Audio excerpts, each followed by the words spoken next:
Hello. Oh, my camera. Hello. How goes everybody? How goes my Warhammer's not outputting to the right device? Oh, it is. Interesting. It is outputting to the right device, but it is not doing it properly. Let me get that fixed real quick.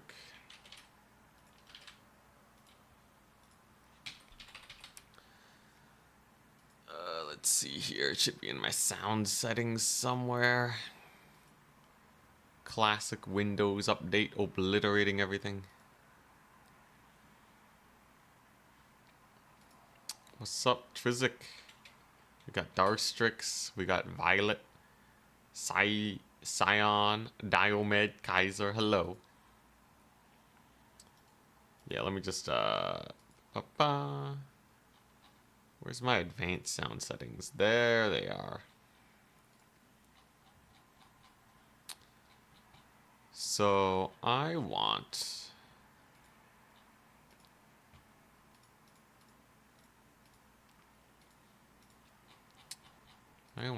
this to output to this. Did that work? No, it did not. All right, well, let me just start this tournament real quick. Let me just start it real quick. Generate the bracket. Goblins. Tourney has started. All right. And okay, nice. I have a buy round, so we're chilling. We're chilling. Renataki. Yo, spec slot, please. Alright, we're gonna be spectating a game to begin.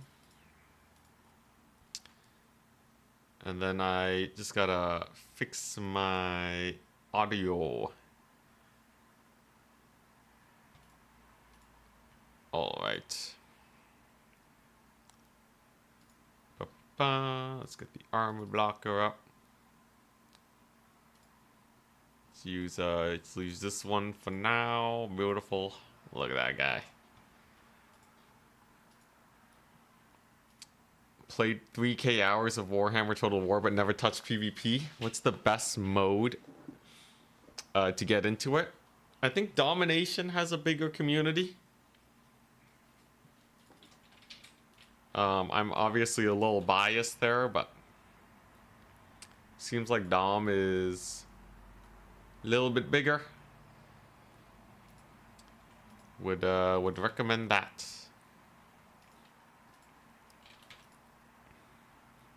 You get demons to #1? Not yet, but I think they're like top 8 currently. They're at a 52% win rate. They're almost there. Alright, let me fix my sound settings. So what is going on here?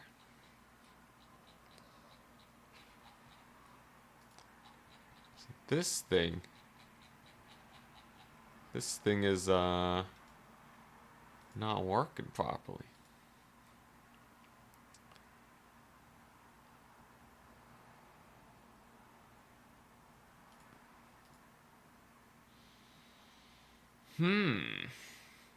Playback through this device.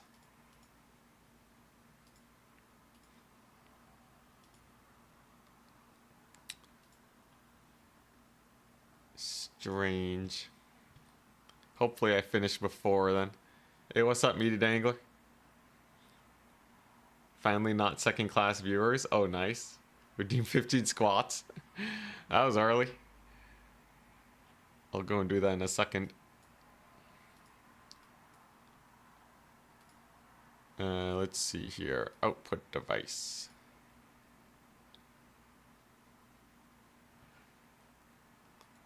Okay, so if I do that, it works.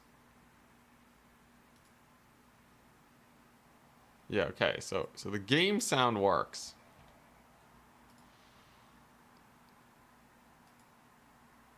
But my virtual cables ain't working.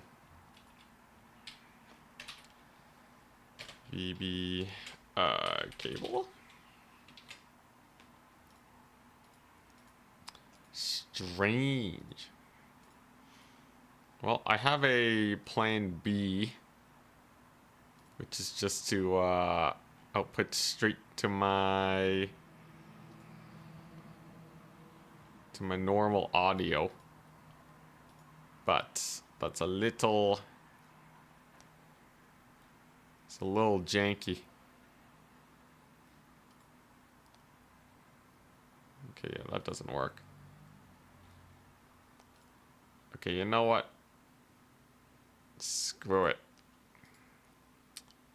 So we'll output straight to headphones, and then we will record exactly what the headphones have. So we have audio. If someone messages me on WhatsApp, guys, I don't know what to say. It's gonna make a lot of people check their WhatsApp. The things we must do to make sure that everything's running smoothly.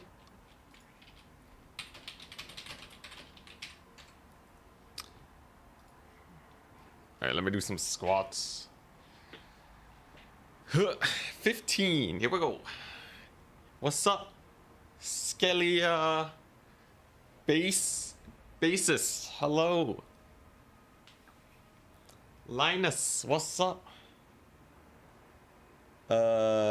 PB for you game, hello.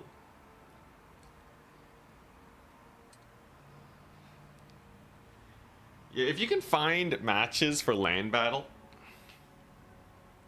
then land battle is not the worst because it's pretty straightforward. But I think the tournament scene is mostly domination.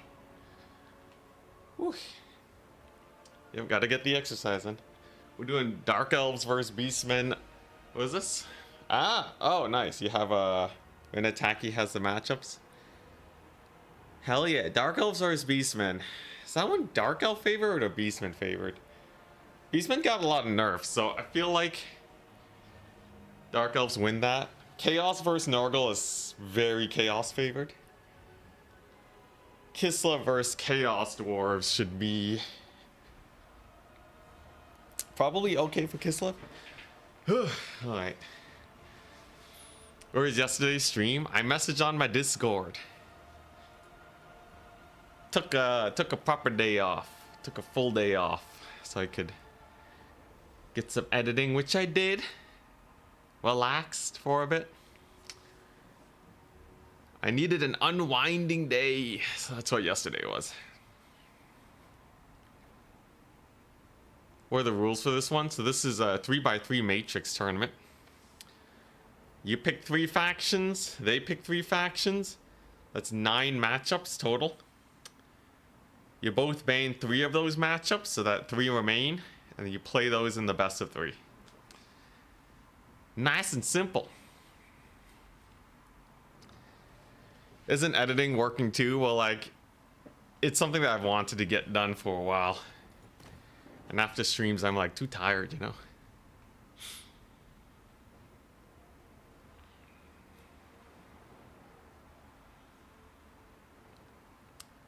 Do I need to join Discord? Well, okay. Yeah, if you don't have a Discord, then what you doing? In today's day and age? Mad lad. But yeah, this should be a pretty chill tournament. So we got a good number of signups, actually. A 4-rounder. Very fun. Hopefully, in theory, we can get 6 Demons of Chaos wins out of this tournament. So currently they're at a 52% win rate. And there are only 7 factions above them.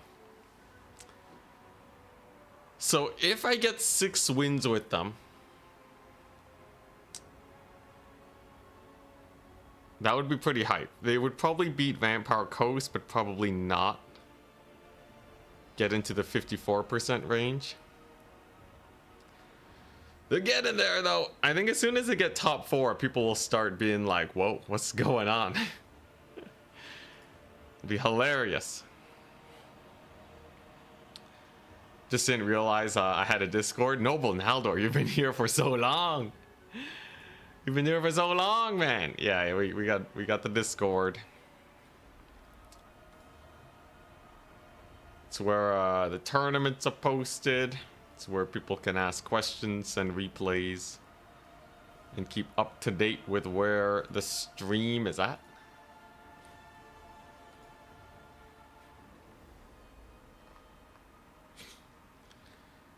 Yeah, Chaos Demons is only, if I can get 4% more on them, we're good. I've been able to achieve 2%, 2 or 1% per stream on them. So, I think in 4 more streams, they should be where I want them to be.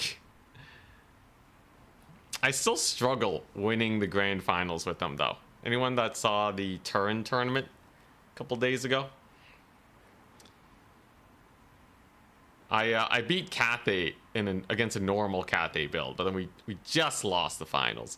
They don't really seem like a consistent faction. It doesn't really feel like they have safe builds. So it's a little sus. Usually we have enough oomph to beat up all but the top players though, so it doesn't feel too bad, but I think we need to develop more strats with them.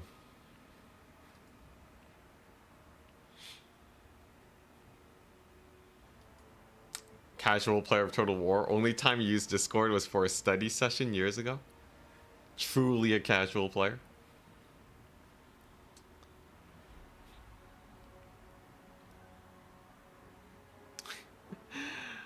Oh my gosh, yeah. The thing is, so CA Meaty Dangler, CA doesn't look at the Chaos Demons, or they don't look at the stats on Total Tavern to decide how to buff things and such.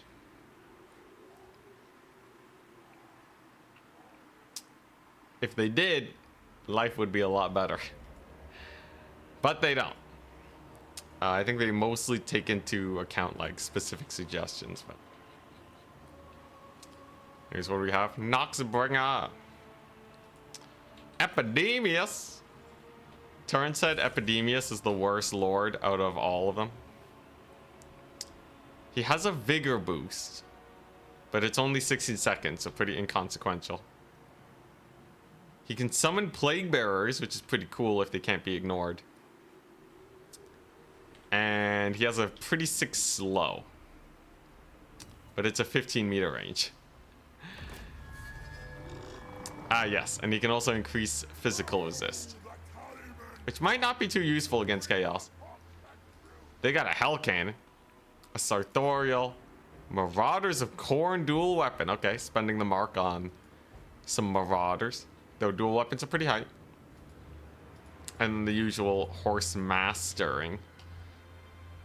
Overall, pretty small armies, right? Pretty surprised that all factions are within 6%, a 50% win rate. I think a lot of it is because of how Total Tavern works. When people host Swiss tournaments all the time, generally the player who, like, if you're losing a lot of games, right? There's so many SFTs where, like, let's say you play Dark Elves. If you win 2 games, you're gonna start facing some of the best players in the community. And if you lose 2 games, you're gonna be playing against basically new players. So it's very straightforward getting that 2-2 for Swiss tournaments. It kind of self-balances. So, and quite quickly too. Which really goes to show how crazy it was that we had Slaanesh at like a 70% win rate that one time. But, yeah. I feel like... Also, dang, that damage is pretty crazy. Yeah, I feel like, if this was like, you know, if there was a ladder with matchmaking, I don't know. And any matchmaking system will generally trend win rates to like that sub. You know, it makes it less extreme. Because I'm pretty sure if you actually look at the grand finals statistics, you have factions that like won't even see play, you know? Like no one's playing Nurgle in the grand finals. And if at the highest level we were forced to take Nurgle, their win rate would not be very high. If it was just like random factions versus random factions. But regardless, I still think it's a good thing. Now Nurgle's playing pretty aggressively here. It's going to be a bit difficult given that they have the Noxbringer. A little bit of an overcommit on the Furies, by the way. This is a really bad play, sending them onto Hell Cannons because they can just remount. So really you're spending 650 gold to stall this for but a few seconds. But the push is smart. Against a double Hell Cannoning, you kind of want to be aggressive. Gotta take him out.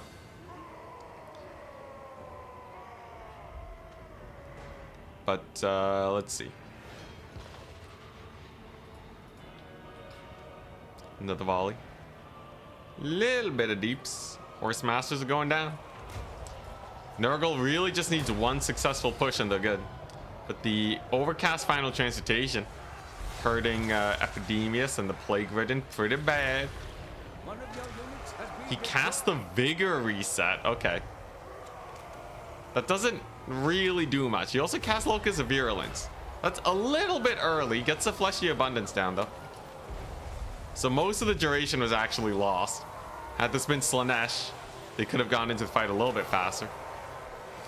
But regardless, a fight is a fight.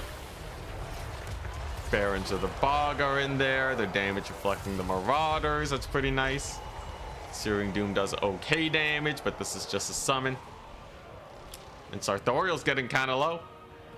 Will they be able to do it? ADB, what's up? Yeah, Epidemius meta, please nerf. Yeah. He's only 2,500 down. Okay, realistically speaking though, right? Makes up for the Hell Cannons. Like the Hell Cannons are so expensive that you can be down as long as you shut them down soon. Finally getting in there with the Soul Grinder too. He only has 500 value, so you really got to get some bigger value plays with him. There's another Final Transmutation drops, hitting basically everything. Sartorial laughing in the face of these poor demons. Already at 2,200 value. That's usually the quota for most lords, but there you go. Hell Cannon's getting shut down. Plague Drones of Nurgle, some Death Heads. Get the surround on Sartorial too. If he gets a Sartorial pick, it could be huge. Maybe it'll cause the Chaos Trolls to rout. There are 2 Chaos Trolls here. Epidemius is still chilling too. I don't think he has enough healing or enough magic for another heal. But the fight is close enough where maybe he can win it. I'm a little skeptical. You really need Sartorial to die. And also Bile Trolls on the far side. 1,500 gold over there. 1,500 gold in the supplies. Oh wait, this is slightly cheaper, but he has about 3,000 gold not committed to the fight now, and that's pretty bad. Especially because the Noxbringer is also not exactly committed to the main fight. He's trying to shut down the artillery pieces. But Epidemius, look at that. Tally of Pestilence. Fully stocked and ready to go. These Plague Bearers are the chunkiest Plague Bearers you've ever seen. 40% physical resist. They're not dying anytime soon. Use the Sands of Sickness. Replenishing the vigor. Despite looking low, they are much stronger than one might actually expect. But if they get to crumbling, that'd be pretty bad. Final Transmutation drops too. Epidemius is doing okay, but the Plague Ridden, he ain't too happy. He ain't happy at all, man. He dying. Crumbling. And it seems like unless Nurgle can really hunker down with this one Plague Bearer, it's gonna be sus. Looks like 40% physical resist doesn't really make a big difference if you're just getting murdered. Oh, jeez, a hell cannon's back. Hell cannon's back, baby. Dang, even the D summon. Oh my gosh, it's gonna give them so much value back. This thing's already gone a decent amount of value. Technically, it's a value loss, but forcing the Nurgle forces to push up and getting most of your value off that hell cannon's definitely good. I think even if he does kill Sartorial here, Nurgle probably loses. Technically, if they had a triple cap with their push, I'm surprised they didn't capture this. I think the Horsemen stole it. But if they had a triple cap, they would have been at 1,100 tickets, which would have actually been a reasonably close game. Still probably not favored for Nurgle, but I would say it would be not the worst. Instead, they must hold these points for another like 5 minutes or so. Actually longer, like we're talking 7 minutes to win this game. Merciful spell cast barely misses the Chaos Knights, but the Hell Cannon, oof, big damage. Had that Searing Doom caught the Knights, that would have been terrible, but look at that, Soul Grinder's still around. Gets a Fecundity too, all right. This Chaos Knight's kind of cooking. Gets the Reflect on, okay, all right. Well, you know what, maybe we see a bit of a mass rout, right? All the ammunition is spent, and he whiffed the core magic spell to kill the Chaos Knights. Potentially, our Nurgle player here could pull it back if they can keep up the pressure. Now, they don't have the capture point, but if this leads to some vicious up trading, maybe. They're only 2,000 gold down, and a lot of units have been healed here, right?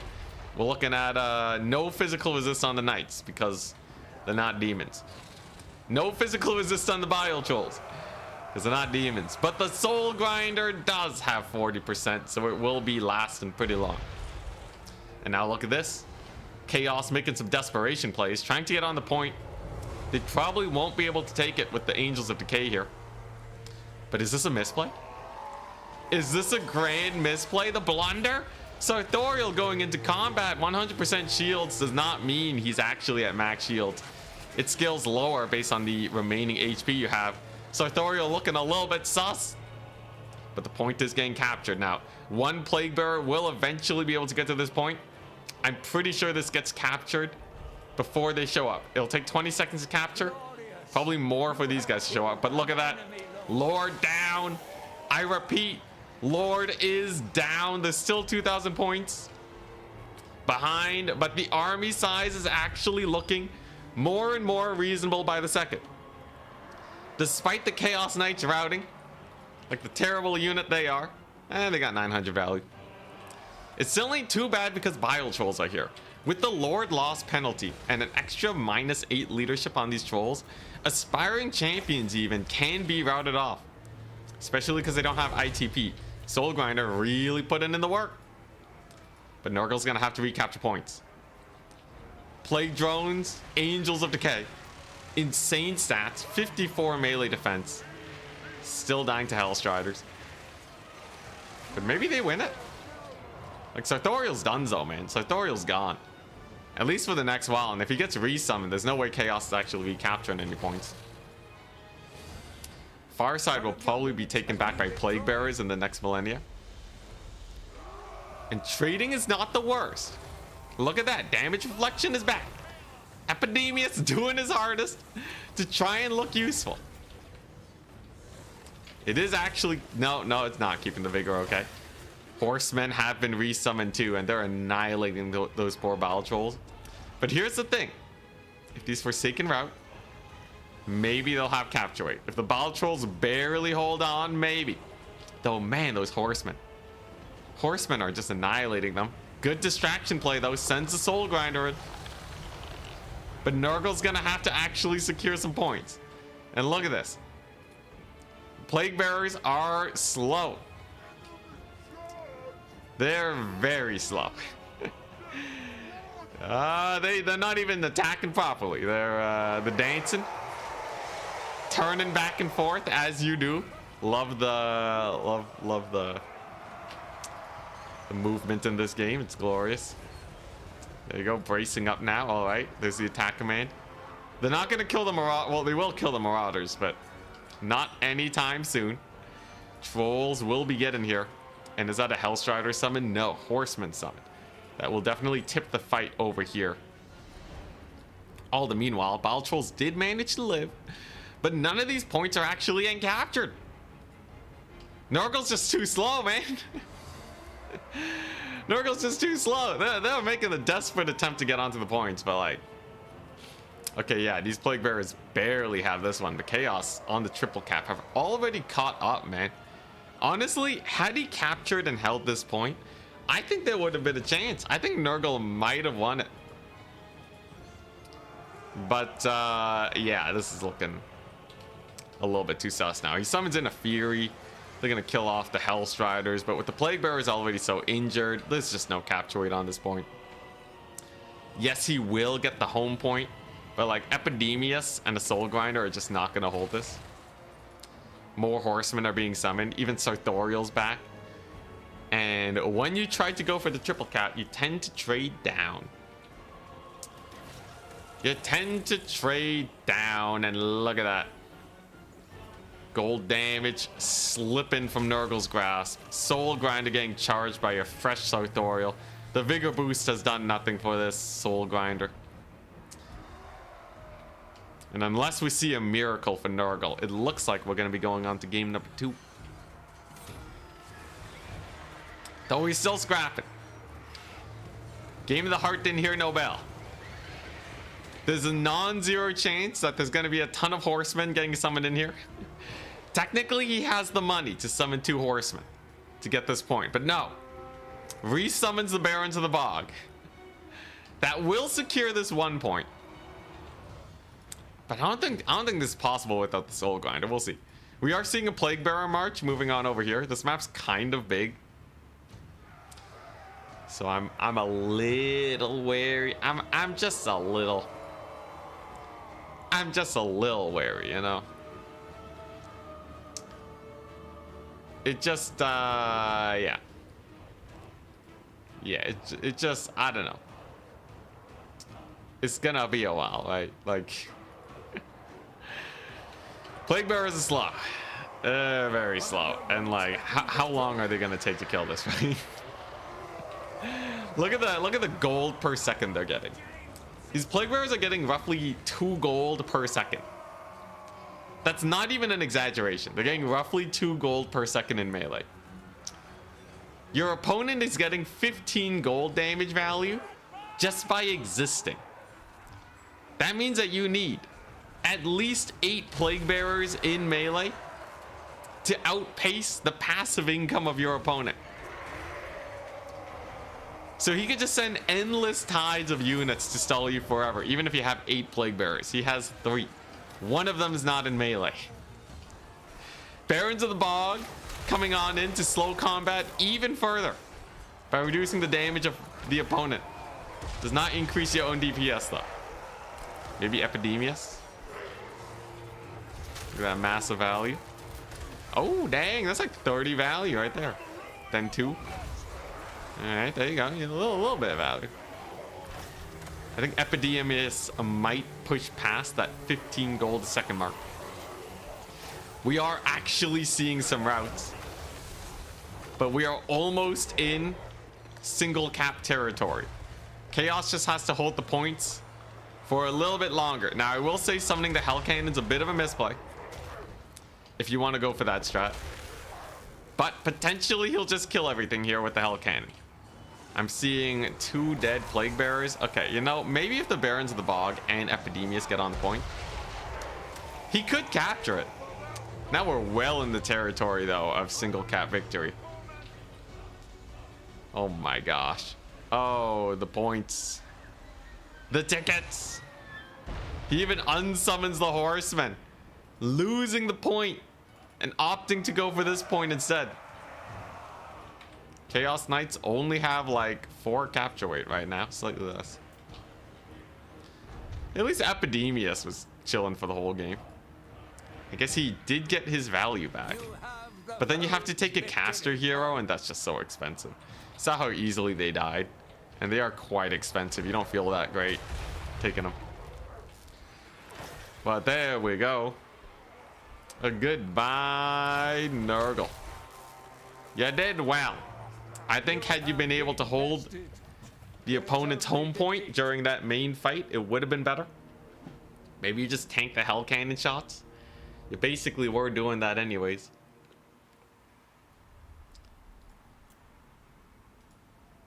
But it's hard to say. It's hard to say. Well played. Plague Bearers are decent in melee, but they're just too slow. The only fast reinforcements were the Chaos Knights, and this one got summoned twice, only to not even pay for itself once. Bile Trolls were not bad, but dang, the Plague Drones. Plague Drones did not do very well against Hellstriders. Did decently versus Kairos, but I mean Sartorial, the OG. But yeah, Plague Drones kind of let Nurgle down, I feel. Well, GG. If Game of the Heart loses one more match, they are done for. And then Renataki will be facing us next. Alright, now I'm going to see if I can get this thing to work. Okay, so what if I go to my sound settings and then I output this to the cable. Is this sound? This is no audio. Why does my virtual cable have no audio? I'm gonna finagle this while we sit around.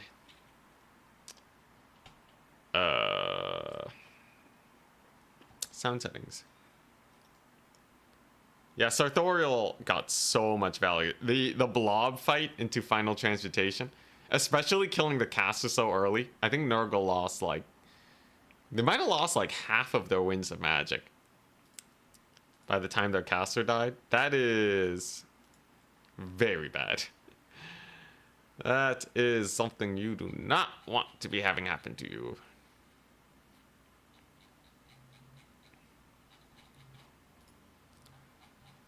Let's see here. VB cable input. Yeah, maybe I just have to restart my PC or something.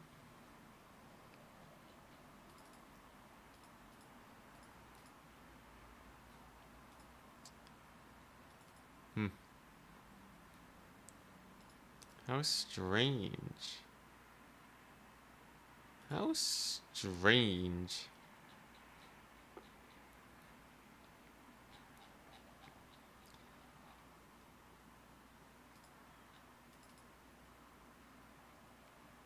Yeah, I'll probably just have to restart my PC. Oh, I think I know what it is. I did a driver update, and I didn't restart my PC after. I think that's probably it. I can be sure. I can be sure that's what the problem was. So we'll just leave it as is. You'll get audio the old school way. That was one slow game you'd expect, just as you'd expect from Nurgle. Yeah, I feel like Nurgle is pretty dead. But there's nothing wrong with sticking in the battle. Nothing too bad as long as you're not holding up the whole bracket.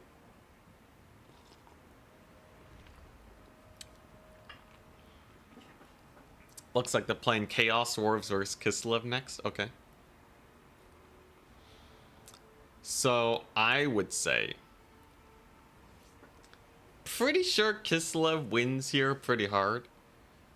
The cavalry dumpster Chaos Dwarfs. The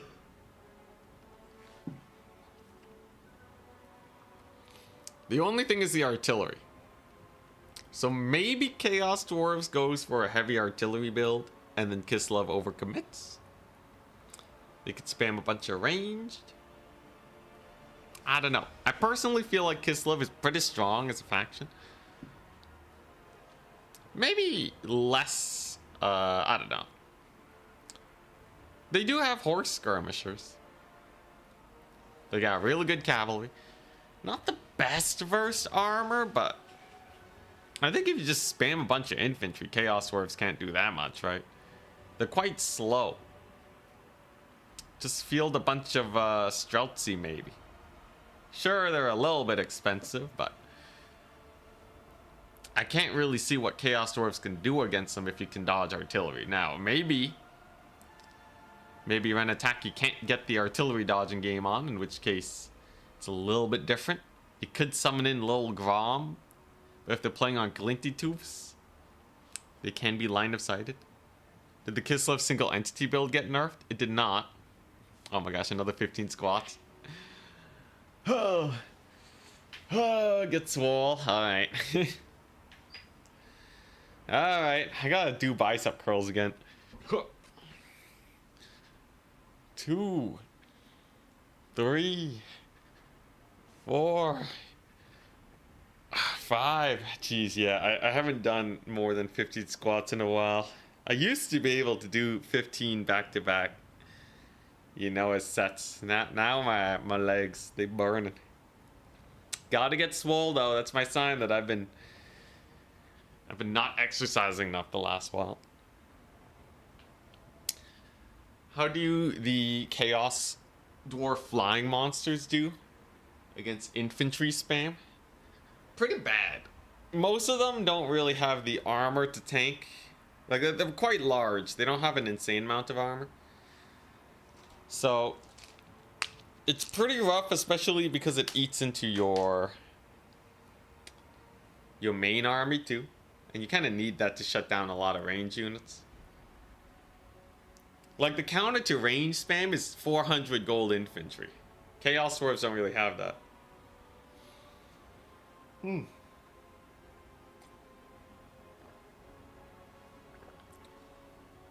5 more. Whew.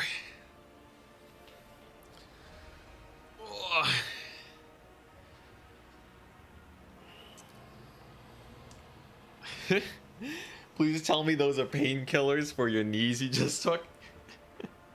Yeah, it's just... Yeah, that's hardcore, man. Taking painkillers to exercise, that's... Obviously, that's really dumb, but... The idea of it is pretty hilarious. And nice, they're playing Imperial Ambush. Fun.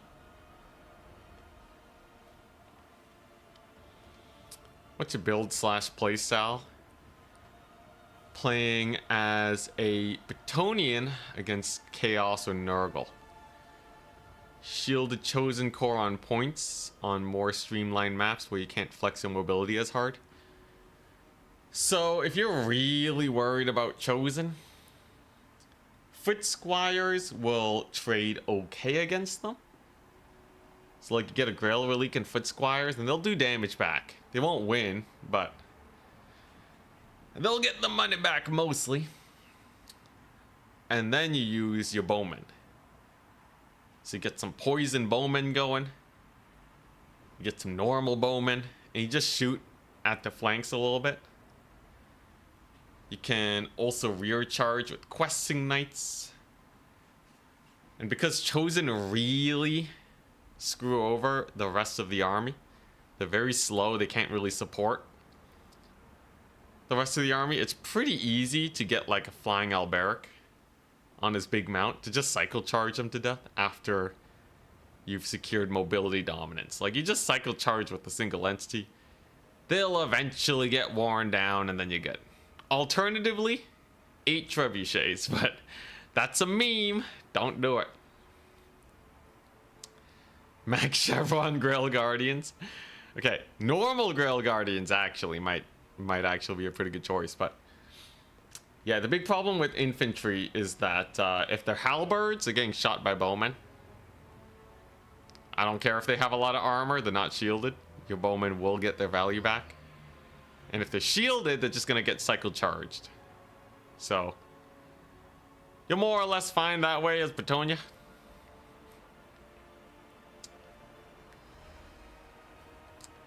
Yeah, so there was 2 to 3 Chosen. And they had Festus, right? So what stops Alberic from just ripping Festus's head off, right? You know, nothing. Nothing. That's a lot of money there, right? They can't bring in horsemen. You can summon Knights Errant to ward them off, while Alberic just gets Festus into Pound Town. You can also shoot him with archers. He's like he has a weirdly large hitbox. So he's pretty easy to shoot with archers. Skirmish Cav and Rotting Riders. Okay, so you're telling me your opponent fielded 2 to 3 chosen. Festus, Skirmish Cav, and Rotting Riders. Where is this mana coming from? Where is this coming from? If I can give you a bunch of units that beat Rotting Riders, man. Just counter the Rotting Riders with like Grail Knights, right? Just Grail Knight them. You're faster than them too, man. Skirmish Cavalry, gold spent, right? You can spend the same amount of gold on Knights Errant that they do on Skirmish Cav and they'll be countered, right? You can spend the same amount of gold on Grail Knights as they do on Rotting Riders and they'll be countered. So your starting army is still like a bunch of archers and a few melee infantry units. You still got Alberic, which dumpsters Festus. You just gotta, yeah, you just gotta get the right units for the job. If you actually, you know, you have nothing that should down trade gold wise. It's still gonna be a hard fight. Like, you still have to actually, you know, get the right charges on the Rotting Riders. And you're gonna have to ward them off and cycle charge with Alberic, right? But assuming you get that right, Festus is really easy to route. Anyways, Deathstreaker. We got a Final Transmuter. Revenge of the Final Transmutation. Some Bull Centaur great weapons, alright. Just casting today? No, the winner of this will be facing. If Renataki wins, they will have gone 2-0 and they'll be moving up to face me. If Game of the Heart wins, then we gotta go to an ace match. There's a classic, yeah, Royal Hippo Lewin with Lifecaster shenanigans. You just surround the infantry. It's not the safest play style though, but it's a nice, easier to micro army. If you're really dealing with the slow stuff. But Royal Hippo will only get you so far. Although it will get you pretty far if your micro is good. But alright, what do we got? Kislev, they have a little Grom. It's a good counter battery. Ooh, the triple spell. That's a lot of utility. That's 200, 350, 450 gold spent on spells. And Arcane Conduit. That's 600 gold on using magic. Now, will the utility pay off? I will say, Gust of True Flight on Lil Grom could definitely pay for itself super quickly here. See Lil Grom's range. It goes out to about here. But with Gust of True Flight, it can definitely just shoot directly at the Deathstreak. And you can't really dodge with this, it's quite slow. Yeah, I gotta buy around. We haven't started yet. So we'll see. Hell Cannon gets summoned in too. Dang, Game of the Heart. The disrespect. He sees a little Grom. He's like, I don't care about little Grom. What are you gonna do about it? An attack, he says this. Pummels right into the Hell Cannon. Hit number 1. Gust of True Flight. Gonna last another 25 seconds. That's at least 2 more shots. Voice cracks abound. There comes another cannonball. Oh, and it whiffs. Accuracy. Plus 30 accuracy. Very nebulous. Did not help. We have one more shot though. There it is. Barely gets it out in time. Oh, and it hits the infantry. And another little Grom shot whiffs. Oh my gosh, this is the luckiest Hell Cannon I've ever seen. And this has bought enough time for Game of the Heart to get the counter battery on the artillery. Full focus fire on the little Grom. Hell Cannon does basically nothing. Death Streak though, boom, also nothing. All artillery is ineffective.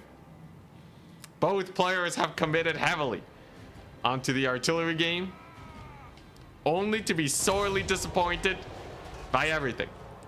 Little Grom doesn't even do that much to the Death Streak. Another shot comes in though. Knocks out the Hell Cannon. All right, there we go. Took a little while, but we got there. And now it is the Death Streak's time. It's now the Death Streak's time to be useless artillery. Very little damage all around. I feel like this Death Streak could just ignore the little Groms. I feel like it could totally shoot the infantry with how long this has taken to kill it. Like if these cannon balls just keep soaring over, it can just target anything else. But no, it looks like indeed it shall go down. Inconsequential damage to Little Grom. Little Grom is pretty good counter battery. Death Streak gets one last shot off before routing off into the distance. And it does nothing. Why is Little Grom so tanky, man? I thought Death Streak does more damage to large targets. I guess the Little Grom's just chonky. It's weird. This thing should be hitting for at least it should be hitting for like 1,000 damage, but it's like just not. Something janky is about. Not entirely sure what. I think CA did change some of the hitboxes on this. I've noticed the Death Streak also takes less damage from some spells than it should. Ooh, not from Little Grom though. Little Grom's really dumpstering it. Little Grom's hit for 700 damage at least. But alright. Artillery game is over. The Little Groms have done their job. And they have made it so that Kislev can rest easy knowing that they will not be constantly shot by artillery. Final Transmutation drops. Griffin Legion taking a little bit of damage, but the de-blobbing is definitely helping them out. Overcommitment from the Hobgoblins too, getting countercharged by the Dervishes. It's a huge loss of money unless they get a lot of value. Looks like they might actually. Okay, you know, a little bit of tussling. Hobgoblins. The most heroic goblins you've ever seen. Searing Doom on infantry too. Decent amount of damage. Now that is an overcast. That costs as much as like a burning head. Does way less damage, but desperate times calls for desperate measures. As he goes for a big play. The Hobgoblin loop around, getting the charge in, but an instant break. Oh my gosh, brutal. The most heroic of goblins, turns out, are still not very heroic. They are leaving the battlefield now, which means Kislev's sitting pretty comfy. They got a solid almost 3k value lead. The infantry lines are in the fight, but they're faster than a couple dwarves. Orc laborers are not especially scary either, but oh, Dervish, okay. Pretty cheap cavalry dying here, so it's not the biggest loss at the distracting some blunderbusses. And we can see that Sorcerer Prophet just can't really get the work done that he wants to. Now the Ice Witch hasn't really cast any other magic yet. But I guess, you know, you want to be covered for all builds. This is actually a nice strategy if you feel like you have an advantage against your opponent. You want to have more utility so that they can't catch you out with some weird build. Now that all that's over though, now he's just using his magic kind of willy-nilly. This is a very low value play. Getting a bombardment on infantry, especially not in a blob. Would have actually loved to see a save up for a blizzard to kill something elite. But, you know, maybe he just needs to get enough of a value train here to start steamrolling through. I will say, though, it's a little sus with that Iron Demon. Good dodge on the Iron Demon, actually, retargeting onto the Armored Cossars. Second shot, though, lands. If the Iron Demon lives, that could be a problem. Especially if the Ice Witch dies, too. So look at this. Bull Centaur has armor piercing, anti-large. He's kind of a beast. Ice Witch nowhere near his prowess, because the Ice Witch is just not getting microed. Now there's the Tempest. It's gonna be doing a decent amount of damage to this one goblin laborer unit. Solid 150 gold value on an 18 winds of magic spell. Little not worth, but hey, if your Ice Witch is gonna die anyways, you might as well overcast herself to death. Decides to take her fate into her own means. Blows up in a puff of blue smoke. Brutal. But the train is going down, so I still feel like this ain't the greatest for the Chaos Dwarfs, but they definitely pulled it back quite a bit. This Bull Centaur Torok is actually just crushing it. And the D-summon of the Skirmishers gets them back 700 gold. But what are they gonna do with that money? What's Renataki gonna do? Apparently eat a Searing Doom. Oh my gosh. Game of the Heart did not hear no bell. Game of the Heart is punching back hard, man. And the Iron Demon's still alive. It still has 400 HP. Bull Centaur is completely uncountered. Wing Lancer comes out, charges into the infantry. All right. Actually does do a decent amount of damage. I feel like there's some higher priority things here. This Bull Centaur is just having his way with everything. I feel like this cavalry's just got to take him out. He's running amok in the back lines. Look at him. He's having the greatest time of his life. 1750 value. Holy crap. Is this the lore with Hawks of Miska? I don't think so. Oh wait, no it is. Yeah, Hailstorm and Miska are the same lore, yeah. Surprised we didn't see a Miska actually. But Blizzard's a pretty good spell for killing off some elite range units. Now Bull Centaur did disengage from the Lil Grom, thus giving it an opportunity to annihilate a good number of blunderbusses. And then Kislev is scrapping it back a decent amount, but they only have so much time. And oh my goodness, another Searing Doom. The spell casting. Spell casting here for the Chaos Dwarfs is going significantly better. Ice Witch might have helped kill off some artillery, but this guy's been killing off the super important cavalry here. Bull Centaur's still alive, by the way. And finally, the cavalry has arrived.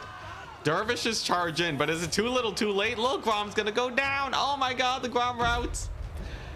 Bull Centaur finally gets out of there. Oh my gosh, some friendly fire too. Dude, if Kislev keeps misplaying, Chaos Dwarfs are gonna come back. A solid lead from Kislev, getting squandered to a single Bull Centaur. He got 2,300 value. That is absurd. That is a lot of value. He is finally off the battlefield though. This little Grom looks like it might rally. No. Damage sustained, Lord dead. Minus 98. It ain't coming back. Little Grom's done for. You might see a little white pixel there, but it is a lie. Now Kislev Cavalry though, they're quite the menace. They do manage to recapture a point. But all Chaos Dwarfs have to do is just hold on to a couple points and survive versus cavalry. Massive hit though. Sorcerer Prophet running for the hills. Is he permanently gone? No, he should rally, but a second shot from Lil Grom could potentially end his life here. Or at least rout him off the battlefield. We're seeing some skirmishers brought in too. Lil Grom retargeting. Oh my gosh, the hubris. Our Kislev player intentionally retargets. Maybe it's because he got out of range. I don't know. I feel like a cannonball would have been great. Maybe he feels like the skirmishers can chase him off. But this does give an opportunity for the Chaos Dwarfs to keep their Lord alive and kicking. Train is back too. All right. But will it die? Let's see. Dwarf Lord coming on in. This is Griffin Legion. These are Wing Lancers. The most elite of elite Kislev Cavalry is here. Infernal Guard are here too. Anti-large halberd guns. Very strong versus cavalry. I don't think dervishes are killing them anytime soon. And the Sorcerer Prophet didn't hear no bell. He's going for it. He really wants to kill that Griffin Legion because they're really the only way Kislev can recapture here. Left flank being held pretty well for the Chaos Dwarfs, but the train, it gets netted by the pack trap. Oh my gosh, the ambushers come back in the fourth quarter to net down the train, getting it down from full HP to basically nothing. A massive play for Kislev. But will they kill it? Looks like they probably will, right? With more cavalry on the way. Another Griffin Legion. Man, that's brutal. Like I said, Chaos Dwarfs do not really have the best ways to deal with Griffin Legion. So the more they keep getting brought in, the more we're going to expect the Chaos Dwarfs to downtrade. The only thing that can really stand up to them is probably these Fire Glaives if they are braced. Now, riding off these Kislevite warriors is definitely going to help. They are 2 minutes away from winning. Bull Centaurs are here. And the capture looks like it's going to be slow for these Horse Archers, right? One Bull Centaur is the same capture weight as a Horse Archer. This one's injured. These guys are full HP. Will he actually be able to get it, though? It's close. Kislev really needs us to pull back that or a Lord Snipe, but Sorcerer Prophet's still around. And look at that. Capture weight actually comes back. The heroic Bull Centaurs saving the day as a cavalry charge comes in on the Fire Glaives. Will they hold? Leadership goes to -3. Holy crap, are they gonna rout? No, back to 11. Massive damage though from the cavalry. Huge damage. Oh my gosh, Fire Glaives. Getting charged before they can brace. Griffin Legion are no joke. They got some of the highest charge bonus stats in the entire game. Mighty 72. And it looks like that will be enough to rout them off. But oh my gosh, the hero of the Chaos Dwarfs is back. But I don't know if he can actually pull it through. He's gonna need to hunker down on this point for about 50 years. We're looking at a 3-minute hold on this point against 2 Griffin Legion and probably more summons from Kislev. There's no cheap spear unit here for the Chaos Dwarves either. We're gonna need to see some miraculous plays from these Bull Centaurs. Chaos Dwarf Lord looking a little rough too. Exhaustion -6. Is he gonna rout? He's at 0 leadership. It would only take 1 unit to rally him. But oh my god. Oh my god. He got just barely to the tipping point of no return. Just barely. The 0 leadership. You need 1 to rally, it turns out. And it's not gonna be enough. No units are nearby to save him. And he's off the map. That's huge for Kislev. Absolutely huge. These Bull Centaurs are going to be way less effective now. -16 leadership on the Lord Fled recently. But Kislev, will they take too long taking this point? We're down to the 2-minute mark now. That is not a lot of time. Kislev, no, Armored Costs are actually getting routed off. Okay. Bull Centaurs are half HP. Skirmishers are doing okay. But look at this. 2 decent HP cavalry and a Horse Archer, but infantry gets summoned. It's gonna take them at least a minute to get here. That is quite a bit of time, but a misplay. The Hobgoblins get chased down. Oh, the counter charge from the Dervishes. That's gonna tie up the Bull Centaurs now. And that's really bad. These Goblin laborers are not gonna hold the point. They got -21 leadership. A charge from Griffin Legion already counts as a hit in the flank. They're gonna rout at full HP. They're gonna rout at full HP. Oh my god, -12. They're gone. These guys see their buddies rout. They're like, I don't know about this. I kind of want to dip. They've lost 2 entities and they're gone. And with 1 minute left on the clock. Also, yeah, these guys don't have anti-large. With 1 minute left on the clock, it looks like the Kislevites will be able to barely pull out a victory. A close game. I think far closer than had any right being, given that the Kislev Lord died to a random Bull Centaur. But one man cannot carry an entire army on his shoulders unless it's campaign. Chaos Dwarfs go for one final Hail Mary play, sending in the Chaos Warriors. They're gonna be forcing themselves on the point, but there's too much capture weight. The Kislevite Warriors have finally arrived. The Armored Cossars have finally arrived, and there's nothing left. Big ol' rout from the Warriors. Sandwich on them. Lord Fled. Where's the Lord Fled debuff? Huh. If your Lord flees, you don't have to worry about the debuff. It's not permanent. Interesting. So you would rather your Lord rout off the battlefield than die. It's better, all things considered, right? Look at that. Interesting. Very interesting. That's very useful. So you really want to get him killed.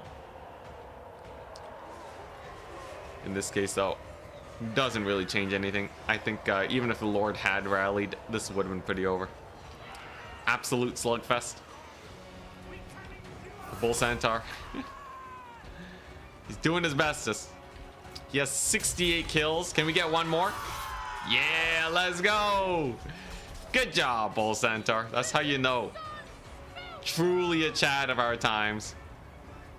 Yes. Very nice. GG. Well played.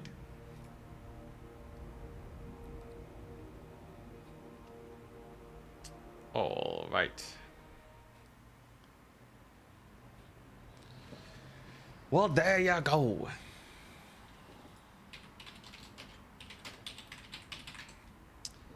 Well, there you go. The cannons, the little Groms definitely paid for themselves killing off the artillery pieces. I don't know why the death streak did no damage to the little Groms. It should be hitting 4,000. Hitting for 99, kinda sus. Kinda sus.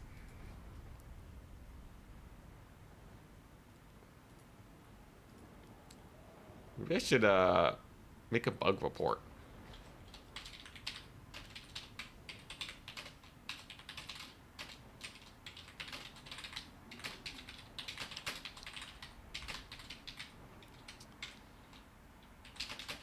In replay I just cast, it seemed like it was doing way too little damage when firing at max range despite hitting. Maybe it looked like it was hitting, right? I don't know. I'll report the bug though. I don't care so much about the death streak. I care more that there's probably more like underlying things that are broken that I want to see investigated. This guy got the most value out of everything in the entire army, by the way. And yeah, you can see Bull Centaurs don't really cook. That's what I'm saying, man. Chaos Dwarfs can't beat Griffin Legion.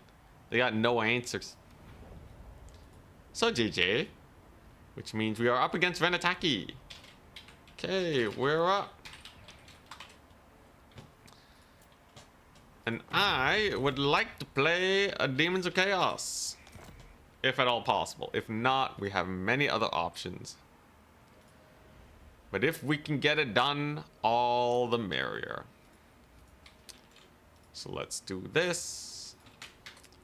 What else should I pay? What, you know what? Give me some good factions. Give me some good factions we should play, guys. What do you want to see?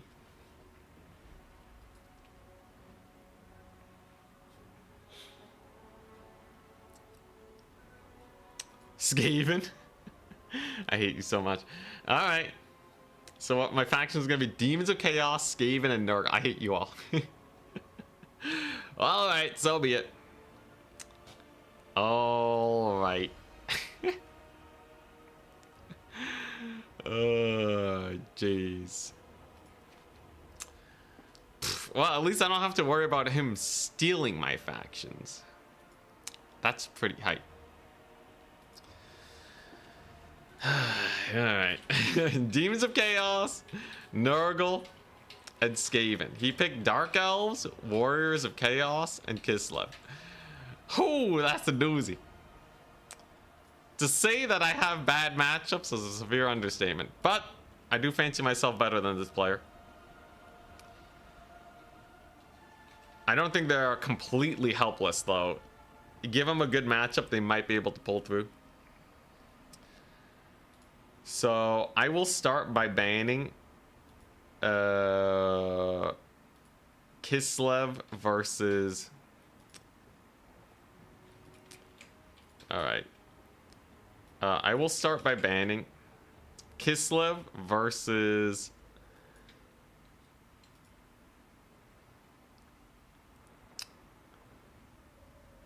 You know, maybe I can play all these. Dark Elves versus Nurgle. so many bad matchups I want to ban. I'll ban Nurgle Warriors of Chaos. That sounds the most hellish. We'll get rid of that one to start. Figure everything else out later.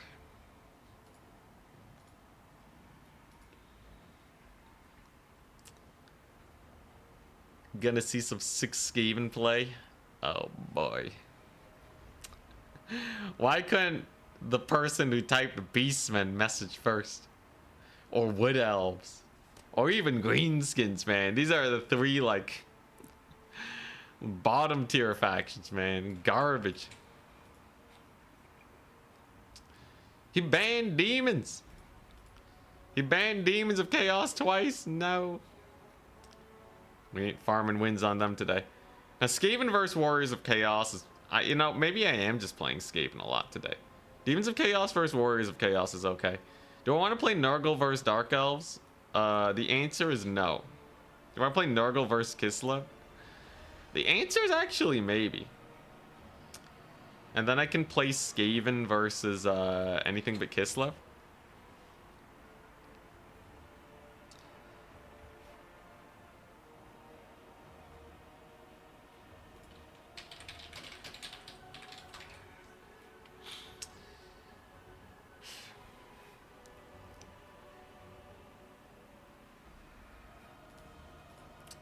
You were asking for it? I asked for the best factions, thank you very much. I did not ask for the worst factions.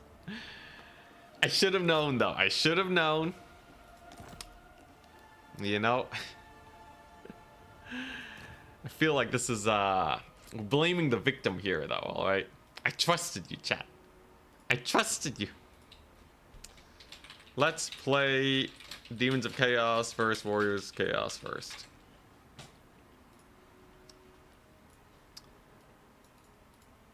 Let's see here. I'll ban Proving Grounds. No, yeah. Yeah. I'll ban Proving. You know what? Sure.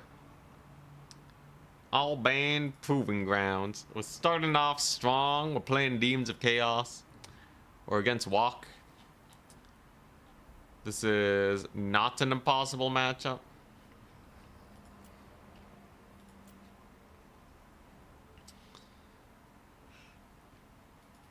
There are a few things that we're gonna manage, but not impossible. Not impossible. We're on an Imperial Road. Warriors of Chaos. What? They got Hell Cannons. That's basically it, though. It ain't too bad. I think Warriors of Chaos is very manageable. Give me your worst when attacking. Give me your worst.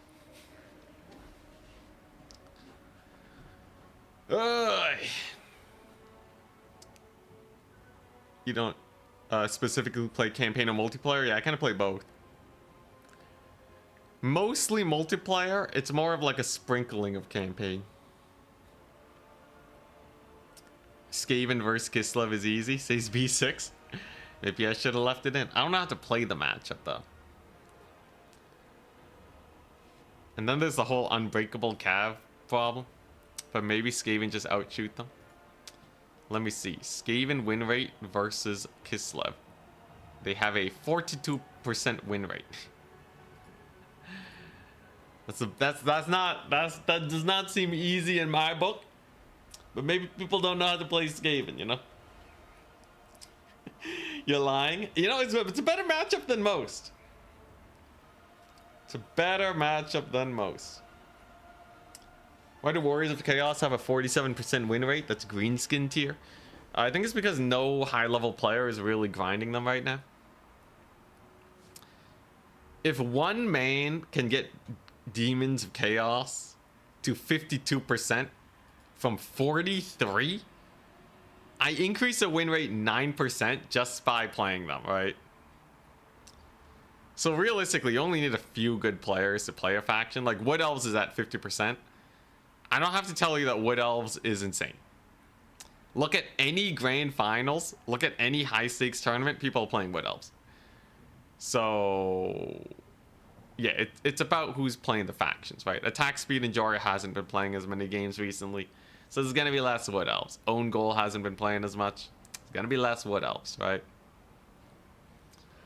The only exception is Ogre Kingdoms, who has like people dabble them occasionally and then stop, and then they just have an insane win rate with very few games.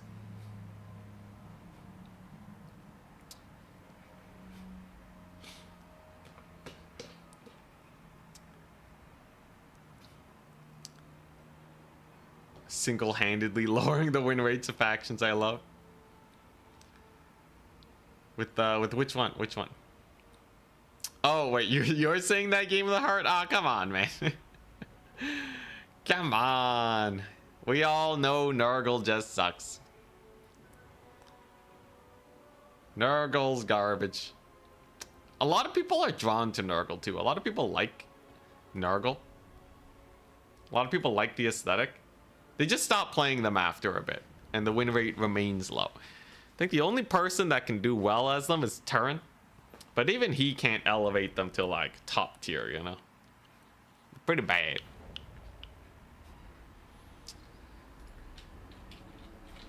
Alright, here we go. Yeah, Cathay should be lower. Right now they're a 47% win rate. They used to be bottom tier.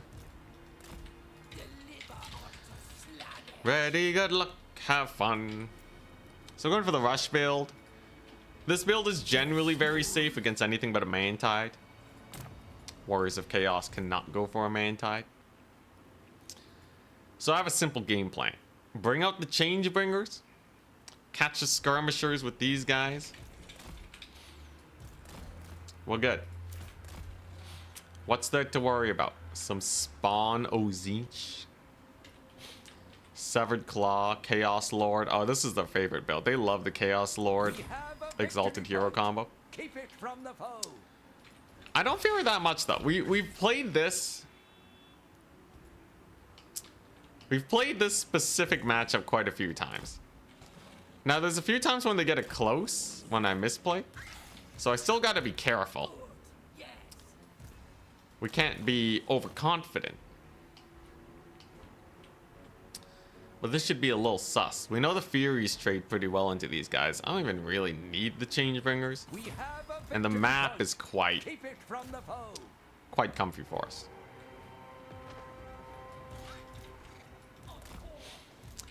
It's a Soul Grinder. He loves his point blank shots. He'll be doing great with those. Capture tickets are ours. Now, I can't really go for the Changebringers here. That part's a little sus. Oh, took a little bit of a horseman volley there too.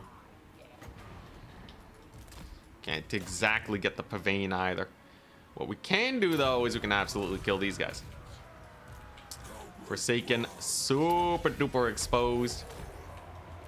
Gonna be getting hit up by the fiends. They don't like that. The damage is through the roof. Very uncomfortable situation for them.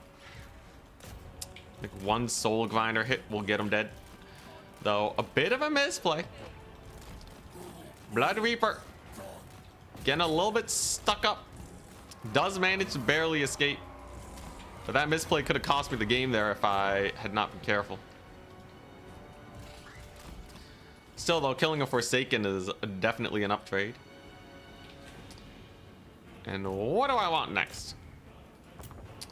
Probably Seekers. Seekers seem to be a good idea here, because they can start contesting this far point. Soul Grinder of Khorne is just amazing, by the way. Already killed off basically a whole halberd all on his own. If you really maximize the shots on him, you can get a lot of work done. Mega value, even draining a little bit of ammunition there. Can we get a little bit of a toss? Maybe a Pavaning. Mayhaps a little bit of Pavane action. He's gonna do a good job pulling into his halberds here, so maybe the Pavane doesn't go off. We'll see. They're not beelining away from me, which tells me that we might be able to still get a pretty sick pick here. with our pavane. Yeah, a couple horsemen. Couple horsemen, right? And this is picks for days. Whoop. If we get that net down properly, should be able to get a lot of work done. Gonna summon in more of these guys. I gotta be a little careful still. Opponent's doing very good with the spawn control, right? The double hero action here is definitely a little bit of a menace. But he's gonna have a hard time actually controlling multiple points, right? At least that's the hope.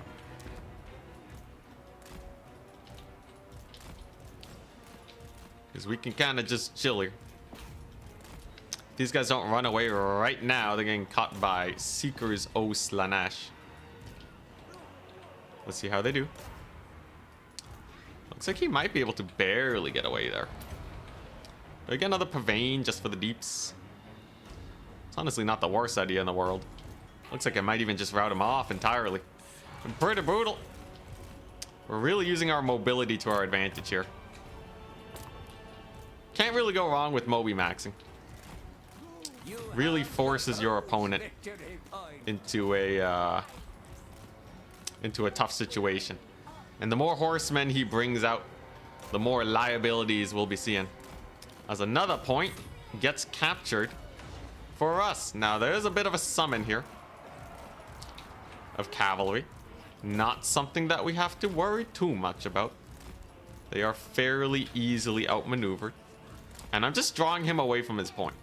Because in trying to save the cavalry, his point is getting very exposed. And that's a lord kill. At least a potential lord kill. If he does not disengage very soon, they could just die.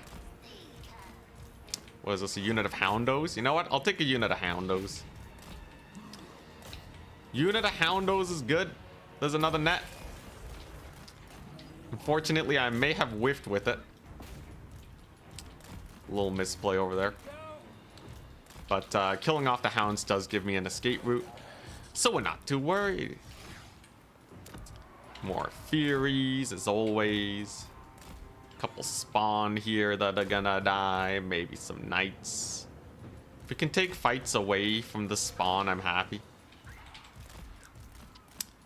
I know Turin was talking up spawn a while ago. He was really singing their praises, but I feel like against a fast build, they just can't keep up, man. These poor guys, they have 42 speed. It's decent, but it's nowhere near ogre speed.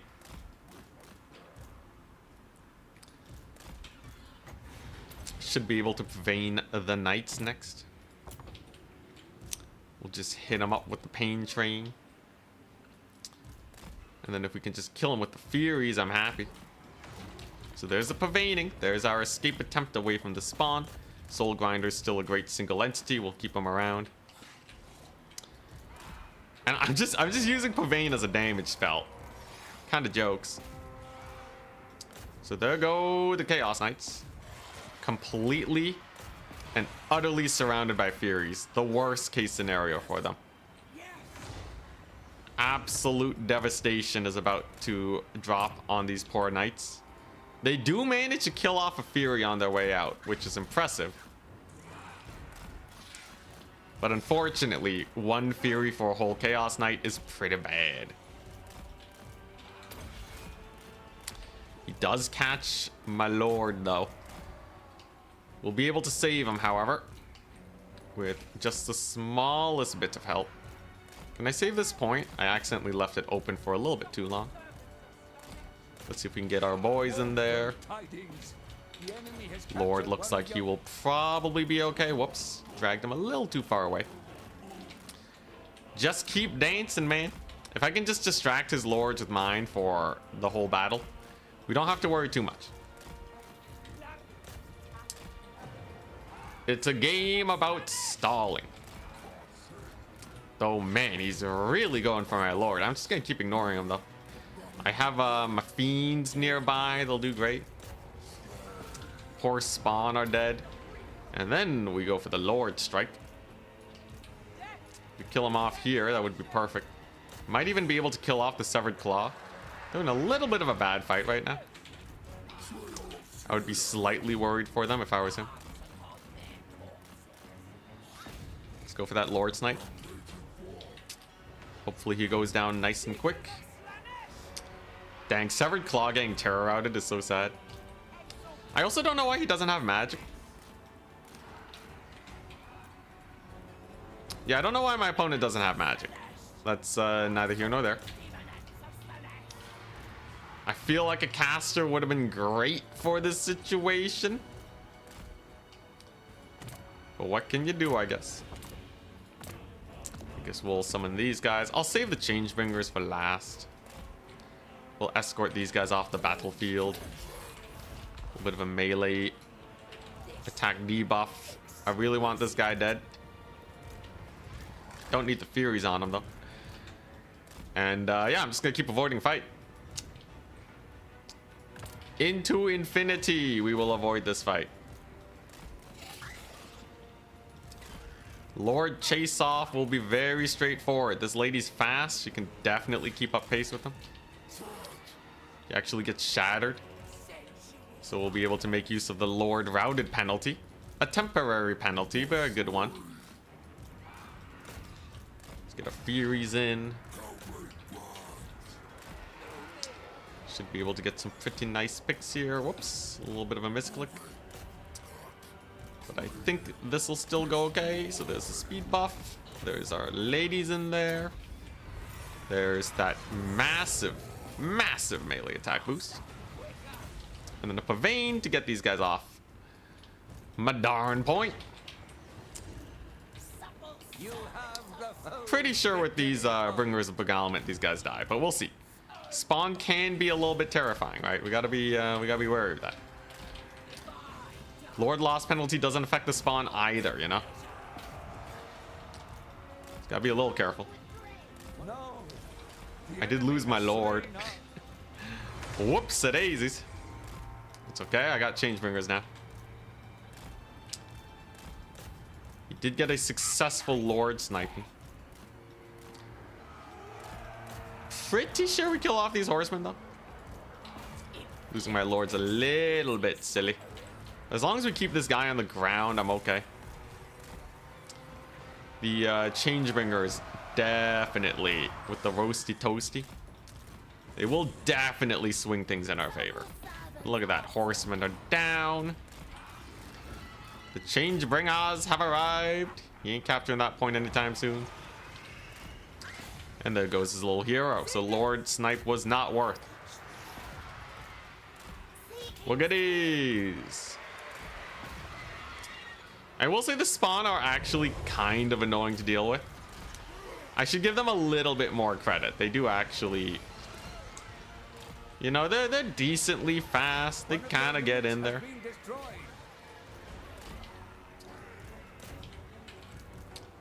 We'll just chase this guy off. Let's yeah, get some flankings going. If I didn't have the Changebringers, this would be a lot more sus. I do still have a double cap though. It's gonna be rough almost no matter what. And yeah, just losing the lore is just a little bit too rough. I'm really surprised that there was no magic though. I feel like if my opponent brought magic, this could have been very sus, right? Like that's a 2,000 gold swing.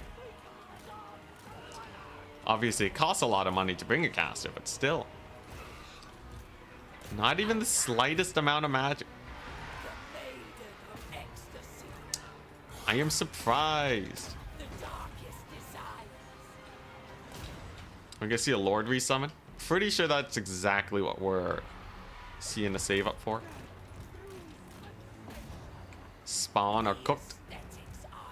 Victory is ours. Oh, counter charge on my Seekers. Pretty smart. My opponent is no slouch. But I just have too much elite stuff now, right? We're seeing a mass murdering of basically everything here. A Hell Cannon summon? Alright, Hell Cannon summon is a little suboptimal. I feel like in a game where you gotta capture the points, I feel like the Hell Cannon is not going to be able to do that much. A Hail Mary play to recapture a little bit of value, maybe.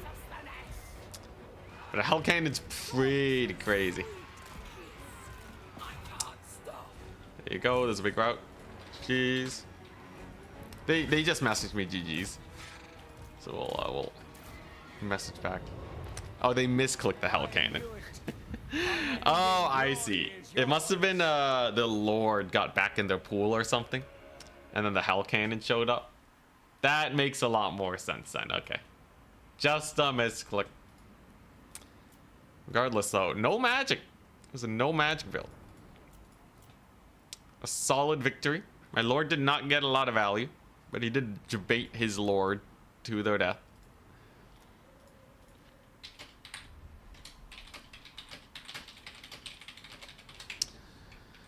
Very nice. So that's one win. Pretty solid. I do think this, yeah, there might be something to the spawn here. I think they are still a little slow. I feel like if I didn't bring Changebringers and just bought a normal flamethrower, could have also been a little sus. I could have spammed Furies to kill these guys and just bring in the Flamer. But alright, next up is Kislev versus Nurgle. My favorite. You see an artillery max now? No, thank you. Alrighty.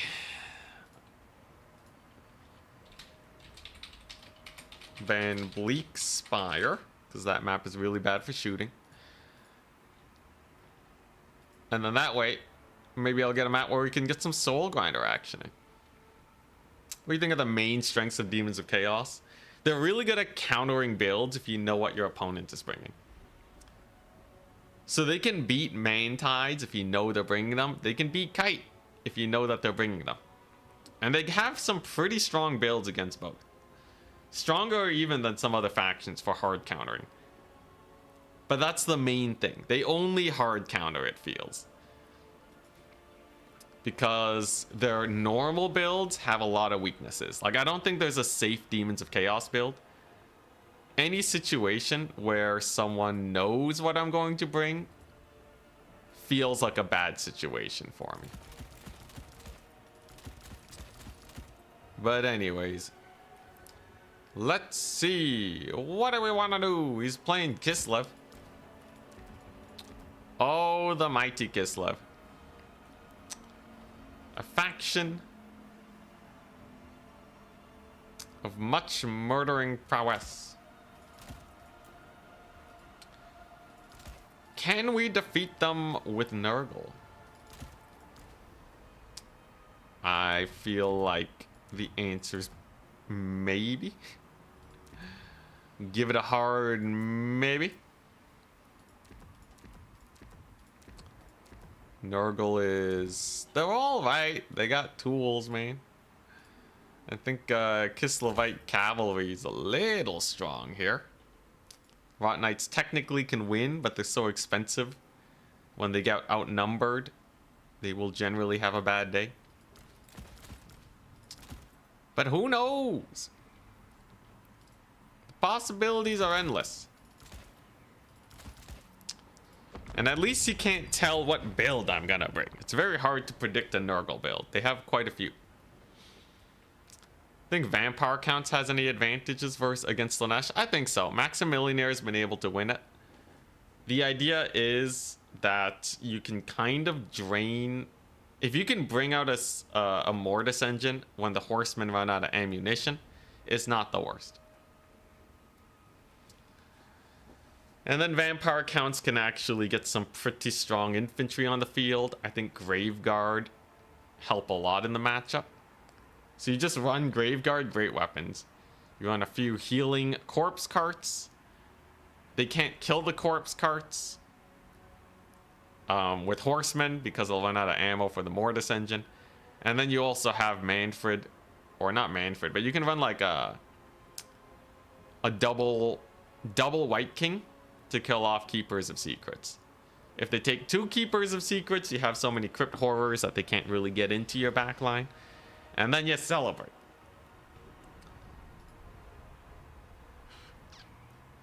That's the gist of it. That's the gist of it. You meant Vampire Coast?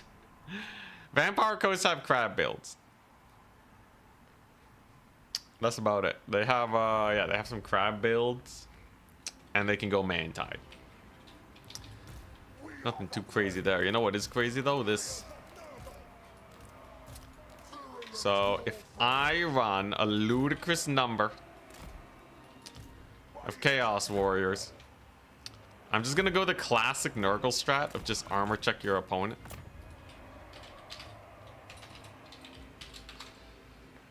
Just gonna go the classic armor check strat. He's taking my build against me. I think he is. So I'm not ready for this. Now Tarmacon's okay here. He's taking my own build against me. Now Rot Knights are okay. The armor check is okay. I need to capture points quickly though. The thing about this build is it takes a while to kill everything. So if we can make use of that, we're okay. I also have Plague Ogres. Plague Ogres will be pretty hard to kill too. So I think with Rot Knights and Plague Ogres, we can probably give them a hard time. Tarmacon has anti-large. So he's also pretty high. Ah, crud. We're gonna get winged lancered.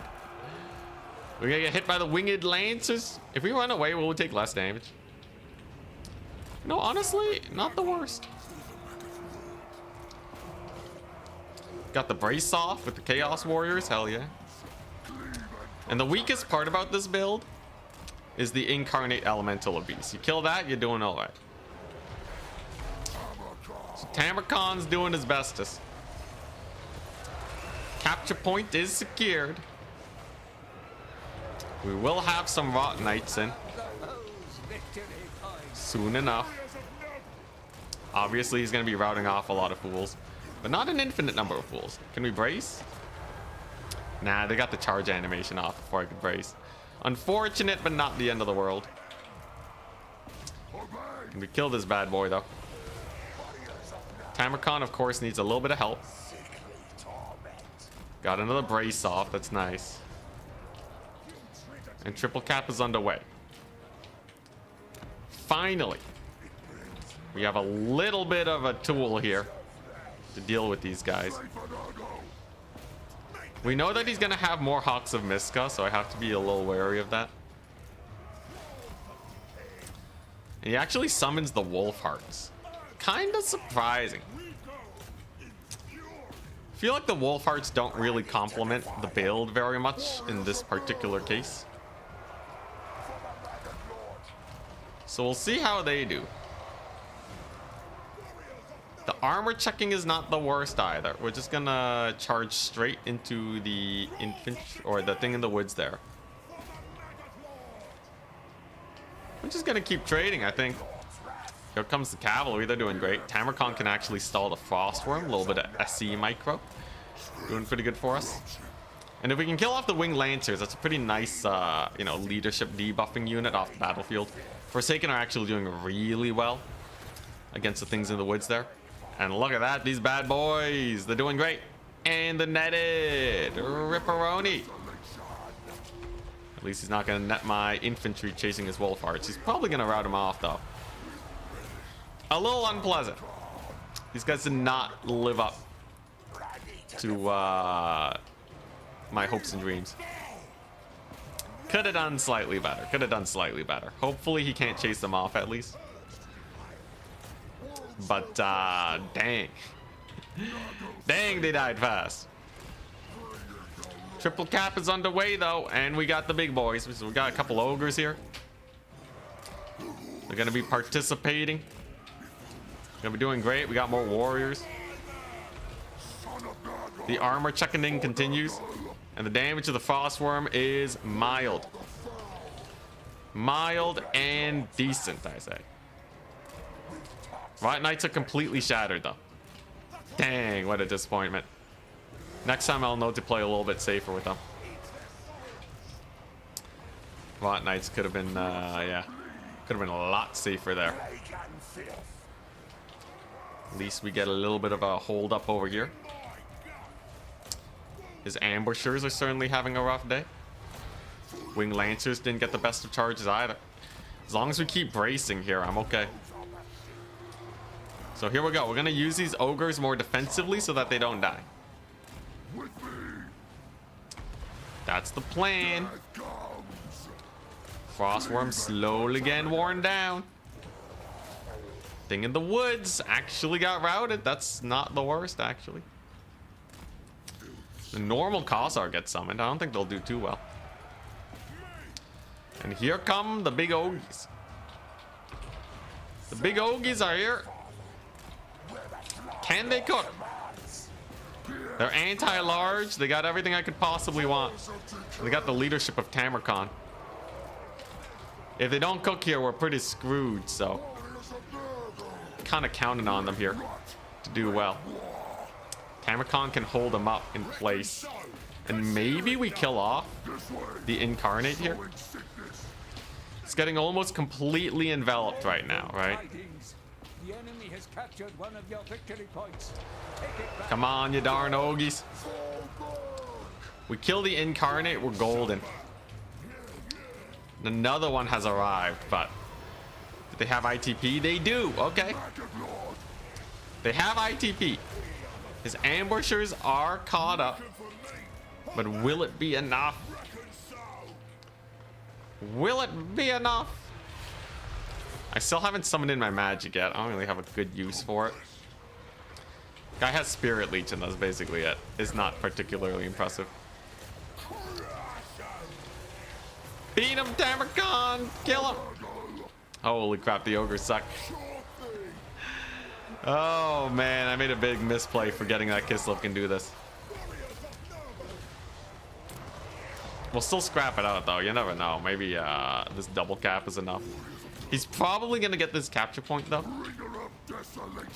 Tamarkon's doing alright, right? These ogres. We'll see if they can cook. They're doing okay. They're doing okay. Like, he's taking damage.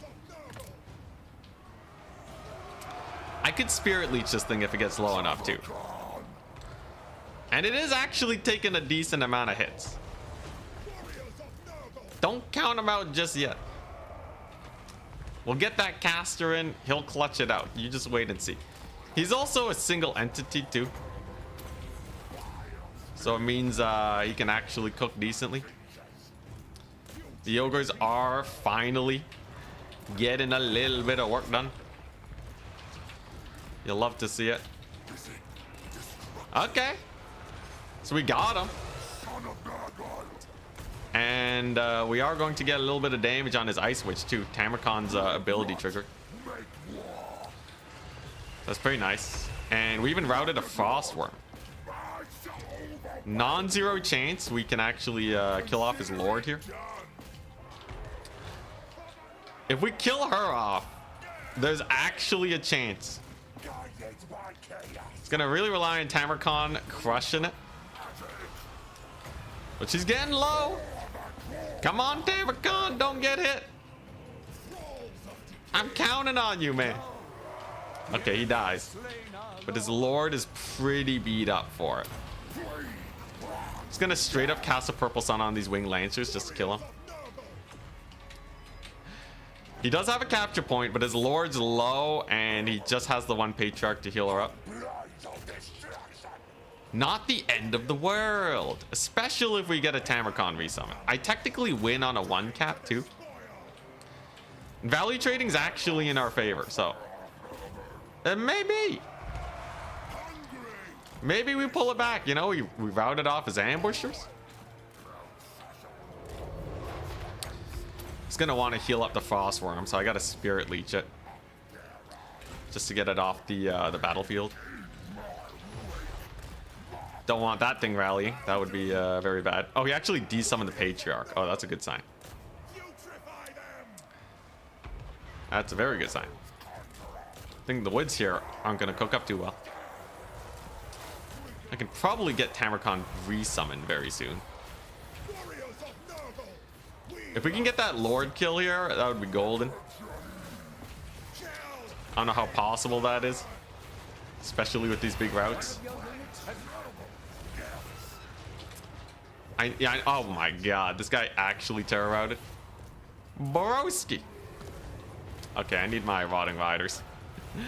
I need the Rotting Riders to come in clutch right now. At least he's gonna rally. I don't like that the Chariots are coming back though. I will be able to get a Spirit Leech, but she has a lot of HP. It's gonna take a few hits to actually kill her. Rotting Riders though should be a decent versus all of these fools though, at least. But will he be able to save his Lord? That's the real question. And will my Rotting Riders clutch it out? Or will they fail me? So actually just straight up gets the Patriarch resummon. If he misses this purple sun though, and I'm kind of counting on that, maybe we'll be okay. Actually missed it pretty bad. Oh my god, the purple sun is cooking them alive. And then we resummon Tamarkon to get the Lord Dead penalty resolved. And then we get the Rotting Riders to just clutch it out, right? His Lord's basically dead at this point, so they can't really participate in the battle right now. I have a good amount of Pestigors. I got one more Spirit Leech in the back pocket, ready to give him a tough time. But what's he gonna do with his Lord? I got leadership from this hero over here. Caster resummon, definitely helping us out. Let's slow her down. It'll weaken her charge and maybe get her caught by the Rotting Riders. Bit of a misplay, bit of an overextension on the Lord. Okay. Can we get the charge in? We get a pretty good charge. Leadership from the Tamarkon. He's back, baby. Tamarkon is back from the dead. Lord is getting Spirit Leeched. And if she goes down here, that would be very bad for my opponent. Am I overcommitting with my Rotting Riders? Maybe. She's low, though. I really want that kill. If Tamarkon can hold the point, I'm happy. Glorious. Enemy Lord down. And Rotting Riders cause terror, mind you. If it wasn't for that Buna, by the way, we would be so screwed. But yeah, they do cause terror. All right, all right. Now I just got to hold on to this point for a couple of years. Totally doable. Look at this. Rotting Riders got the charge. They got the regen. They don't care. They're doing great. Please regen more. Please regen more, you darn cavalry. I need that regen so bad. Oh my gosh, dude, that purple sun. This guy. 2,000 value. You love to see it. We're really banking on these leadership breaks. But now that I actually have a mass advantage, we could probably pull it back, right? Do some of these guys. They're just gonna rout as soon as they get into combat, so we want them off the battlefield. Thank goodness for that early triple cap too. He gets the ambushes on me. All right. The net doesn't last long enough though, so I will be able to disengage. And now we're just getting a sick counter charge with these guys. Now it's gonna have to be quite good here. Some wing lancers. Who are they going for? Looks like the Rotting Riders. We can drag them through the mud though. I have a lot of boys to stop them from chasing. Of course, Tamarkon's a menace. It's a little risky not summoning in more mass, but he has so much infantry, I feel like it's kind of needed. Will the Rotting Riders hold? We'll see. Tamarkon's doing all right. If he doesn't get shot into oblivion, I'm happy. Can get a counter charge for the leadership, maybe? It looks like yes. Okay. And he whiffs. He whiffs the wing lancer. He whiffs the wing lancer charge. Rotting Riders get in there. They're gonna terror rout him. and proc their Unbreakable. Absolutely huge. And I think the only thing I need left now is mass. If we can just get a handful of units with mass, we're golden. That just means one Plague Ogre and I'm fine. Yeah, he's stuck resummoning the Frost Worm because he knows he needs mass. They're gone. Wing Lance are gone. Rotting Riders hold. You love to see it. One Plague Ogre for the win. 2 minutes. I just got to hold for 2 minutes. Pestigores are great because they have insane missile resist. Get me them Plague Ogres. The Plague Ogres will dumpster this thing. Tamarcon gets the stall. Tamarcon is exactly where he wants to be. Frostworm can't get in there fast enough. Got the Plague Ogre summoned a little bit late. If I can just stop this thing from getting into the fight, I'm happy. So he's going to be trying to countercharge the Rotting Riders, which is going to use that opportunity to distract a little bit. Because I don't want them charging the Pestigores. If it charges the Pestigores, it's a rough time. Preferably we get the countercharge. Oh my god, what a hero. Cultist doesn't get, the Chaos Sorcerer doesn't get hit initially on the first charge. So he's actually going to hold against this, the Frost Worm. Absolutely Chad mode activating. Pestigores capitalizing on the terror route of the dervishes. And the Plague Ogres are coming on in. You served well, Rotting Riders. You served well. Maybe not on the first summon, but the second summon was definitely clutch. Now I just have to hold for 50 seconds. Anti-large for days on that thing. Not a big deal whatsoever. Pestigores can beat these guys up. He's not going to capture this point with one Kislevite warrior, so him making a run for it's not a problem. Look at how quickly those Plague Ogres rout him off. Plague Ogres for the win! We're going to leave these guys to regenerate their vigor. I need them for terror routes in the hyper late game in case that happens. But I think we did it. I bet you guys thought it was over. But Nurgle's too strong, man. Nurgle's too strong. I barely killed him with enough Plague Ogres. It took a lot. It took a lot of Plague Ogres, but we got there. Almost beat me with my own build. Definitely an effective build. Whew, we got it. So Chaos Demons and then Nurgle, and then that was Kislev, and the first game was against Warriors of Chaos. Terrifying. That puts us in top 4 already. Dang. And we're up against Tingus Bingus.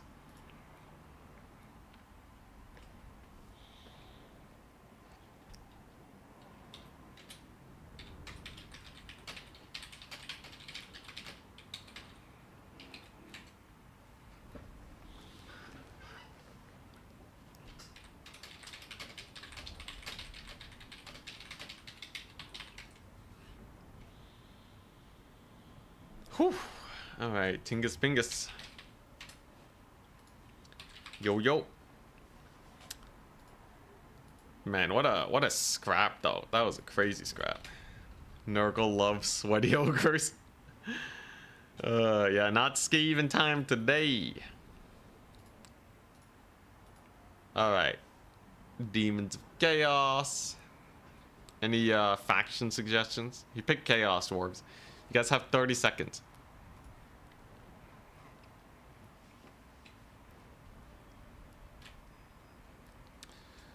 What suggestions are we seeing? I already went the Beast of Nurgle build, it sucks. Bretonnia, Tomb Kings. Alright. Demons of Chaos, Bretonnia, and Tomb Kings.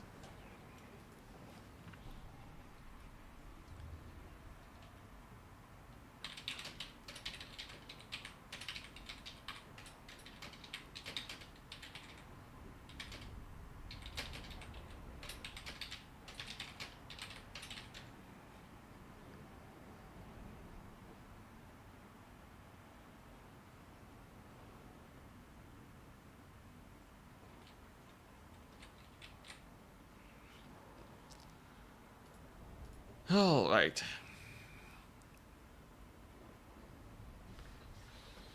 You entered your second tourney this evening. Thinking about Tzeentch. Tzeentch is pretty good. Any units to avoid? A few.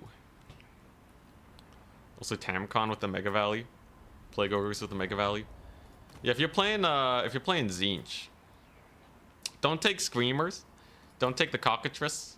Spawn are okay. Don't take the War Shrine or these guys. Aeson is okay, but only if you know how to kite. Don't take the Soul Grinder or the Flamers. Changebringers only if you have air dominance. No Burning Chariot. Everything else is decent. Don't go for the Blue Scribes. And my goodness, don't take too many spells.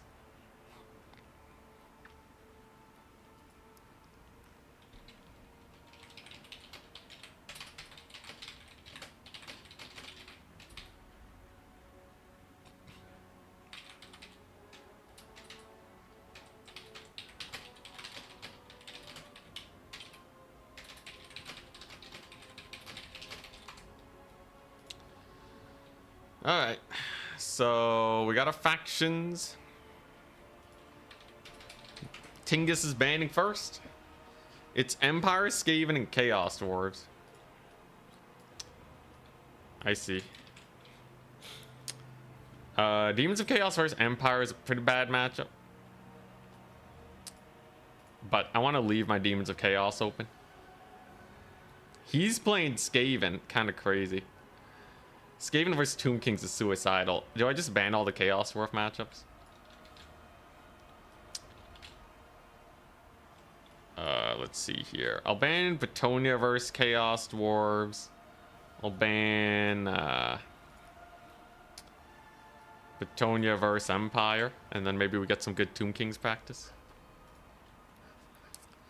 Wood Elves, no Elves. I feel like be fun to get some Wood Elf practice in at some point.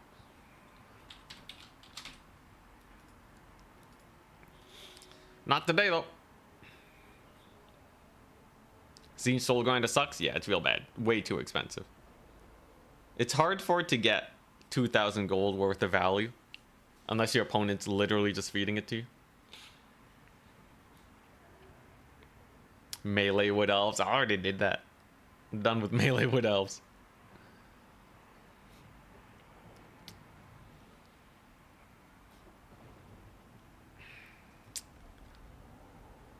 Little worried about Demons of Chaos versus Empire, but against Chaos Dwarfs and Skaven, they should be fine. If he makes it where it's just Demons of Chaos versus the world, I'm happy. You can get potentially 2 wins with them. Making it 3 wins for Demons of Chaos today, but he bans one of them.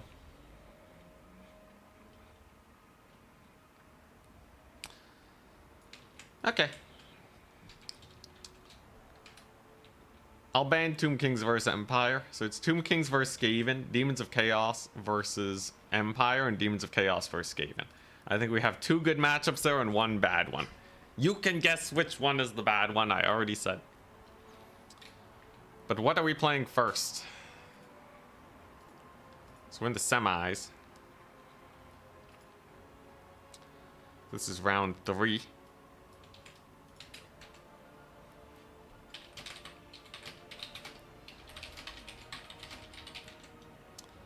Let's see.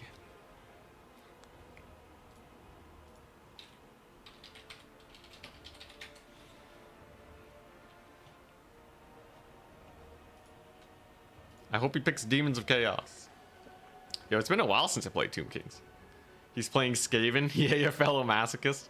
What's the win rate? Holy crap, they're second worst. 45%. Jeez.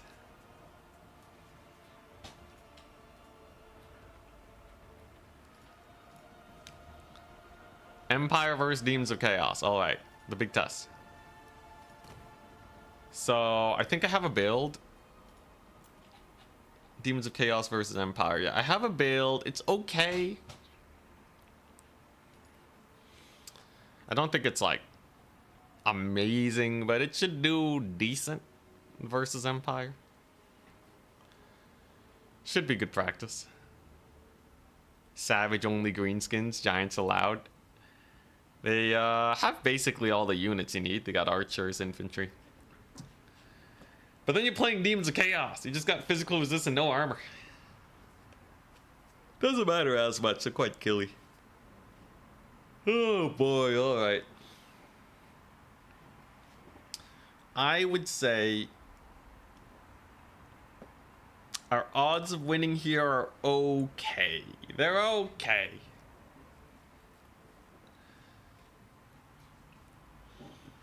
There's a few things I'm worried about. There's a few things we're prepared for. If he brings a Luminarch, he's a mad lad. We'll be giddies. I'm really interested to see how he does Skaven versus Demons of Chaos, by the way. Because Skaven have a terrible matchup into Nurgle. He bans Edge.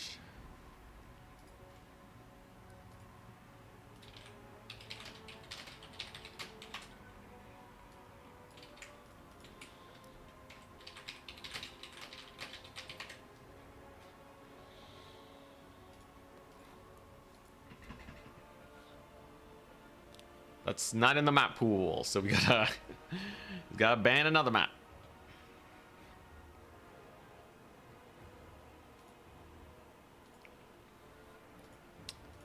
Any moment now, and we shall load into the game.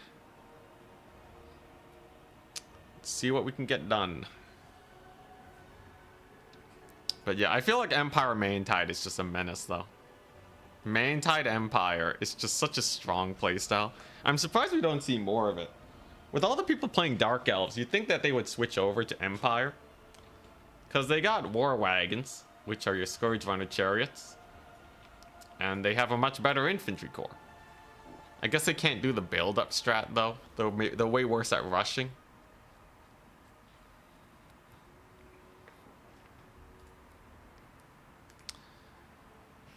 He bans a Ragnarok. Alright. So Decrepit Moor and Floodplain. Alright, let's play Flood. Alright, now he'll be back in a second, so we're just chilling. The other side of the bracket's pretty slow though, so we don't have to worry too much. Potatoes, Devil, Navigator, Pontim's Claw, and Caradoc are dueling it out. No Charix or Danican today. What a blessing. I'm here for the Furuncle. How cheap do you guys think Furuncle has to be before he is just barely meta? Where like people unironically run the guy.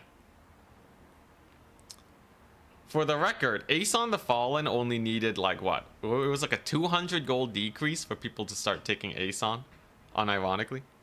500 gold. Oh my gosh, he's 2,000 right now. He's 2,000 gold. He's like a Shredder of Lustria. 1,500. I'll pay anything for him.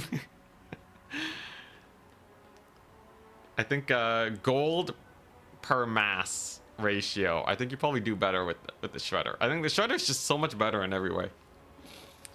The fact that he's kind of in the same price range is so sad. 1,600. I think it might actually be higher than 1,600. Then again, okay, so people are running Hydras at 1,600. There's reason to believe Furuncle is better than a War Hydra. But I don't think he would actually be good at 1,600. Like, I think people are running War Hydras wrong. Like, I think they shouldn't be. Every time I see a War Hydra, I'm very not impressed because its leadership sucks. So Furuncle's a better War Hydra. Maybe 1,600 is when he actually is like, okay. But historically, CA has needed to price reduce less than what I think it needs to be. Like, I thought the Grail Relic needed to cost 300. 400 was enough, it turns out. I thought Aeson would need to be 2,200. 2,500 is actually enough to see some play, barely. So, you know, maybe. I would love to see him at 1,800, though, at least. He needs... At least give him another price reduction. He's garbage. Also, I'll be back in a second. Ugh.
Alright, we're in game. Hell yeah.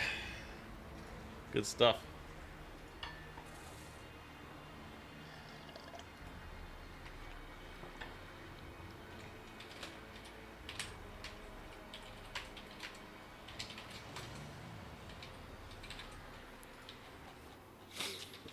So this is a rush build. This is a rush build. Burning Head is great versus Empire, and then we got Soul Grinder. It's classic. They're just worse giants, great unclean ones. Yeah, they are just worse giants, aren't they? Yeah, I've been trying some Bloodletter rushes lately. It seems like they're the best infantry unit for Demons of Chaos. Still not amazing, but they can chop their way through most infantry. They're like average trading infantry that's weak to some fighting stuff, but at least you can get a little bit of work done. That's a Luminarch. Okay, so the guy actually brought a Luminarch. Actually, unironically, brought the Lumi. So in theory, if I A-move into his face, he's a dead man. Just don't give it any targets early on. Moving with the boys, get some fiends to kill his cav. The Luminarch plus these guys is 2,700 gold into units that don't really do that much. Right? Like they don't actually do that much. They're just kind of here. They just kind of chilling, right? Oh, he's going for my lord. So if I have a full rush, and he has that so much range, I should just be able to mulch his front line. As in, like, there shouldn't be anything that can kill off Bloodletters and Fiends. I just have to get the aggression right. But there should be enough for me to even push into his backfield. Assuming we play our cards correctly. The Luminarch does ward off the Soul Grinder, but he can get into the fight pretty quickly on his own. I don't think he has to worry too much. Here come the Free Company Militia. If I can get a volley of blue fire on him, that would certainly put him in a bad place.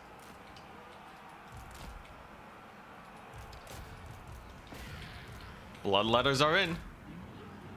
You can see just how effective they are versus his poor infantry here. Damn. Bloodletter's kind of hype.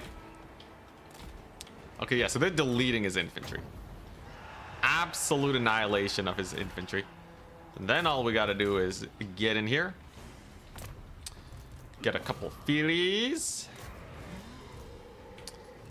What a massacre. What a massacre. Alright, so he has some Demi Knights. Oh, gets the net. I see. Alright. Oh, he has a bright wizard. He has a little bit of he's a wizard Harry. That's not the biggest deal in the world. I should be able to just get in here. Oh crap, no, those are the unbreakable dudes. Alright, well, let's kill off the Demigryph Knights first. Luminarch is fairly distracted. I don't have to worry about it too much. It's getting chased down by Bloodletters. So that's mostly decent. Oh crap. No, not the net. I will say some very good net plays. He's been doing good there. Luminarch gets a shot in too. Holy crap. Brutalizes my poor thingamajig there. A poor big boy. But he is about to get his Knights of the Black Rose caught up. Demigryph Knights are just bad. They're just bad, sadly. So they should be going down very soon. Does get another shot in on my big guy though. If he gets one more Luminarch shot off, that could actually be a little unfortunate for my poor thingamajig. The Demogryph Knights are down. Outrider grenade launchers? Holy crap, he's really going hard on the mobile squad. All right. That's gonna change things up just a little bit. I just need to make sure I have enough mobility here, and then we're good. Honestly, Marcus and Lightcaster's not the worst either.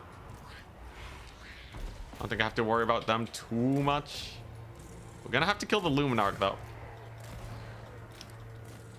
One of your units has been destroyed. Whoo, thank goodness. It whiffed.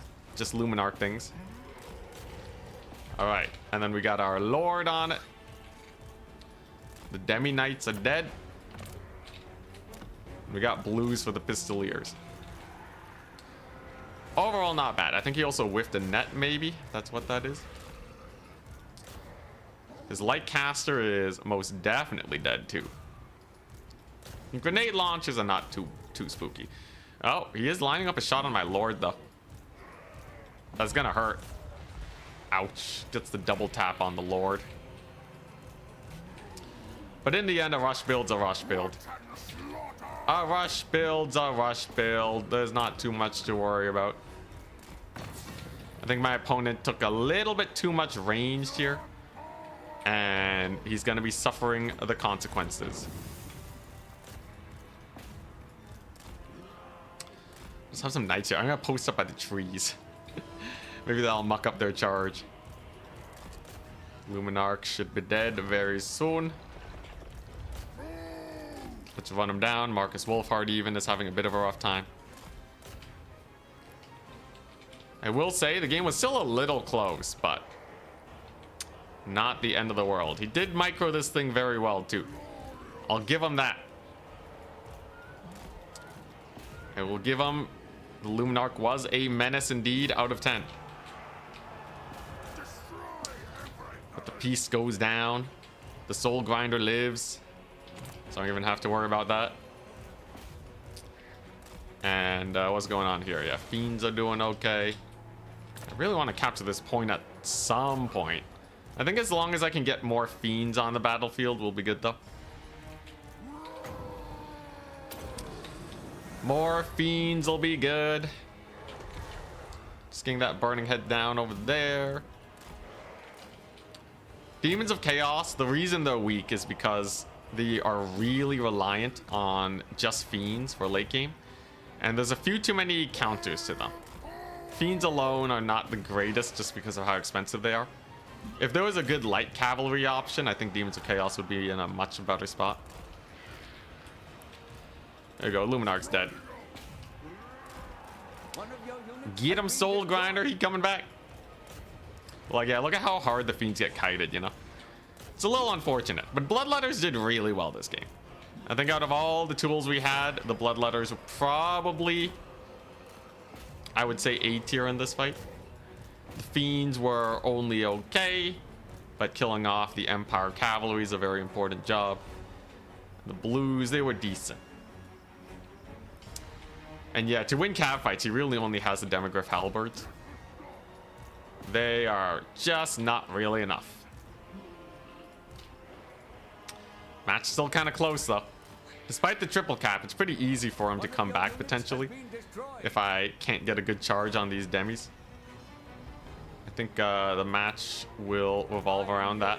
Looks like he feels like maybe he just spent all his money. So it feels like the demis would not be able to win. So GG. Well played. That's going to be our third win today. Demons of Chaos cooking well today. Luminarch did not pay for itself. And it needed a lot of defenses to keep it alive. So don't think it actually was good despite dealing a bit of damage. Fleshhounds actually did okay. The Furies though. Furies against Cavalry is great.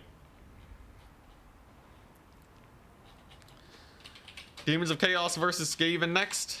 Your first map ban. Versus Skaven. Oh boy, here we go. Skaven should be an interesting one.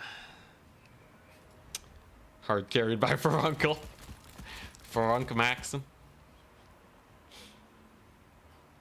Got an ad exactly as the Luminarch hit. Dude, rip. He bans dried floodplain. Let's play Lair. So a Ragnarok Lair. It's a pretty good one for us. This here map is quite brutal. It has not a lot of space to route off, and it's pretty close quarters, which is everything that Skaven hates about the world. So as long as we can make use of the map advantage, I think we can be pretty happy. Skaven in general, pretty easy to shut down. I know Fiends are an absolute menace against them. They have basically nothing that can kill Fiends. Less that can catch them. This is actually a matchup where Fleshhounds can be pretty good as late game summons. And then, oh my gosh, Skaven don't do well against anything, do they? I'm looking at everything on the roster. I'm like, man, this is all really good, ain't it? This is all really good. Now we gotta not get overconfident. Maybe he will have some secret tech here that shall obliterate us. But overall, I think odds are unlikely. We got a pretty solid build. Am I missing anything? Skaven don't really have any weird cheese builds, right? They just have the one main type.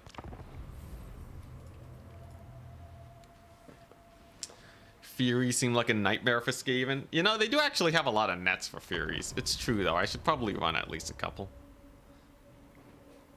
Actually, was not even thinking about Furies. There's so much other stuff that does well. Furies kind of crumble and they have the air net. But I think at least one Fury is a good idea. Oh, and I should take Nurgling. I always forget to spend my reinforcing money on Nurglings when I have like 400 left over. Max Eshin Triads. Except for the fact that they have a bunch of physical resist and no HP. They're like even worse than demons. Poor Eshin Triads, man. I'm telling you, golden age of rat womping. This is it. He's just gonna crush me. He's gonna take us to Pound Town. I am mildly skeptical. Let's see if we can get that Demons of Chaos win rate up, though. If you go to the stats, Chaos Demons are still at a 52% win rate, but I think they're almost at 53. We're doing a simple build today. It's a Plague Bearer rush. There's nothing complicated about this. You just A move, and you just up trade into Skaven because they can't win the frontline fight. They have practically nothing that can actually hold against us. And unlike Nurgle, we also have better spells. I got Burning Head, which is a nightmare for Skaven. Against Max Chariot stuff, we got these boys. He's gonna need a lot of Poisoned Wind to actually kill Plague Bearers. So we'll see. Does have a lot of units. I don't have that many sources of terror either. Really just this guy. So we got some Stooges and we got my Lord. Lord has to stay a little bit safer. Maybe I should have bought Fireball actually to Lord Snipe, but double Hell Pit. I think if double Hell Pit was good, Skaven would actually have a second threat. Teeth Breakers, a Burning Head target, some Skaven Slaves, Storm Vermin. So he does have Storm Vermin. Halberd variant doesn't do a lot of deep stuff. 32 melee attack is okay. But they're going to be stuck on cheaper infantry for most of the battle, I presume. He brought Tretch. The Craven Tail himself, alright. But what's he going to summon in? I probably want to get in the Fiends. He has Flensing and Warp Gale. So just don't blob up. Just don't blob up and we're good. I'm just gonna save my Burning Head for these guys. If there's one thing we have, it's a lot of time. A lot of time to sit back, relax, and enjoy. I think a Fiend of Slaanesh, you can't really go wrong with that. So we're just gonna bring him in. It's a pretty good volley on my Festering Stooges, actually. A little bit of damage there. Once we get into the melee fight, though, I think we're okay. We have a victory point. Keep it from the foe. Want to route off these first dudes. Couple Skaven slaves are not a big issue. Oh crap, he's retargeting on my lord. It's actually not the worst though. We can just land him. And then we get the fight going on. And then we want to start getting in the mobility. Mobility will be a pain for him. Yeah, okay, he's getting a few hits on my lord. I'll give him that. Net last millennia. I'd say that was yeah, just a little bit of a misplay on the HP of my lord. It's not like he would have been able to hit the infantry anyways. As long as he lives though, we're goodies.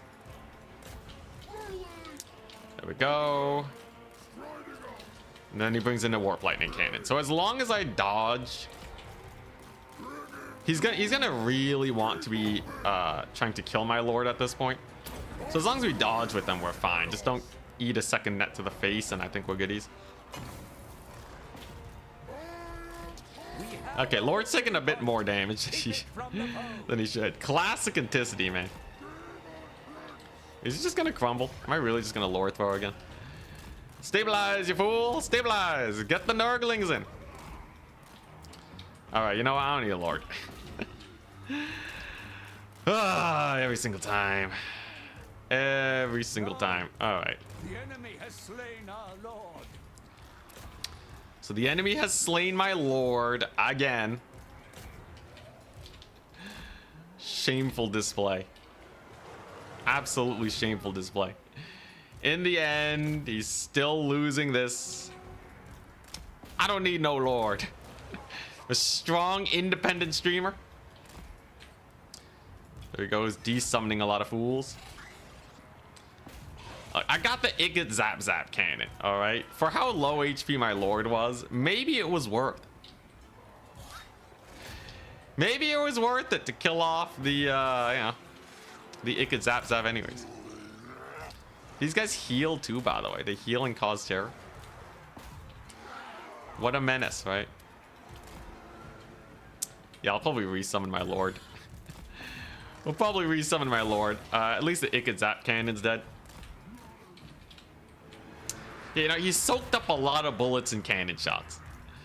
Totally. It's exactly what we want to be doing, right? Soaking up his ammunition. His very expensive ammunition. Can we get the teeth breakers? Dang, actually got a volley off. Are you gonna catch him nonetheless though? I think we probably will. And then once we have that lord back, man. Oh, he's getting it. At least he's having a very hard time killing not teeth breakers, plague bearers. I guess that's okay. Teeth breakers did live though on 14 entities. What a menace. They will continue to be a menace for a while, I imagine. Flank fight's kind of sus. Soon as I get that lord back though, and we got some terror going in, we're good. And he's back.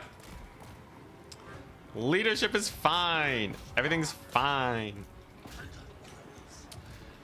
Doggos are chasing off storm vermin. They ain't coming back. Flank side, not a problem. Not a problemo. Look at these bloodletters. They're doing great. Sick them on the poison wind. I don't know if they actually died to poison wind. Let's, you know, let's test it. Let's test it. It's only a partial dodge, sadly, but all right. Crap. It just botched the burning head. What is that? I mega botched the burning head. That's an oopsie doopsies. Alright, look, as long as I have a little bit of mobility, we're okay. The burning head actually still hit against all odds, so that's pretty funny. It's kind of crazy how badly I miss playing this and it's still actually going well for us. He's making good plays, defending his range. Scuttling away with them when he can. Doggy charge on the storm vermin though. Gonna be rough for him. I still have exalted plague bearers here. I think we can hit him with the hammer. A little bit of a terror out. With my lord coming in. Should do wonders. With double exalted plague bearer here, we're doing pretty well, right? That's a chonky route. I believe that's a flensing he's chucking out though. But yeah, the route goes very hard indeed. Then we get the Furies, deal with everything else. It's chill. It's chill. As long as you're facing Skaven, nothing matters. You know, that's what I learned today. Who cares, man? Who cares? It's just Skaven. His caster's gone, man. Boom. Tretch getting smacked in the face. A little bit of spell action. I even got Nurglings. The one-time Nurglings look like they're actually good here.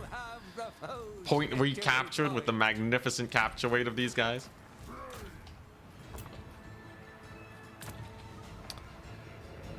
All right, now what? I guess we just start spamming fiends, probably. I think we just start spamming fiends and we'll be okay. I mean, good D-summon though. Like my opponent is actually playing Skaven really well. All things considered, he's doing it very well. Look at them poison wing globadiers. All right, but fiends are on the field now. If there's one thing Skaven can't do, it's play a late game. No more formation for you, good sir. I got some reserve units. We got another burning head if I really need to. His globadier is dead. He's not shooting my lord. Hilarious. Not hilarious. Wonderful. Let's get another burning head over there. Finally, Teethbreaker's gone. Dang, that value is 2,600 value Teethbreakers. Crazy. But anyways, he can't hold versus the terror routing. Everything's gone, man. Absolutely everything's gone. The Dunzo. Just got to capture this point now and then we're good. We got a couple rat ogres. Not a problem. Tretch just got terror routed by the Stooges. Brutality. We got our Nurglings on this point. We got this guy running for the hills. Tretch is gonna terror out again. No, Tretch has a lot of leadership for a guy that's named Tretch Craventail. Base 65 leadership. You can count on Tretch more than you can count on ogres. Kind of insane. Anyways, yeah, he kind of over committed here on these skirmishers. They're really doing him dirty right now. By having so many skirmishers on this flank, he left his other side exposed. So I just didn't take the fight there, and we had a huge advantage while these guys were just slowly getting into position. Then we're gonna line of sight them using this hill. And then we're gonna hit him with a burning head. Little misplaced, but I think he'll still clip him. And that should help us out. So goodbye, caster. And you know what? Exalted Plague Bearers, they were very fun this match. I think Exalted Plague Bearers were clutch. They did very well. They just never died, man. They just never died. Skaven just don't have the tools to kill them. Apparently. Tretch almost dead too. We're almost there. Dude, I'm so tired. I'm so tired. It's been a long week, even with the break. I don't know why. I don't know. Fun game though. I think it's also the lack of food. Maybe I just didn't eat enough. I ate a lot of vegetables, but not a lot of carbs. I think that's actually what it is. I don't think it's the week. I got stuff in my face more. Good Demons Chaos win though. So that's +2 wins. So that's 2 and 0. That's Chaos Demons twice. 1 versus Empire, 1 versus Skaven. They won both. Are we gonna get to 53% win rate with these guys? We'll see.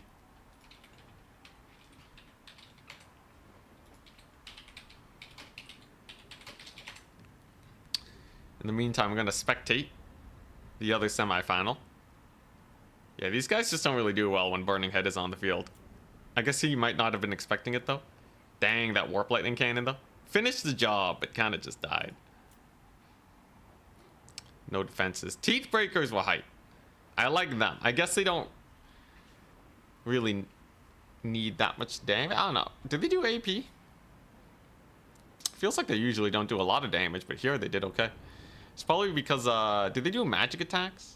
If they do, that's what did it. Magic attacks versus demons. Terrifying. Alright, so we got Navigator. We shall be spectating. And the Demons of Chaos win rate moves up to 53%. I am 3% away from achieving the impossible. Getting Chaos Demons to the highest win rate faction in the entire game.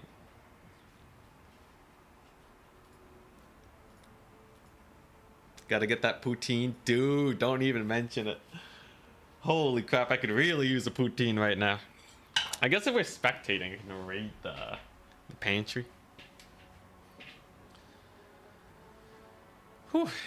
You win a tourney with Demons of Chaos yet? I think 1 or 2, but usually I get knocked out in the finals. Sad.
Yeah, sample sizes are pretty small on individual faction matchups.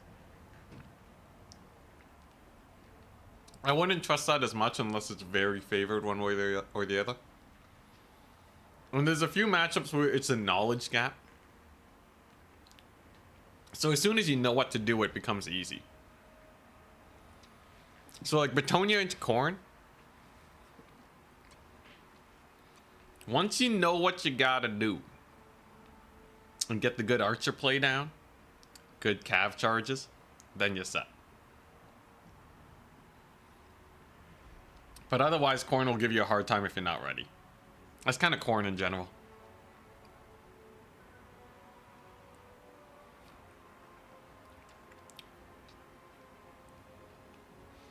Yeah, the high level player skew is pretty crazy.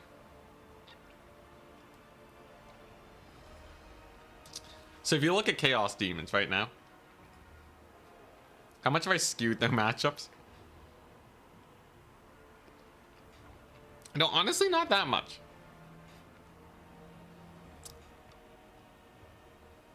Like, I haven't played against Skaven that much, yet they still have an 8-1 win rate. Bro, Skaven, how many matchups does Skaven have below 20%? 3. They have an 8% against vampire counts, 11 versus ogres, 17 versus beastmen. They have 5 factions below a 30% win rate. 10 factions below a 40% win rate. Jeez. But they do have an 83% win rate against dwarves. And fun fact, it is one of dwarves' worst matchups. The only thing is, the only matchup they've lost to more is Beastmen. But that's only because they have a 3rd win against Skaven and only 2 wins versus Beastmen. It's one of the worst matchups with dwarves.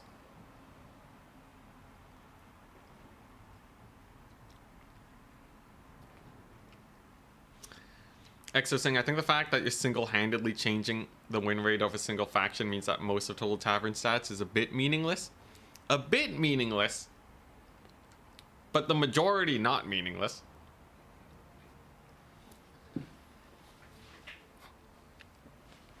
I think Total Tavern is the best at telling you which matchups are the worst. Like, dwarves have an 86% win rate against Kislev and Empire for a reason, right? We're not gonna chalk it up to like there's just some random dwarf player that sucks versus Empire, you know? I think a lot of the win rate stats don't matter as much. I think the win percentage is more of a light correlation. While most factions are about where they should be, in my head, many of them are very far off. But for some matchups that see a lot of play, absolutely. You can pretty easily learn what the bad matchups are for your faction by going to Total Tavern. But it is definitely useless in terms of ordering which factions are best to worst. It's pretty useless at analyzing which faction is better than other or yeah, just better in, well, that's the same thing, right? Yeah, it's really bad for ordering factions. And it's really bad for just determining rough strength of a faction too.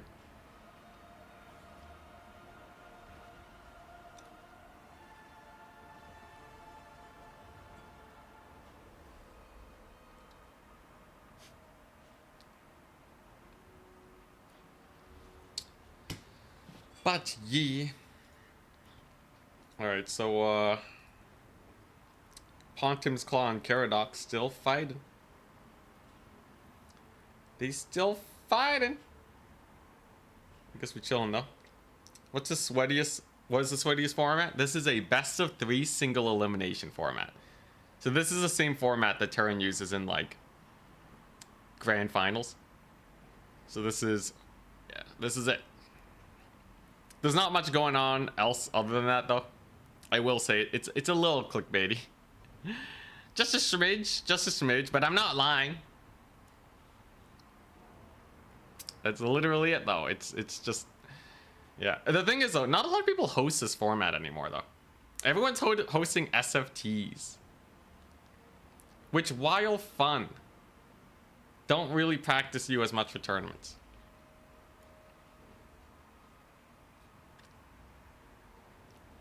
Would be interesting if there was a way to sort the players by rank. So if you look at the leaderboard, the leaderboard, you can get a rough idea of the categories of players. So top 3, the players with 20+ tournament wins, they're the ones that are probably the spookiest. They're in like the upper echelons, very hard to defeat. You usually expect them to make it far in any tournament that they make it to. Then you have slightly below that, people who can still tussle and do really well, but they don't play as often. So they generally have a smaller faction spread. So like Berserk plays Like Charix, myself, and Daniken, we can play many different factions at this point. Maybe less so Daniken. But like Scrambled Egg Special is mostly Vampire Coast. Berserk is mostly Rush factions. Own Goal trends heavily into Wood Elves, right? Oliver Wall, Maximilianer, Boss Toss, right? Just a smaller faction spread. And then you kind of get to the next tier after that. Right? Of people who are pretty scary, but they can't like consistently win a tournament on a whim. But like, yeah, you roughly get there. And then after that, you get the rest of the filth. You get the garbage people. Can't even win a tournament. What are they doing? I will say though, I think the top 3. So like, for me, I can win like a best of 9, almost 5-0. If I'm ultra tryharding on a good day. We did a lot of best of 9s for a time, where it was 5-0, 1-0, or 5-1 for a lot of people in the mid tier. Yeah, and then Daniken is more like a 5-4 situation, and Charix beats me 5-3, which is crazy, man. That's crazy. So like, if Charix wants to win a tournament and he's tryharding, it would be almost impossible for people to stop him. That's kind of where Charix is at. Be nearly impossible for anyone to stop him, including myself.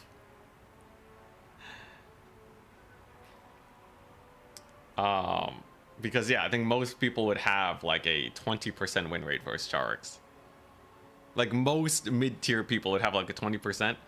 I think even myself, I'm sitting at like a 40, maybe 33% win rate versus Charix.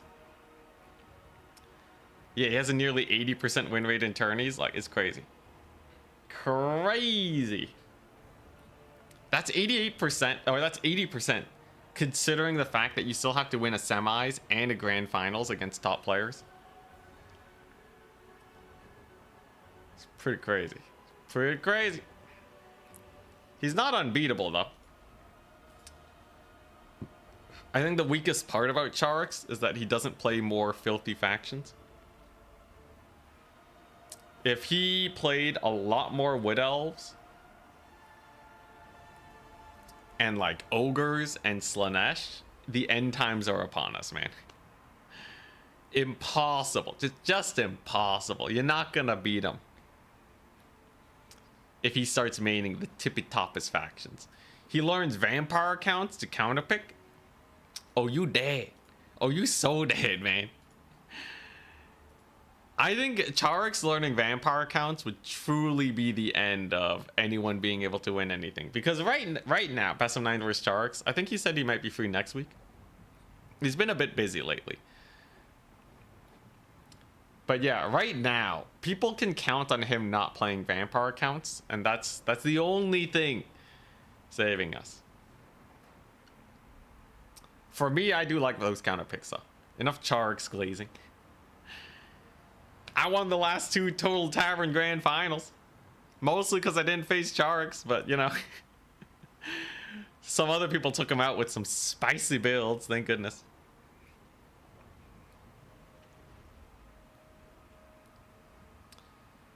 What about Solisora? You remember any? I actually didn't play much against Solisora. I think Solisora was mostly in while I was out, taking my long break, my 1-year break.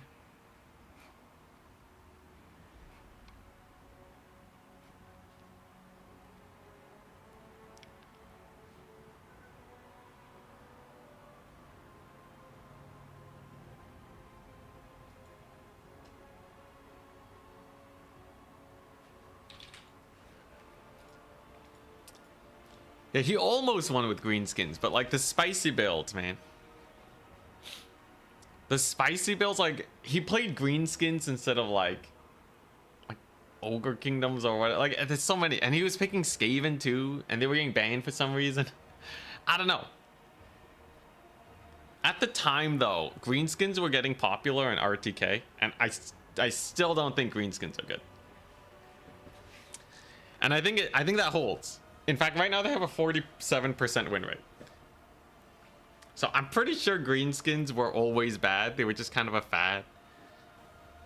Now Charix can play whoever he wants, man. The guy doesn't have to full sweat lord it, but I really do feel like if we just unlock Pandora's box, man.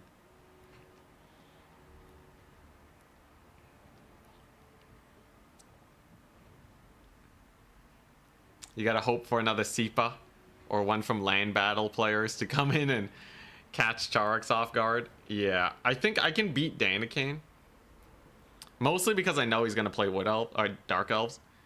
I know he's gonna play Dark Elves. And I know he's gonna play Bretonnia. So if I just hard counter that, we're chilling. Force him into some uncomfortable factions and then whip out the top tier dogs. Get the Wood Elves in, get the Ogres, get the Counts and such. Danican, he's really good at micro, but he just doesn't have the years of knowledge that us veterans have. I can exploit that. If someone like a Sipa comes in, then it's a little bit more sus. If we play against someone who's ready to go full filth, it's a little bit more sus because I haven't been super training my matchups.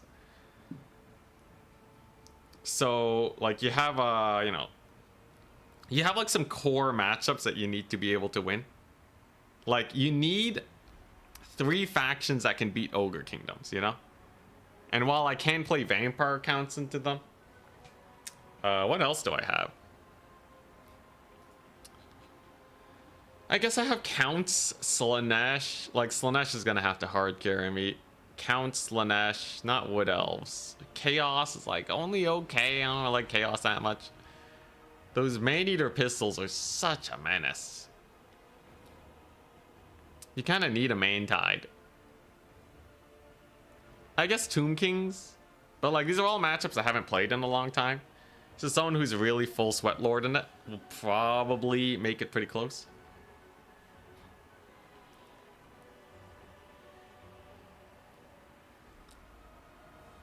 Greenskins have such a massive roster and so many units you never see. They do indeed, man. I kind of liked when Stone Trolls were more meta. You know, I would like to see a heavier troll meta. I think trolls are cool. As long as their leadership is really low, they will always have some pretty spicy weaknesses. The problem is that the Black Orc Big Boss gives ITP and an aura, and then he kind of ruins that dynamic. So if you make trolls weaker, you suddenly get a bunch of blob builds. Not exactly the prettiest thing ever. Oh yeah, Norska. Norska's pretty good. I need to get better at Norska. But yeah, I think in the grand finals, even though I'm not practiced with them, Slaanesh, like Slaanesh, Norska, Ogres, Wood Elves. These are my like default factions that I'll face basically anyone as. Let's see. Bretonnia is a pretty good one there. Yeah. Slaanesh, Norska, Ogres, Wood Elves, Bretonnia. I think. Oh yeah, an Empire. Those are my steel chair factions. We got 5 steel chair factions. We bring those guys out. We're pretty strong. I just have to not get super counterpicked. What's a good lineup? Because I don't want to get super counterpicked, right? I feel like Slaanesh, Empire, Bretonnia covers a lot of bases. Actually, yeah, that covers a lot of bases. Slaanesh, Bretonnia, Empire seems great. Jeez. Kos isn't even on the list anymore. Kos has been off the list ever since launch, man. I'm telling you, man. CA, they just... CA, why? Yo, the community manager is so great, by the way. I'm not gonna say anything about anyone else on the team, but I will say the community manager is the best. He's the best. Holy crap. When I bring stuff up, he gets back to me in like a day, 2 tops. Anytime I send a message his way, he will respond to it. Does his best to make sure my reports and stuff go through. Yeah, he's got the people skills. Unfortunately, that doesn't mean that we get everything we want, but he's amazing, man. The rest of the team is fine. They're probably understaffed, which is why we get so little multiplayer stuff. But man, that community manager.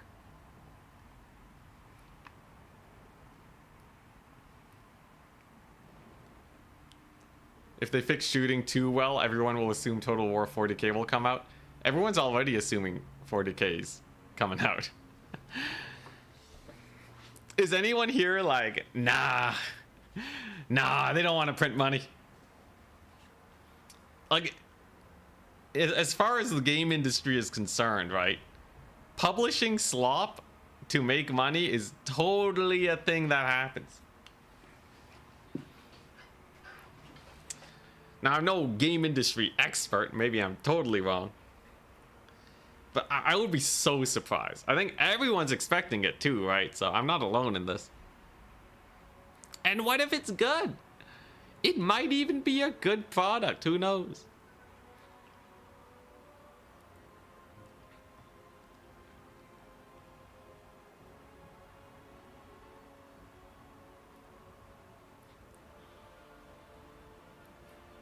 You think there's a good chance it'll be Age of Sigmar first before 40k? Age of Sigmar is not as big though, right?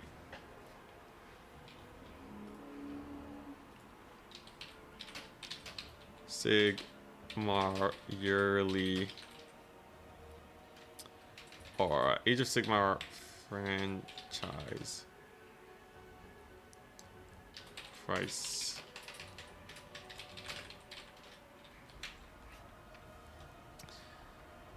Age of Sigmar, let's see here.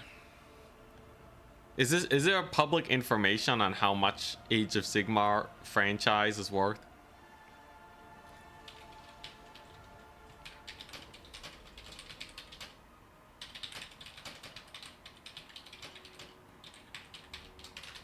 I want to compare it to 40k.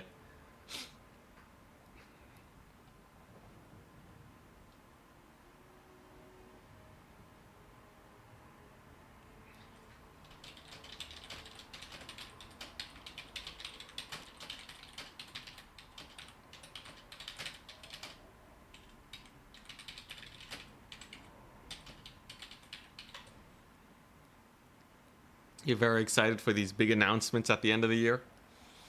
We'll see. We're still a ways away. Still got a couple months.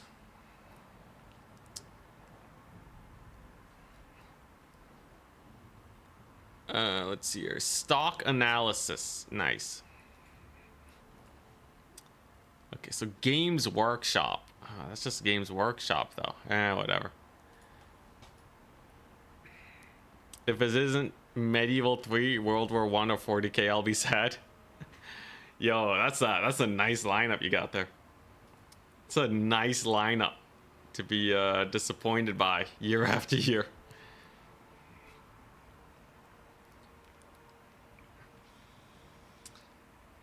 Are these guys, is he actually playing Nurgle? Are we actually gonna see a Nurgle game? Nurgle versus Bretonnia, maybe? Hey, Swamp J, what's up? Man, seriously though, what even is making money for CA nowadays?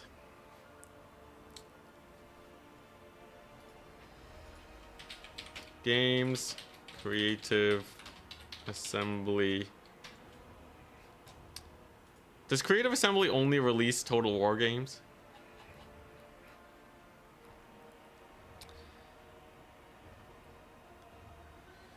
Are they gonna try and make money with Alien Isolation? Isolation sequel that is not out yet. Yeah, what's making money? Dude, they're releasing one DLC a year now. They gotta put something out. Yeah, they tried doing hyenas. Alien vs Predator Total War? Hell yeah. Hell yeah, sign me up.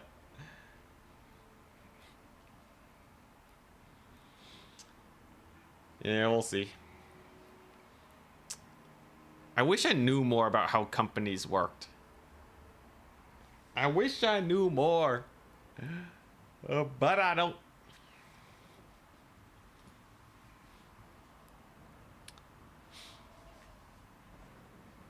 Imagine though, they're like, yeah, we canceled Warhammer 40k just like we did hyenas, you know?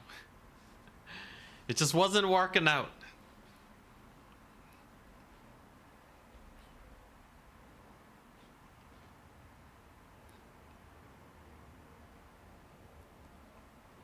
Pokemon Total War. Was there a war in Pokemon? Because, like, obviously you're living in times of peace, but wasn't there like a Pokemon mod where they talked about there being a war? The Great Pokemon War. Honestly, with what we had with the whole elephant situation in war before, Pokemon in war would be terrifying.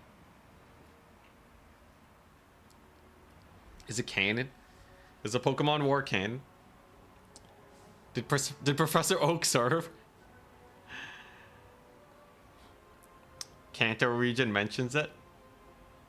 Dang. Professor Oak lived through the war?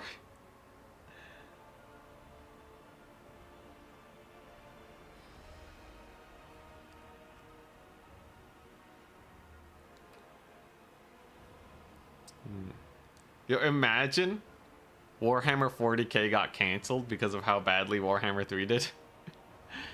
Like, Games Workshop is like, nope, no more license for you. I doubt it. But you never know. Did Warhammer 3 end up selling well in the end? Did they make money off of it? Surely they did, otherwise we wouldn't be getting any DLC, right?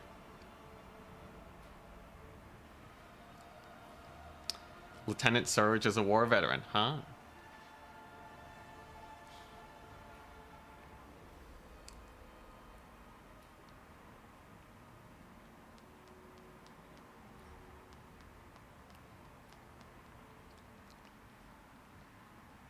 Yeah, I feel like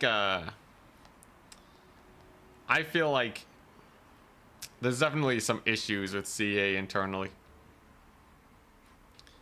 We're really starting to see like stuff crop up. Much longer DLCs, delays, all that business.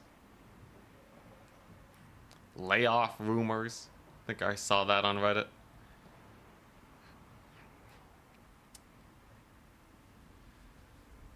Oh. Warhammer 3 is getting good reviews recently. Okay, that's good. On a bit of a resurgence. Fingies crossed. Maybe we'll bounce back. Chaos Dwarfs vs Kislev. Took them 50 years, but they got there. After this stream, I'm totally gonna play some Hades 2, by the way. Gonna get some sick Hades 2 action. Not streaming it. That's what we're playing off stream. But I am excited. And then over the weekend, I can get some chores, do some editing.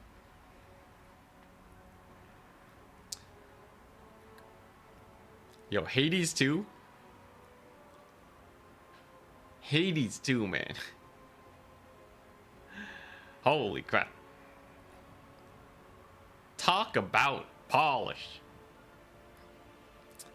I can't play 2 hours of Warhammer without running into some sort of lack of polish, bug, or jank. Hades 2. I have 220 hours in it. yesterday when I played it. Not a single bug. And I think maybe one issue. I think I might have run into one issue. That's why I love indie games so much. Because they're not built on a heap of bureaucracy. Oh my gosh. Also, we're going to see Chaos Dwarfs versus Kislev. We saw this earlier. The Chaos Dwarves lost to Lil Grom, but this map might be better for the artillery. Dried Floodplain has a lot of trees that you can park behind. The bug is you keep dying. Yo, so I grinded. Oh, and Arachne, yep. But yeah, I grinded Hades 2 a lot. Yo, I did a first run Chronos defeat. Beat him up. I guess it's minor spoilers. Sorry, guys. I guess that's very minor spoilers. But yeah. We beat him on first run. It was great. Took me 3 tries. Took me 3 tries. I had to reset the save. But we got there. I'd love to do some challenge runs on Hades at some point, but I don't know what there is to do, really. We'll have to see. You're doing a sub 100 death run? Oof. Yo, Hades is great, though. It's just, yeah, it's nicely polished. I do think it's a nicer game for, like, the mass market, too.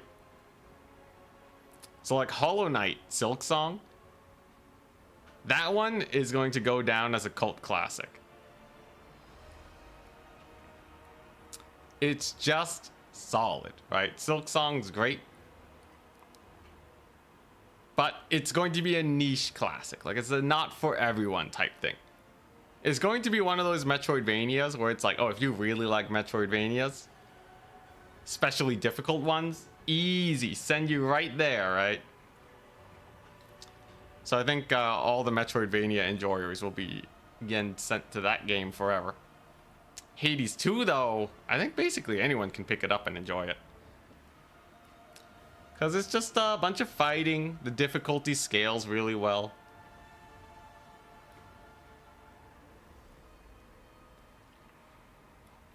You know, that's one of the things I did suggest to CA, by the way. I brought up the Hades 2 heat system. Now, in Hades, you get, or Hades 1 or 2. In Hades, you get a reward for adding difficulty modifiers. For Warhammer, it doesn't really make sense to have that, right? But I feel like it would be so sick. Just copy the Hades modifiers, man. So you can give the AI up to 100% more damage. You can make them 40% faster. You can make them have a higher chance of the dead rise again, except for all factions.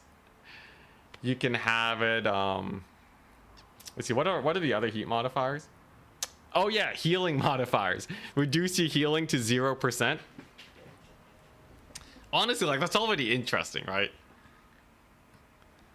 That's already very interesting.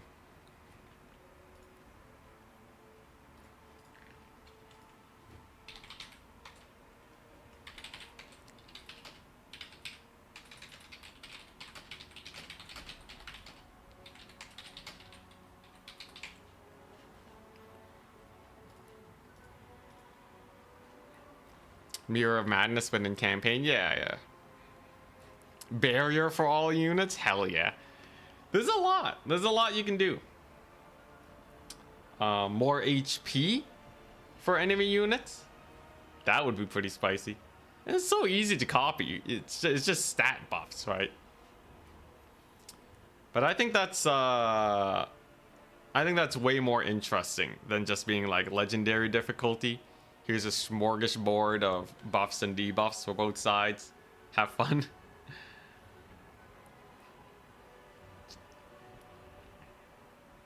But I do think there needs to be some sort of reward tied to it. Like, there's got to be a reason to make it more, to do more difficult runs. If it's just bragging rights, people won't really interact with the system, I feel.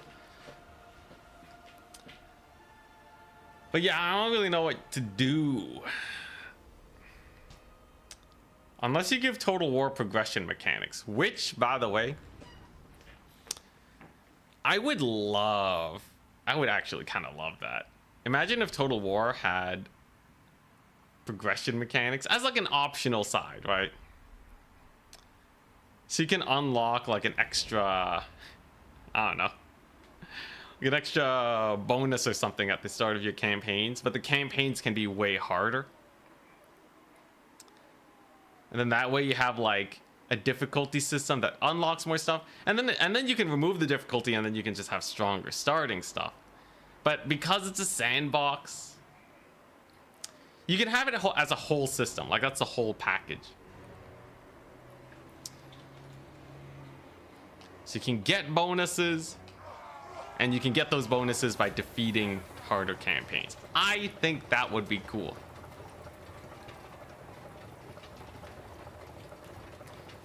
You know, where's my feedback? Where is it at?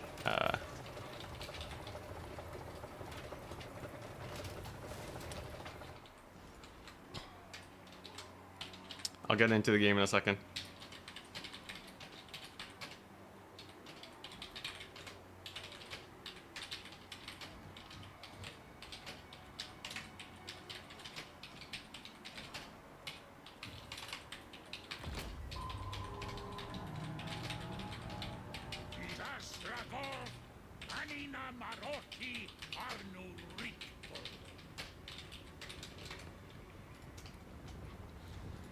All right, I got the idea in. What do we got? Astrogoth. Flamestorm. All right. Flamestorm is a fun spell. If you overcast it, it'll last forever. Double Iron Demons is very standard. Did he take the... He didn't take the physical resist. And the perfect vigor. Skipping out on the Iron Demons. It's Chaos Dwarf army. Yeah, you can give them physical resist and perfect vigor. I don't know why he doesn't have it. It's a really good ability to take. Navigator Upton otherwise, though. Double Heavy War Sled has arrived. They can be a little spooky against Astrogoth. 130 armor is good, but armor-piercing missiles. A little rough. Astrogoth is... He's trotting around in circles. Look at him go. Dude, that run animation's hilarious. Whoop. Iron Demons, again, pushed back by the sleds, too. Overall, good Kislev start. Ice Witch of Tempest. She got the... Oh, the same kit, really? Hailstorm, Gust of Truthlight, and Blizzard. I really don't see why Hailstorm is needed. It's not like you have that much cavalry you really got to bully, but I guess Bull Centaurs are a little spooky. Snowflake Pendant's cool, though. So he has some extra Winds of Magic regen. No Arcane Conduit, just raw Snowflake Pendant. I don't know if this is better than Arcane Conduit. Maybe it's cheaper, maybe it only costs 100. Regardless, enough judging the builds. Got some sick plays. Infernal Guard. Oh, these are no normal Chaos Dwarf warriors. The Longbeards of the Chaos Dwarves. 44 melee defense. They'll crush these Kislevite warriors that don't have enough melee attack. Flamestorm only does okay. And now we are going to see a bombardment. Or a blizzard? On your own, men. Oh, he disengaged with the warriors into the Flamestorm. Oh, I see. Okay, now, interesting. I think if he hadn't disengaged into the Flamestorm, it could have been way better. He's also kind of hurting his thing in the woods. They did take a little bit of damage from that. But he did kill an Infernal Guard, and that's like, what? Almost 1,000 gold? That's pretty rough. Snow Leopard also just took a massive hit from I don't even know what. It just got summoned in and took a bunch of damage. Interesting. Oh, Hatchet's Dark Ravagers. They threw the axes at it. So overall, it's a pretty nice tussle. Train's getting chased by the Frost Worm. The train is overcommitting a little bit, but shutting down the Wolf Hearts.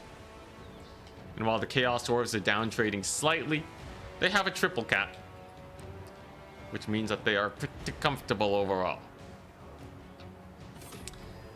Though we'll have to see. I'm a little worried. A little worried about the trains, right? So one train's dead. This one's gonna die too. Got a Snow Leopard on it. I always love seeing Snow Leopards. You never really see them too much. Just because they have no HP. 3,200 HP.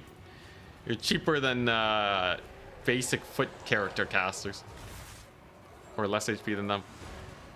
But yeah, we'll see how it goes. Hatchet's Dark Ravagers are in. Now he did use all of his magic on a big blizzard. So he's not going to have enough for the Ravagers. Might be regretting his decision just a little bit. But you gotta remember, just like the last time we saw this matchup, Kislev is good in the late game with the Cav summons. So if they can keep the fighting fairly close and just reach the late game, they should be able to clean up pretty hard. Here's the thing though, Astrogoth, kind of a menace. He's fast. 46 speed to the 64 of the Frostworm. Running after, he got no fear. Look at those axes just sticking into it. That one bounced off. More axes. A couple of them are stuck to the spines of the Ice Witch. But the Frostworm is still doing all right. Flamestorm drops. I'll say the magic has been slightly suboptimal for the Chaos Dwarfs. It's been okay, but nothing too crazy, right? Like Astrogoth is not anywhere near the value he wants to be. And another blizzard drops on the Infernal Guard too.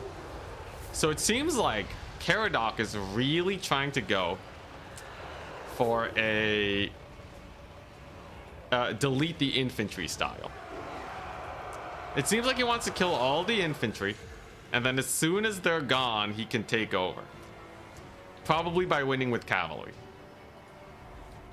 Guess it kind of makes sense. But the Infernal Guard, they still hold. They still have 100 armor. There's still an Astrogoth. And one Griffin Legion is actually kind of struggling versus these guys. Dark Ravagers, what makes them so good? They do better when units are routing near them. They get extra melee attack and leadership. They have physical resist, apparently. Okay.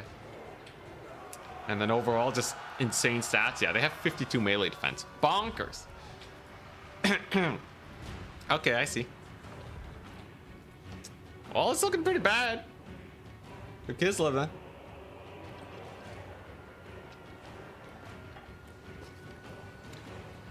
Unless they can actually kill the Dark Ravagers, it's kind of over. Flamestorm right on the Griffin Legion? Now that's value. Yep. Yep, there you go. Not too long ago, Astrogoth was sub 4 digits. Now he is at 1800 value. Massive Flamestorm.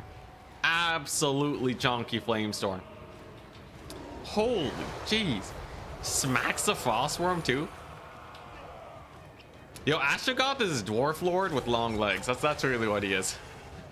What a terror. He's dumpstering the Frostworm. Bro's cooking. He's also infantry sized, which means that the Frostworm doesn't get bonus versus large against him. 34 melee attack. It's never gonna hit him. Gets another hit on the worm. Jeez, alright. Maybe I should start running Astrogoth. It's kind of sick. Jeez, holy crap. Dude, Frostworms are usually the terrors in the night. This one is forced to disengage. And with no heals on the battlefield, it's a little sus. Middle point gets captured though. So this is still mostly a game about trading, I think. Both sides have very few units on the battlefield. So it's very easy for a slight value trade to make a big difference here. Is Cathay still one of the worst PvP factions? Yes, sadly. But yeah, we're not nearly close enough in tickets for an army wipe to be inconsequential. And it looks like this point's starting to get taken too. Are the Chaos Dwarfs slowly going to get ground down? Another Iron Demon is summoned, but it's not very good versus cavalry. I'm a little worried for the Chaos Dwarves. They only have 2 Chaos... No, an Infernal Guard. Oh, okay. Okay, so maybe with the Infernal Guard they can hold this point. It's gonna be sus though, right? So they have Astrogoth, they have the infantry.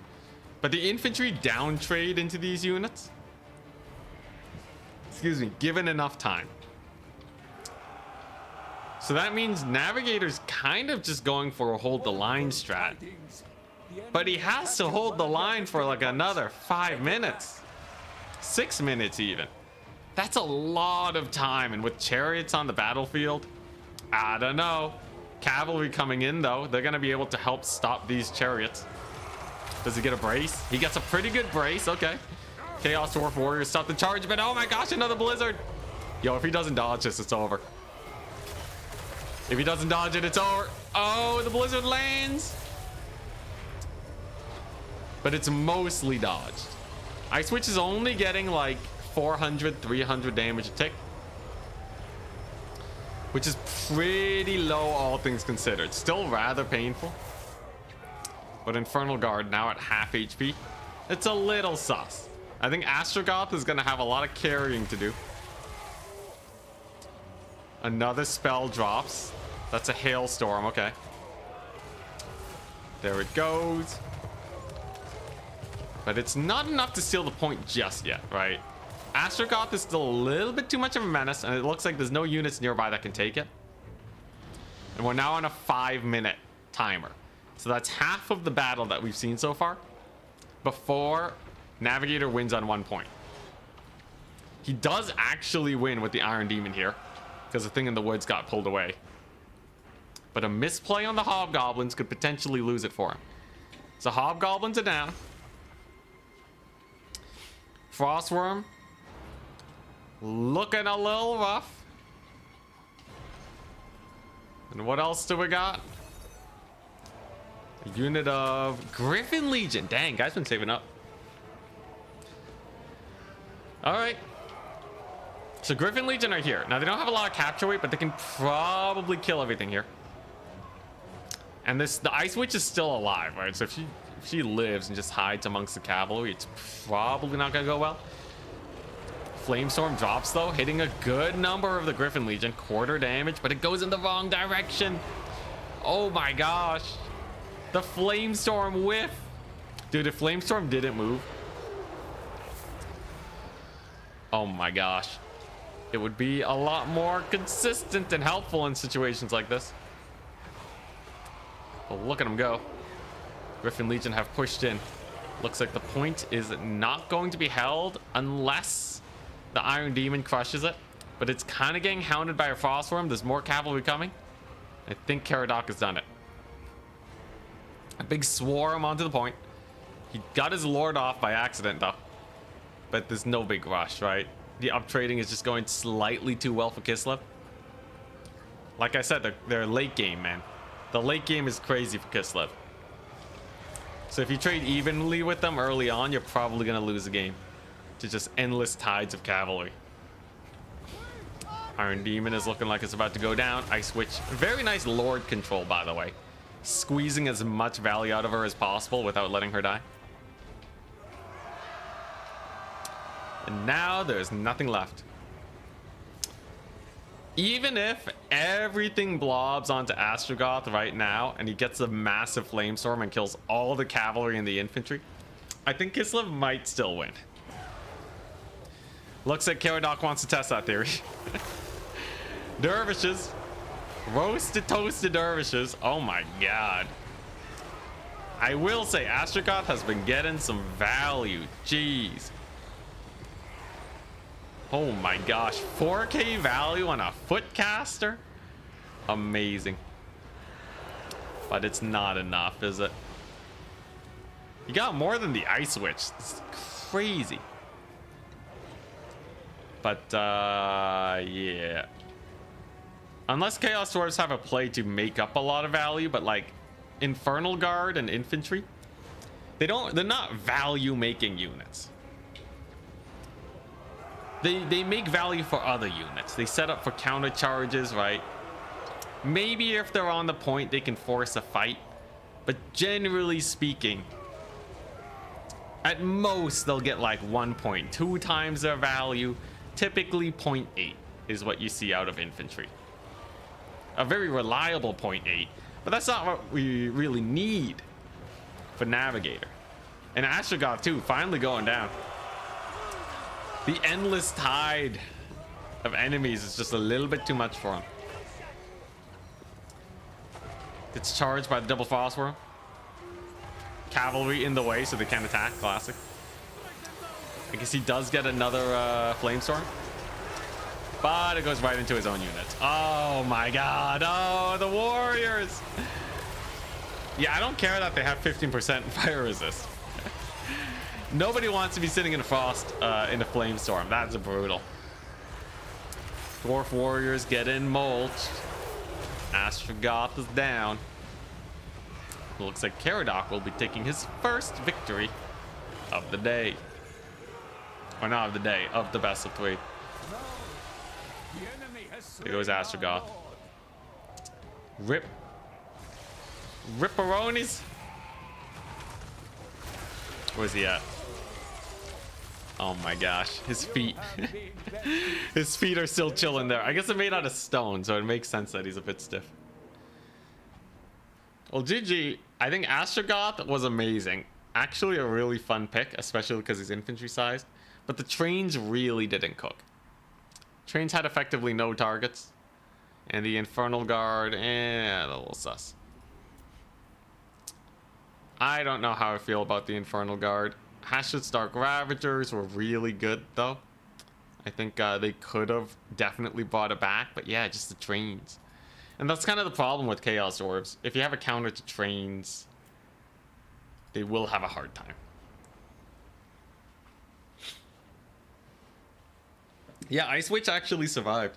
There weren't too many sniping tools to kill her, so it made sense that she lived, but definitely a sketchy situation. You prefer direct damage spells or buff/debuff spells? If you've watched me long enough, you know the answer is direct damage. I like the design of buff and debuff spells, but none of them are really good enough except for like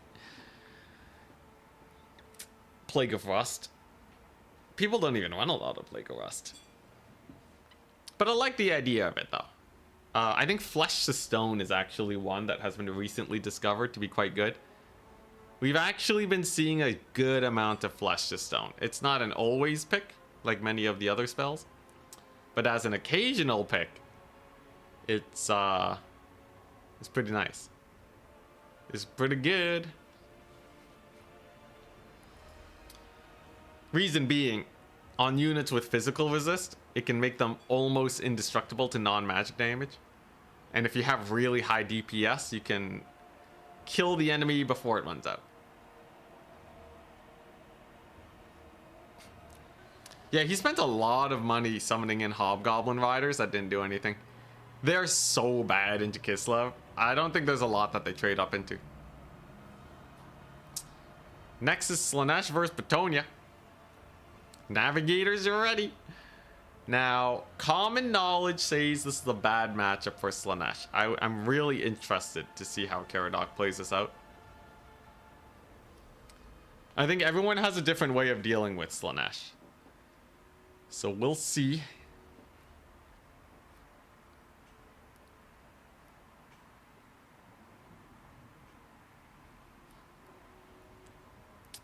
But yeah. Yeah, I think the Wolf Riders, the thing is, like, what else are you gonna summon other than Wolf Riders? Chaos Dwarfs just don't have enough spears or halberds. I guess maybe he could get, like, some Fire Glaives and then, like, keep the Hashut Stark Ravagers alive to countercharge, but I think it would have been difficult no matter what. Chaos Dwarves in general, they just don't really have anti-large.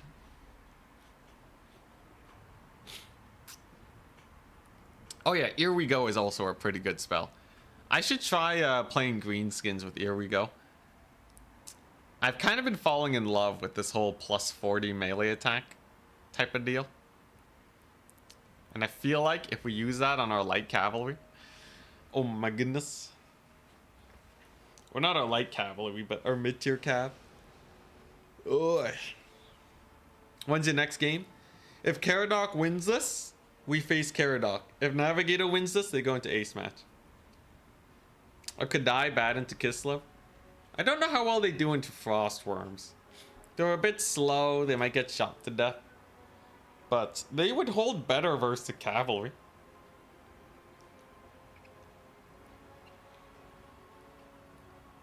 Yeah, Knights Errant and Knights of the Realm spam destroy in this matchup. I don't think Slaanesh is completely out of options though. They have Fiends, potentially a good Pavane, maybe some sick Fury tech. We did learn that there's some weird landing shenanigans that you can do to maybe kill Pegasus Knights and Royal Pegasus Knights.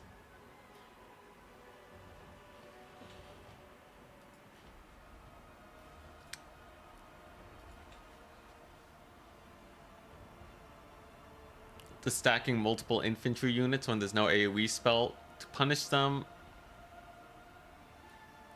Help in holding points. First, keeping them unstacked. Stacking is worse in every way. I believe in testing stacked units will route faster than unstacked units. They will deal less damage than stacked units. Like, I think there's literally no benefit unless you specifically want to spread the damage between the two units and you get some sort of weird benefit from that. But the biggest downside is that both units will lose vigor while they're in melee. So stacking's pretty terrible. There's not a lot of reasons to do it. In fact, I would say there's almost no practical reason to stack infantry. Stacking monstrous units on infantry, that's good though. We see that one a lot. And I guess technically vampire counts might want to blob if they're healing a lot instead of sending one at a time. But most people are going to have AoE versus the counts. Why doesn't Warrior Wall work well in this matchup? You mean like Chaos Dwarf Warriors? So we saw a lot of them. And the problem is they just don't really do well versus cavalry. Infantry are only... So right now, the balance between infantry and cavalry, they're only really good if they... what's it? They're really only good if they're bracing and facing the right direction. They kind of zone cavalry, but they don't actually win. It's very easy to rear charge infantry if they're not halberds. Halberds, they can kind of run around and ward cavalry off, but Griffin Legion, man, they're too spicy.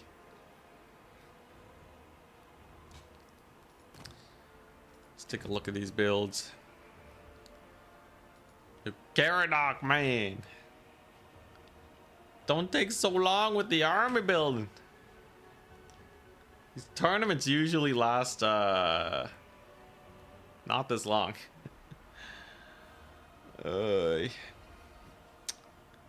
Come on. I don't see them switching out units. Okay, there we go. We should be good now.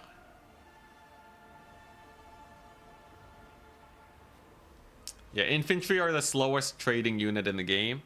Unless it's like Wrathmongers or something.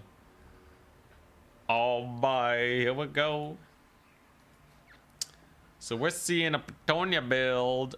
It's a man tide. We got some Yeomen, we got some Royal Pegasus Knights, and he's getting armor checked. Now the Slaaneshi armor check is definitely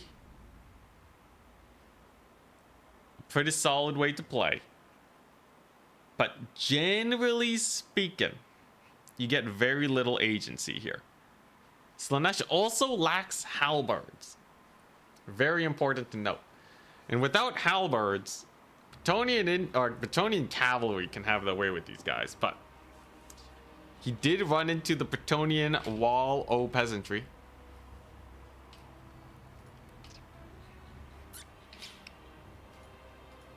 Got some halberds, some holy wardens, grail reliques. Mounted yeomen are going to be good regardless, though. They almost always have a target. And very interested to see how Azazel does. I personally feel like Azazel.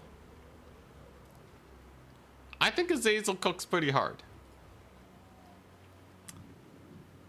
He does have terror. He is a terror causer. He has pretty good stats, but he doesn't trade super well into a flying Alberic. Because Alberic, you see, he's got healing. So, even though he might not win a straight up duel in the grind, he's pretty good. But who knows, maybe we see some Fury summons, I don't know. We could always see a yeoman misplay. Armor check advancing forwards. Kind of looks like Charix's build. Yeah, this is pretty close, just a little bit heavier on the infantry. I think this is how a lot of standard builds will look into Slaanesh though. Because like this is pretty core, and then you take the Royal Pegasus Knights. Pegasus Alberic though is a very cool tech that we've been seeing lately. But anyways, already pretty bad trade from Navigator. Quarter HP off the Hellstriders is really bad. That is a rather big loss in effectiveness for maybe 20 tickets. Let's settle for 50 tickets. I guess it's not the worst thing in the world, but these yeomen are really just having their way with these guys. Oh, it's not Pegasus Alberic. It's Griffin Alberic. I see. No wonder his stats are so much worse. But really, the main thing that'll happen is we're just going to see if Caradoc passes or fails the armor check. That's basically where this game is going. This is a nice little bonus. But will it be enough? Knights Errant get summoned. Lance Formation activated. You rarely see Lance Formation as Bretonnia. The benefits are marginal, but it will help your cavalry go through infantry slightly better. Generally speaking, it can be seen as giving an advantage, but probably not worth the APM. Is I think where most people settle. But he goes for it, gets the charge, and you can see Lance Formation, it's helping them push through the infantry just that slight bit better. It does mean that your cavalry can get caught up a little bit harder though. So it's a little bit sketchy, but look at that, the acceleration actually helping them get out of there decently well. Didn't do a lot of damage, but they're definitely disrupting the Chaos infantry. Slaanesh infantry are quite fast too. These warriors have 33 speed despite being heavily armored. So they're going to be getting some pretty good flanks. A little bit of an Alberic wind spell. Gets a little bit of damage on the Chaos warriors. But overall, I'm a tiny bit worried. I'm mildly worried for Bretonnia. They don't have any archers, you see. The triple capped. And the Pegasus Knights have yet to really do anything. Now they're landing in quite aggressively. No counter charge though, so it looks like they will live. Ah, but there's the execution. So a Purvane drops on them. He takes a marvelous forest right too, by the way. So all these guys are getting significantly lower stats just from being in the forest. Or apparently not, actually. Apparently it's because of Lance Formation. Lance Formation kind of screwing them. Ruining their melee defense. As another cavalry unit comes in, it doesn't look like this is going too well for Bretonnia. The armor check is kind of messing them up real bad. I'm not gonna lie, the armor check is really putting in a lot of work. And we're not really seeing those hyper optimal cavalry engagements that you typically see from like a Charix. Like losing the Royal Pegasus Knights is real bad.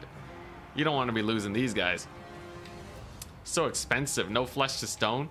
Caster only just now arrives, but little too late. Unless he, you know, maybe we see an overcast regrowth. Okay, take a look. So Seekers here are dying to the Pegasus Knights. If he gets a regrowth on this overcast, potentially we could see them cook. Suicides them instead. Oh my goodness, just does not care about the Pegasus Knights. Does get a pretty good value charge, but the unit's dead. So Seekers will be able to get a lot more value. Overall, I think the engagements have been much better taken by Navigator. And he... Okay, yeah, he just Earth-blooded, I think. Does he even have... No, he has Shield of Thorns. Usually it's Regrowth and Flesh to Stone. At least as far as Charix is concerned. So interesting to see a little bit of a change there. We're going to see yet another strong fight against Knights of the Realm. Completely caught out over here. And the mounted yeomen just aren't doing too much. Sure, they might have gotten a little bit of poking early on. It doesn't really matter when all your cavalry's dead. You really got to maintain cavalry supremacy in this matchup. Otherwise, it's just a little sus. You can see the infantry just kind of grind against each other, right? So they keep each other occupied. So in theory, it shouldn't be too hard to keep the mobility advantage. But really, all it takes is a couple of misplays. Losing off the Royal Pegasus Knights. Losing off a bunch of Knights Errant in the trees. And that might just be it. We might get ourselves into an ace match here. As another Purvane drops. Hellstriders, luring them away from the safety of their reinforcements. But is there something that can countercharge? Not a lot of money. Purvane will do a little bit of damage, but you know what? They actually catch a Hellstriders anyways. No countercharge. But like, the warrior support here is just kind of rough, right? Alberic's kind of stuck in the grind too. That's not good for him. Azazel has far superior stats. He has 50 more melee stats than Alberic. And Azazel is no slouch in the HP department. He actually has pretty decent HP. So Alberic potentially could even die here. Knights of the Realm, they're just kind of grinding. Okay, we do see another Knights Errant. You can see how strong the Bretonnian cavalry is, by the way. Despite taking some pretty bad fights, they're actually kind of scrapping it back. Like, they did not have the best engagement in the world. They were fighting on top of warriors, in the trees, and getting countercharged 24/7. And they're still actually grinding back the cav fight. Really showing how Bretonnia can be pretty spooky into Slaanesh. But will it be enough to actually pull it back? Looks like maybe. Seekers stabilized. There's enough routing units here where they're not going to have to worry about the leadership. And maybe we'll see an Alberic snipe. Is that a Purvane? Another Purvane? Oh my god, there it is. Navigator has to be running out of magic at this point. But Azazel gets a charge. Bonus 41 charge bonus. That's plus 41 damage and melee attack. But he wants to surround him with cav. He lanes. Alberic gets a charge. But just like that, a full surround is underway. And Caradoc taps out. Armor check Slaanesh. A little spooky. Just a wee bit spooky. I do feel like he should have had the cav advantage though. So one Royal Pegasus Knight is significantly more expensive than two Hellstriders. So if he just spammed a lot more cavalry and maybe brought some pole arms into that fight, totally could have seen it going the other way. But it could be hard to get a good engagement. The map was definitely favored for Slaanesh there. Which, yeah. The map was definitely favored. Also, let's not show off Navigator's build. Yeah, it's definitely favored into Slaanesh.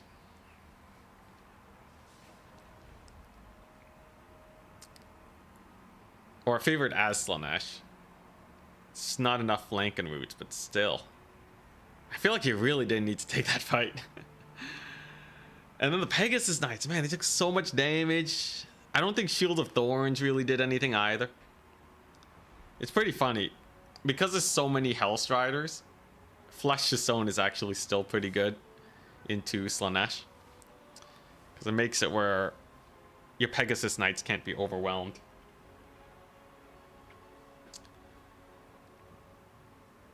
Yeah, no Forsaken spam. I feel like Forsaken spam would have also done pretty well, though. So we'll see what the last matchup is. Is it gonna be Navigators, Chaos Dwarfs versus Bretonnia? It could very well be. Yeah, armor checking when it works feels great. When it doesn't, it feels so hopeless. Oh, Chaos Dwarfs versus Dark Elves. All right. I feel like Dark Elves got this in the bag. So the two things you need to beat Chaos Dwarves is something to kill trains and something to kill their artillery. Dark Elves are good at rushing, and they got Scourge Runner chariots. Is there anything that could possibly go wrong here? We'll see.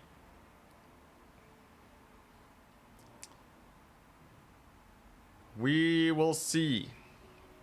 Double check the faction threats. I doubt he's going to bring a Kadai Destroyer. So Chaos Dwarves. Yeah, they're not going to go the Death Shriek. Or the 5 single entity, you know, Dreadquake Mortar build. Their Flying Lords are significantly weaker now. He can try to armor check, technically. But, like, Dark Elves are made out of armor piercing, so you can't even armor check. I don't know. I can't really see it. I think Navigator's doomed. I think he's super dead. So there's Navigator. Very quick on the builds. How many seconds should you wait after charge until we pull back to cycle charge? Disengage immediately if you want to optimize for HP trading. If you want to optimize for damage, damage dealt, right, per second, you want to leave them in for like 7-ish seconds, 7-8 seconds. And if you want a happy medium for most situations, 4 seconds. The idea is your cavalry charge in, they get the impact hits, and the impact hits are free. You can disengage right after and they won't get hit back. Alternatively, 4 seconds will leave them in long enough for them to get their actual attack animations. And those will benefit from the charge bonus in full. So that'll do a lot of damage, but the unit that you're charging will usually get 1 hit back and injure your cavalry. And if you just leave them in the fight, they'll generally do well for those like 8 seconds where they land a couple hits. But not nearly as cost effective. Kind of depends on the situation, really.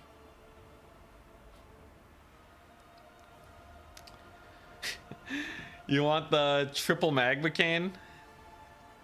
Are we gonna see a tri magma cannon build? I feel like that would be garbage. I feel like Dark Elves have a lot of answers. Unless they kill Scourge Runners. I might learn something new today, but yeah.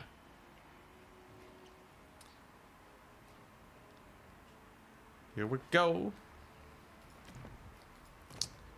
Look at Caradoc's army building. Why is it taking so long?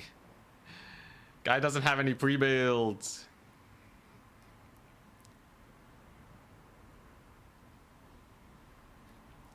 We'll ask him to speed it up, but it's the last match anyways. It should be okay.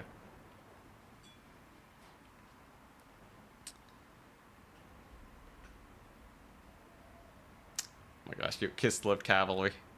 I feel like, does it make sense that Kislev cavalry are stronger than Bretonnian cavalry in so many instances?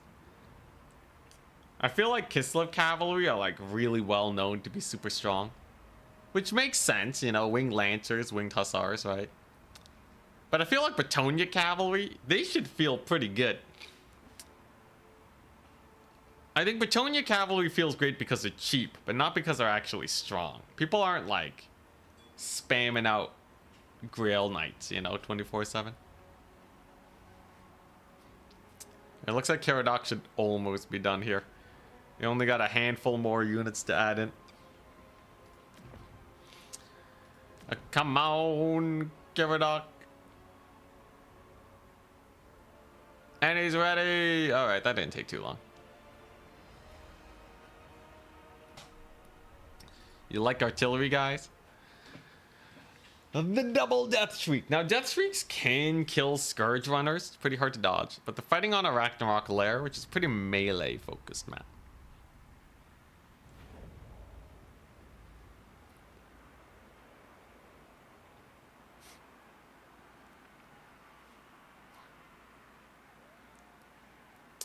The Lance formation. Yeah, Lance formation is really weird. CA add a lot of abilities that don't really do much. Like Lance formation would be cool if it gave the cavalry way more mass, but a huge debuff in their melee defense. But like, it's not even worth the micro, really. Anyways, yeah, we'll see. I think this entire game hinges on whether or not death shrieks kill the scourge runners. Spirit Leech against a Sorcerer Prophet with Chalice of Blood and Darkness. So, Spirit Leech is not gonna hurt him very hard. The triple spell. So this is 200. This is 400 gold worth of spells that's being taken. Only 200 gold more than usual. But yeah, this guy's not gonna die to Spirit Leech. Every time he gets leeched, he's gonna heal, so he's pretty happy. We got some bleak swords. Honestly, it really is just the chariots. So if the death shrieks crush it here, I think Dark Elves might just lose. Both players, you know, like they're really sticking to the guns here. What will do better? Death Streaks are really nice at zoning. They actually cover all the points right now. Dang.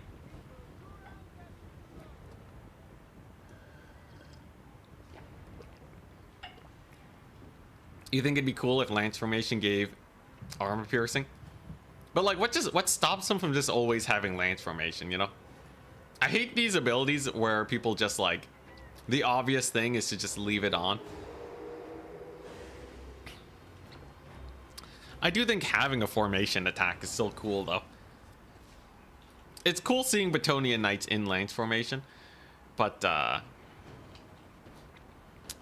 yeah, from a gameplay perspective, it doesn't really do that much most of the time. Now here come the Death Shrieks. Very homing, but a double miss. Wow, what a juke. Juke of the century. Usually they're quite good. Gets a little poke damage on the Iron Demon too. You know Caradoc's feeling good about that one. Dodging these artillery pieces. Yeah, now that's a hit. Oh my god. Yeah, see, so that's what I thought would happen with the first volley. He got really lucky with the double dodge. That is pretty brutal. For those of you that don't know, this thing has bonus 500 versus large. It does not joke around. It will annihilate units if it hits directly. Won't always, but when it does, it's brutal. Maybe Lance Formation can give a lot of debuffs when attacked in the flank. Oh, that'd be interesting. But like, still though, most of it will come down to just turn the ability on when you are supposed to have it on. Also, dang, one Scourge Runner left. But yeah, there's a lot of abilities, like the Wood Elves have abilities that give you missile resist, but reduces your melee attack, right? So literally, the only decision you have to do is to turn on the ability before you're in melee, and then turn it off when you're in melee. Like, it's so boring. There's like nothing actually tactical. It's no different than the unit just having melee missile resist. Except for the fact that you have to micro a bit harder to make use of it. I don't know, man. I think CA have a long ways to go to make their abilities actually interesting from a gameplay perspective. But it's a single player game, so we forgive them. Anyways, death streaks are completely uncontested. The Dark Elves decided not to go for a rush. Even though I feel like they might have been able to, right? It's just a bunch of infantry. So they might have been able to shoot the death streaks, but opting for a more passive playstyle kind of sus. Master just gets obliterated. Double death streak in the face. Does like 700 or whatever per hit. How much does it do? 500 bonus versus large. Yeah, so it's gonna hit you for like 800 damage. Oh no, he can't even look, man. Oh my gosh, the poor master. Now how a horse survives getting hit in the butt by 2 artillery pieces, I don't know.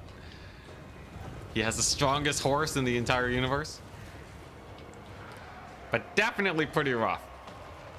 Not going for the rush is definitely a little spooky. They do have a double cap though. But if this keeps going, I don't know if the Dark Elves are actually going to hold out. Scourge Runner gets routed off. I really feel like he could have just rushed it, but maybe not. Maybe there are too many Bleak Swords. Maybe too many Scourge Runners. I don't know. Pretty painful purple sun drops, by the way. Kind of friendly fires the Dark Elves' own units. And presumably we're going to see some down trading soon. Now, apparently the Dark Elves have a higher trading value. Not entirely sure where that's coming from. Probably it's a good chunk of it is just damage to the Lord. I guess it did kill off all the infantry. They were pretty efficient on that front. So maybe the Dark Elves are actually just going to go for a triple cap. Oh my god, jeez.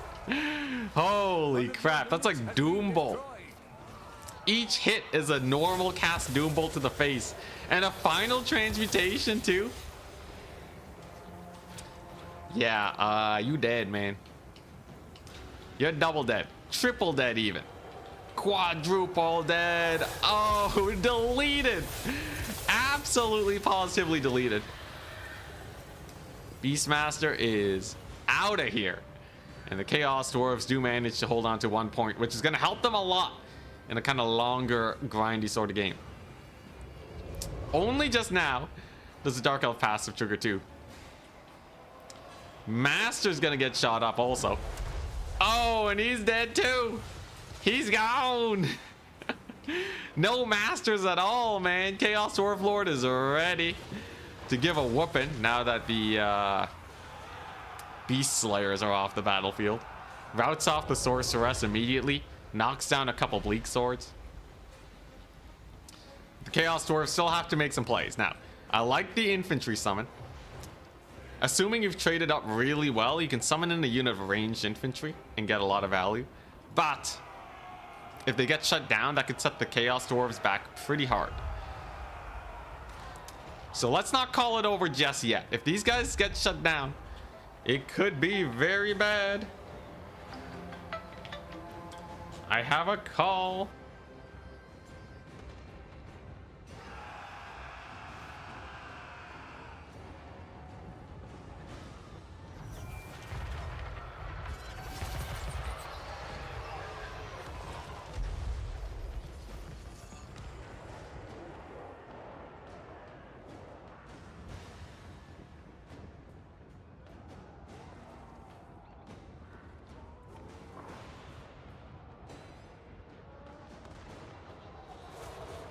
Woeful tidings. The enemy has captured one of your victory points. Take it back.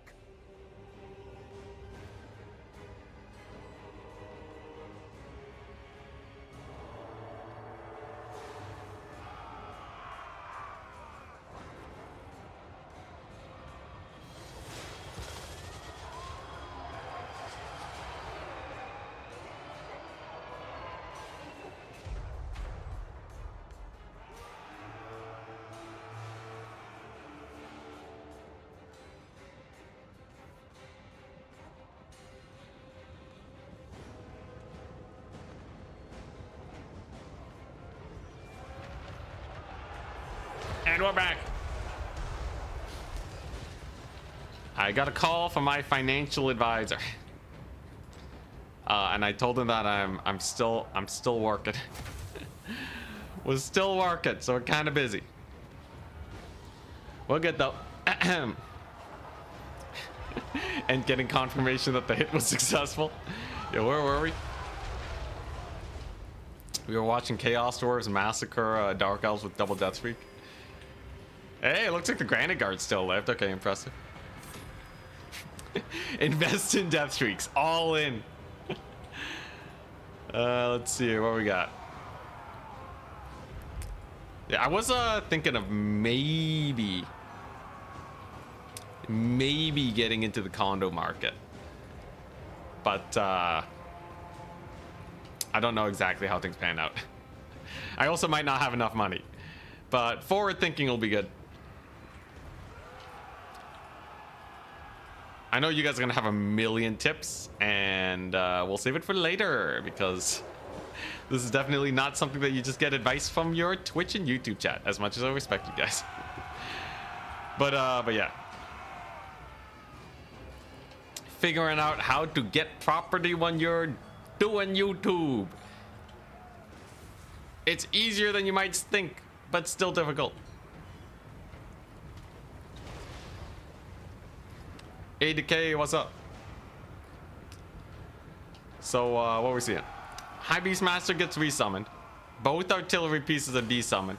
And all that money goes into another Iron Demon. Good to see. Good to see. Lord is still alive. Is the caster gone? No, she's still here too, but like I said, Spirit Leeching is not going to kill this guy, right? Spirit Leeching ain't gonna do it there. Repeater crossbows do get shut down. That's actually a pretty nice pick for Navigator. There's a Spirit Leech, but then he just heals. Is he losing HP? Okay, he's literally gaining HP from the Spirit Leech. Okay, that's kind of jokes. You actually get negative value when you Spirit Leech a Sorcerer Prophet. Today I learned. Don't Spirit Leech the guy. Unless I was misreading it, but I'm pretty sure he was actually gaining HP. Though the High Beastmaster is going to be poking him. Saw the game against Cathay Air Force. Yeah, that was brutal. I think I got to stick with the Fiends next time I play against Cathay. You can see Cold One's Red Knights getting shredded by the shotguns. Pretty brutal over there. Another Cold One Knight is on the battlefield, but clock's kind of ticking. I'm a little worried for the Dark Elves because they're kind of behind in terms of trading. Gotta get Spirit Leech again. Oh, Chalice of Blood and Darkness is on cooldown. Oh, dang. It's on cooldown. So he used the Spirit Leech to put it on cooldown, which wasn't effective, but when the force fields were down, he cast a second Spirit Leech.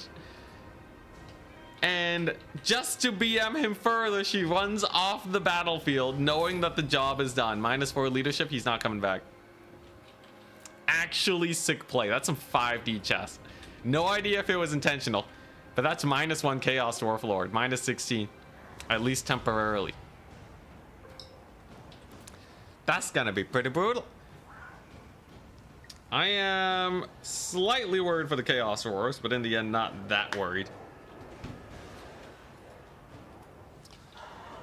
In the end, these Cold Ones are still not really the fastest at capturing.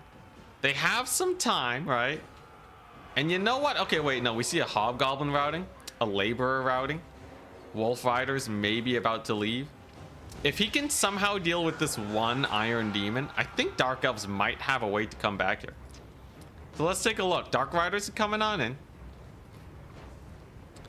Cold One Knights are pushing through. Dang, another Iron Demon. Okay. Expenditure is evened up. So what you see is what both players got. Other than that, everything else is even. So it's really just a bunch of Cold One Knights versus an Iron Demon. This is only one Cold One Knight versus 2 Iron Demons, but they are anti-large armor piercing. They're basically perfectly suited for these things if they don't get shotgunned. Holy crap. That's a 20% HP loss from the shotgun. And remember, these things are unbreakable. So half HP doesn't mean half HP. If you look at a unit at half HP, you're like, it's almost gone. An Iron Demon at half HP, it's still doing just fine. But it does give him a little bit of a push to get the center point. Hobgoblins suck. I think we're learning today that Hobgoblins are indeed bad versus armored cavalry. But can the trains do it? Dark Elves are actually about to capture the second point. That's all they really need. But a misplay. Beastmaster gets caught up. He lives though.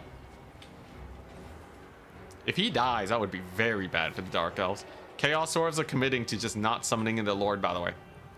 I think the Chaos Dwarfs might barely lose. It really depends. If the trains can secure this point, he might be able to put the Dark Elves on a timer. The Dark Riders are nice for capturing, but they're not as good at actually killing Iron Demons. They're only okay. Cold One Knights got routed off too, so there's no more Cold One Knights. Yeah, there's one there, but this one's routing. This one's at no HP. And we still have 1.5 Iron Demons with lots of shotgun ammo. So realistically, the only thing that can kill them are just the Dark Rider repeater crossbows. But this is rapidly becoming a victory point type of game. Take a look at the tickets. We only have like 4 more minutes in this game maximum. Beastmaster's doing good work, but the Hobgoblins finally found something they can fight. A guy with 31 melee defense. Trains do get the capture point, and the Granite Guard are also chilling. They could potentially swing this very hard too. A little bit of a volley.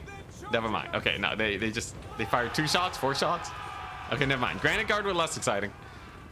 But the trains are moving on in. Was this another Cold One Knight? A Dark Rider? But I don't think he has enough capture weight. Hobgoblins actually rout off the High Beastmaster too. That's really bad when there's fear and terror on the battlefield. And a disengage from the Cold One Knights. They can't even chase. But with the Wolf Riders routing off, okay, so they can't chase the High Beastmaster. Cold One Knights can commit to the fight here. And he can rely on the Beastmaster to actually survive. 400 HP is enough. Well, he's not going to die super fast. But here's the problem. I just don't think this capture weight. Trains blasting the Dark Rider repeater crossbows over here. Beastmaster getting stuck on a little bit of infantry. Nope. Gobos. They even rally. And the trains, man, they're just still getting value. 1800, 1900 on these trains. They have been resummoned, but they are doing great. Perfect Vigor Iron Demon. This time he does have the Hellbound, Perfect Vigor, and physical resist. Dark Elves don't have a lot of magic damage, at least not magic damage armor piercing. And the final fight, I think, is about to go down. Dark Riders commit to the fight. But the Hobgoblins, these ain't no Cold One Knights. And they fall very quickly. Even though the High Beastmaster is technically still on the battlefield, it's not enough. And Navigator barely scrapes by a win. Barely scrapes by a win. With insane death streak value. I feel like that's crazy.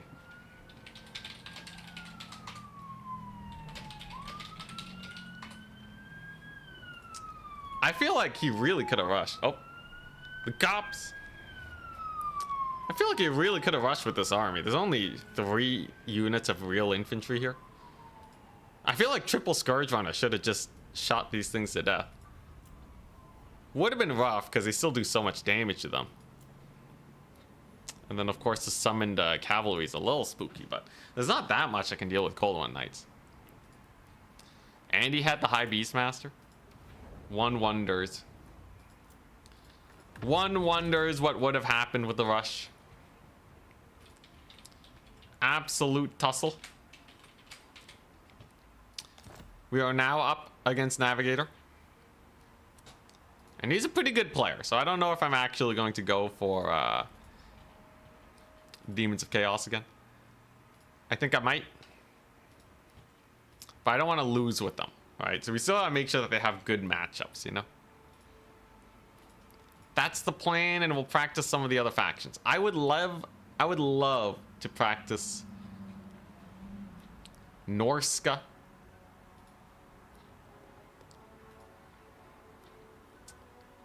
I think Norska, maybe a Bretonnia or Wood Elves. Oh, he goes Slaanesh first. All right, easy Wood Elf pick. Wood Elves dumpster Slaanesh. His second faction is Beastmen.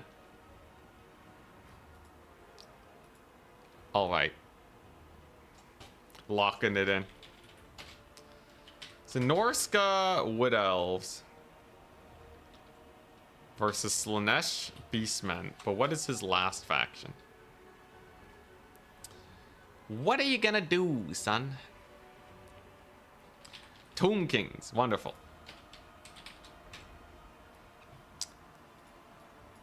So this is interesting. Norska Wood Elves Demons of Chaos versus Slaanesh Beastmen Tomb Kings. Wood Elves is good into Slaanesh and Beastmen. So I think we can leave that. What was my Chaos Demon build versus Slaanesh? We decided it was not a very good matchup, right? Oh, actually, no. This actually went okay last time I tried it. So maybe not the end of the world. Beastmen worships no gods. Actually, they do worship all the gods. They worship like all the chaos gods. I don't know what you're talking about. So he bans the Norska Tomb Kings matchup. That makes a lot of sense. I'll ban the Wood Elf Tomb Kings matchup. That one sounds pretty bad. Norska versus Slaanesh also sounds pretty bad. Which means we either have Wood Elves versus Slaanesh and Beastmen, Norska versus Beastmen, or Demons of Chaos versus all. I'm pretty happy with all of that. I would expect them to ban the Wood Elf matchups. And then I can use Demons of Chaos and ban out. Honestly, Slaanesh isn't the worst. Do I ban Tomb Kings as demons? Do I need to ban Tomb Kings? What even is that matchup? Is it good or bad for Demons of Chaos? Let me see. Chaos Demons versus Tomb Kings. 50%. Not the worst.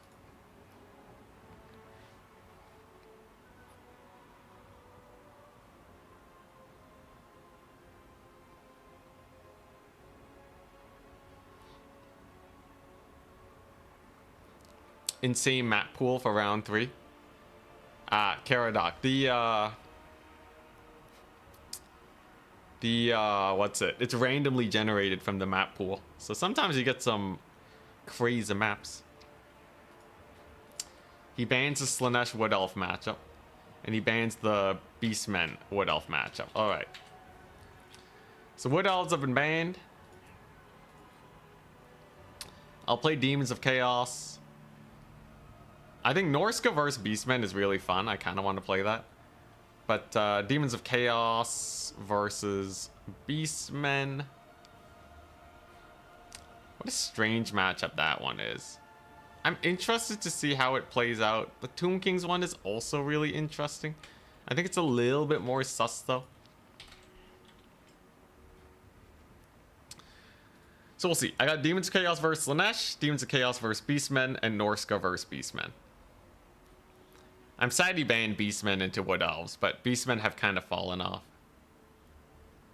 They kind of fell off. Cathayans worship their ancestors instead, and sometimes Tzeentch. Just a sprinkling of Tzeentch. Alright, so let's see. What are we doing first?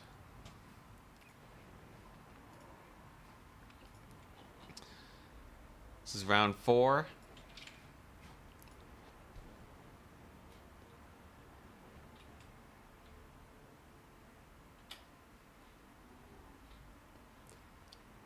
Oh, did I ban one too many?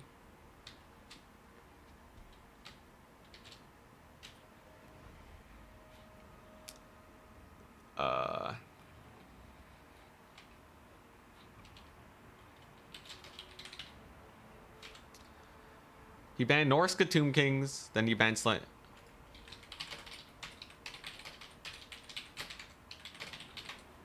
Yeah, he banned 3. Norska Tomb Kings, Slaanesh Wood Elves, Beastmen Wood Elves. We're good. We're good.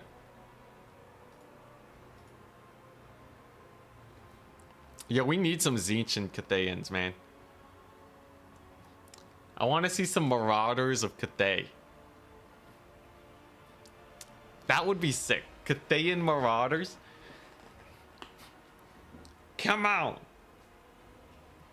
That would be so cool. And then they're all Tzeentchy. They got shields. Is that just normal Chaos Warrior Marauders? I feel like they could at least use a reskin. I want Cathayan Marauders that have armor. So like a cheap unit with armor. Make them like a 500 gold halberd or something. Alright, he wants to play Slaanesh versus Demons of Chaos first.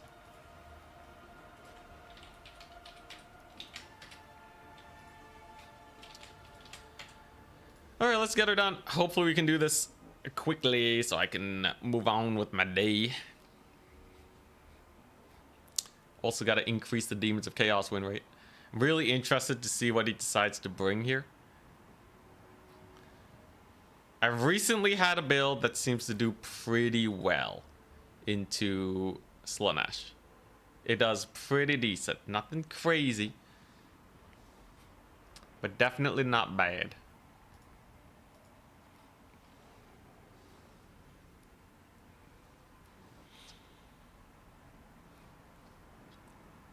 Yeah, instead of Jade Warriors, I want like Sapphire Warriors or something. I don't know.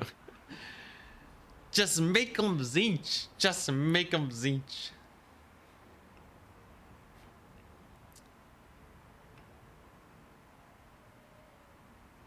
The thing is though, right, they need Games Workshop approval to do it, so I think it's very unlikely that we see many new units unless they're also coming to tabletop. Tigermen mod, oh my gosh.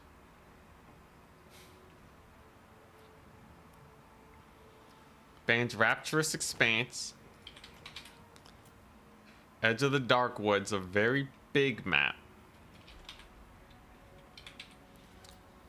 Could go Celestial Lake.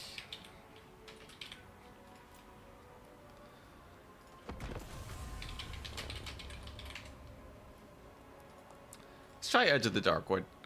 I'm really interested to see what he has against my build.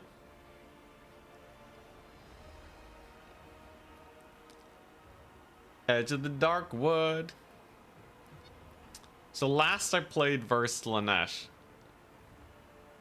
it seemed like they can't really break through Plague Bearers and the like. This map's massive though, but I should be able to just win with like a bunch of infantry and some pretty good fighters. Like we got Plague Bearers and all that. I don't know how mobility focused he's gonna go though. Maybe we see a very mobility focused build and then somehow that just dumpsters me.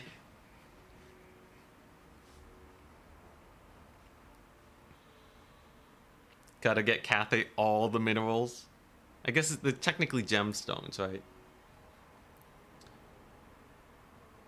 We need Ruby Warriors for corn.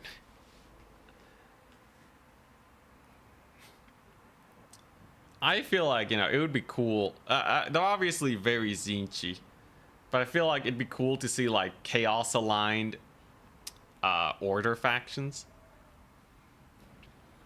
Like I feel like chaos aligned, like Empire, chaos aligned.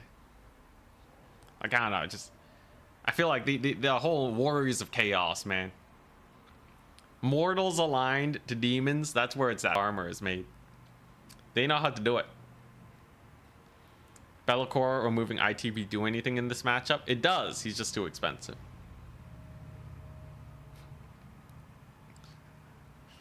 Like ITP removing Be'lakor would be great if he was not your entire army because he costs 3,000. So then you can start terror routing, Hellstriders and the like. It's pretty cool. It's pretty cool.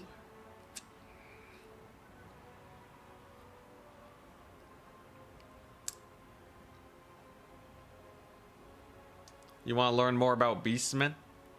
Yeah, Beastmen are basically Slaanesh or Norska, but worse. But they have Minotaurs. They got Minotaurs, which is the only thing that makes them not too bad. But otherwise, they're a low armored. Like all the other low armor factions have leadership, you know? Beastmen, though. Yeah. Although I will say, 350 Ungors, them Ungor spears are pretty nice. So Beastmen do have the cheap infantry that can help swing fights in the mobility front. And then Ungor raiders are kind of cool. Raiders basically force your opponent into a bad fight, where you can use your mobility to your advantage. And that's Beastmen. Take Trader Kin. Take Trader Kin and you'll be good. The spell is basically Final Transmutation nowadays. Used to only be good versus cavalry in Warhammer 2, but now it's quite strong. No pun intended. No pun intended. And you're using goaded when talking about Beastmen? How dare you? How dare you? Alright, here we go. Can we defeat Slaanesh on a big map with the main tide demons? So last we ran this build, Plague Bearers and Bloodletters. They did pretty well versus Slaaneshi infantry. Beastmen is like Wood Elves, but worse. They're not like Wood Elves at all. They're like the opposite of Wood Elves. They're like the straight opposite. Oh yeah, and they have the Jabber Scythe. Yeah, I guess. Don't take the Jabber Scythe. That's my advice for Beastmen. Alright, so here's the idea, right? Capture points are very far, but I can kind of chill on this point, go on to this point, and then kind of just control both with just the extreme width of my army. Now, getting onto the points, that's a separate issue. But we got a lot of blues. The width is actually very, very good here. Then I got this guy with blue fire span. So basically, the idea is I can keep them to the trees with this army. If I can keep them in the trees, and then my guys here, they pop off. And we blue fire any lord that he decides to bring. I think we're sitting pretty comfortable. See, he starts with Nakari, some Hellstriders. Yeah, Nakari ain't gonna be able to do jack this game. Nakari got nothing on us. And then I got my Screamers. We got the Screamers. I should be pretty good. He doesn't really have the infantry here to do anything against this build. Summons in another Forsaken. No Air Force really to speak of. Oh my gosh, Sotek, what's up? Huge raid. Yo, if you guys haven't seen Lore Master of Sotek, he lives up to his name. Would highly recommend checking him out.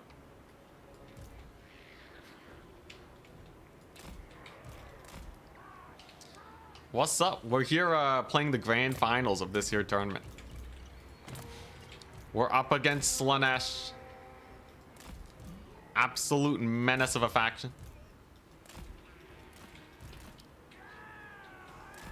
But yeah, we're here to prove that Demons of Chaos have a little bit of teeth here. My infantry should be able to pretty significantly upgrade.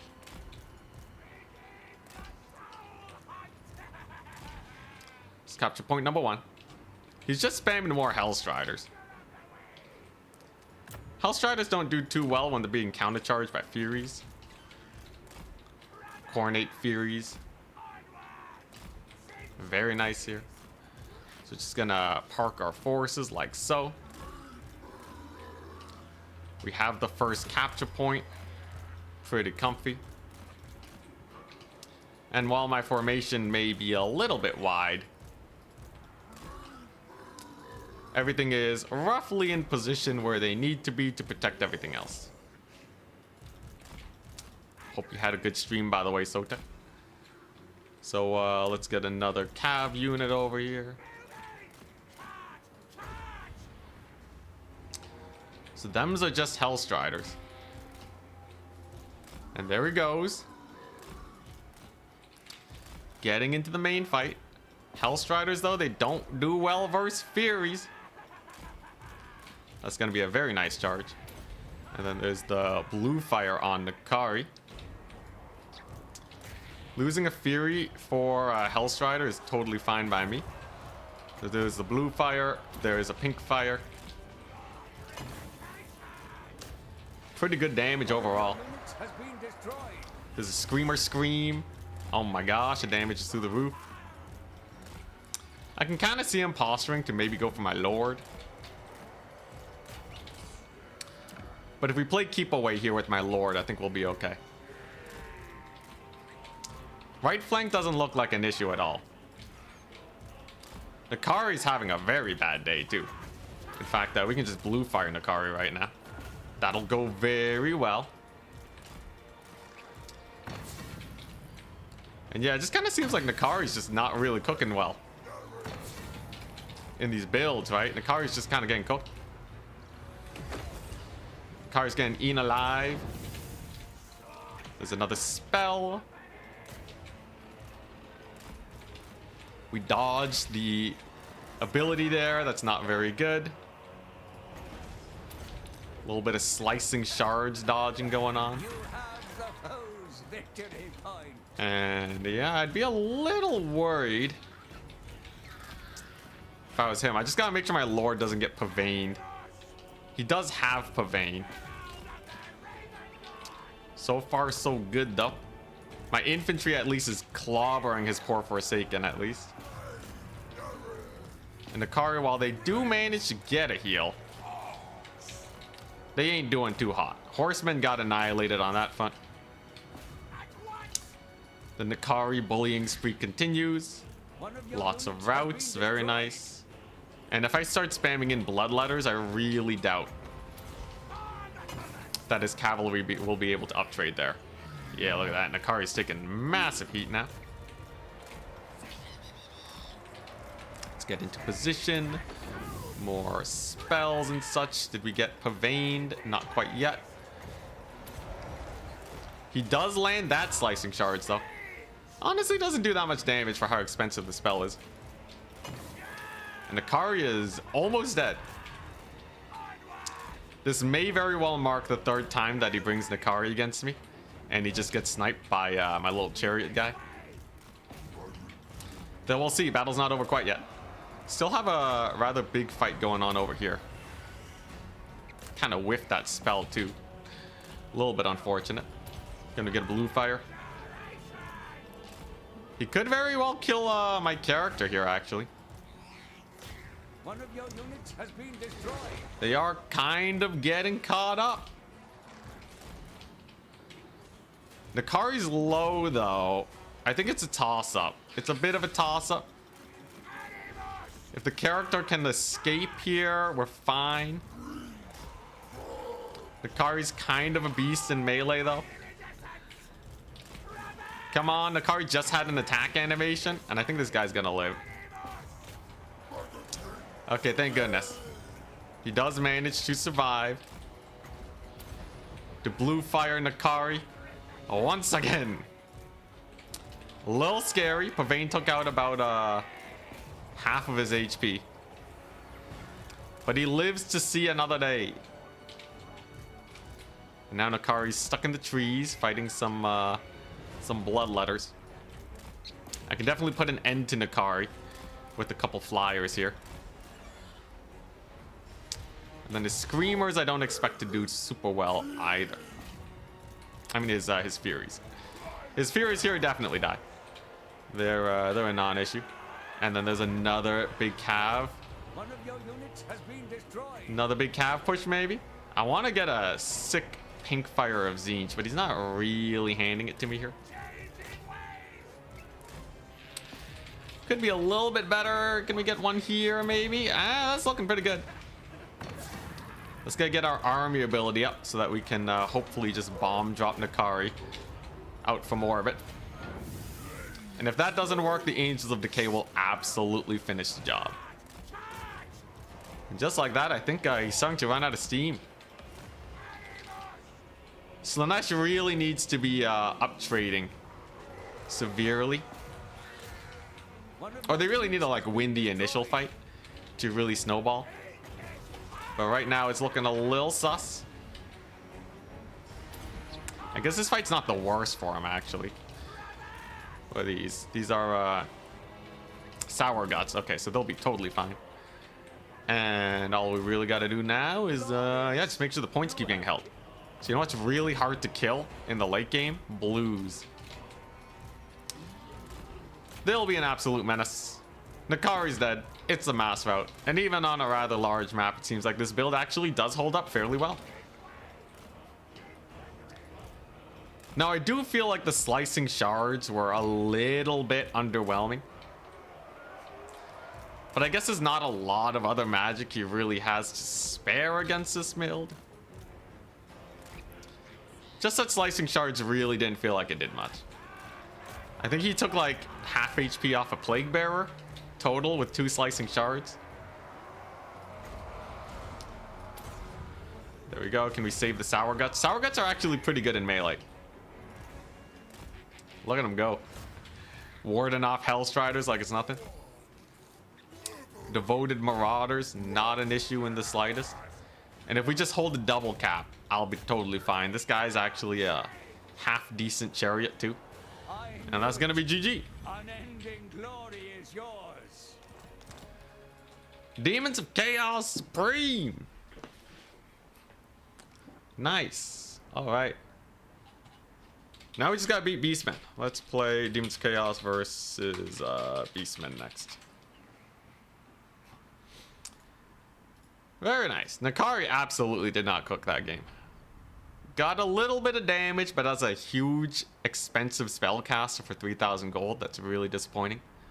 He kind of needs the horsemen to stop me from taking in, like, changebringers or something. Like, he can't afford to let me changebring them. But the Angels of Decay do just fine. And you know what? The Screamers are kind of nice. It seems like when you can't countercharge, when you can't charge units as Slaanesh, it doesn't matter that the Screamers kind of suck. They're good enough because they get the charge. Nakari absolutely devastated. Love to see me some Demons of Chaos win-ins. All I gotta do is win one more game against Beastmen. And then we're good. I just have to beat Beastmen now. Now, how hard can that faction be to defeat?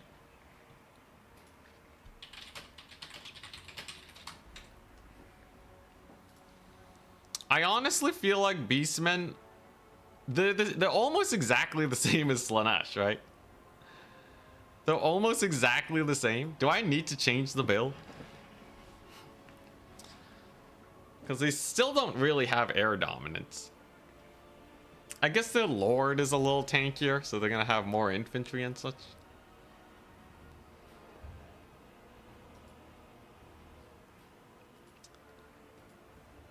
I should probably have a source of terror too. Should probably have a little bit of terror. Instead of a silly chariot guy.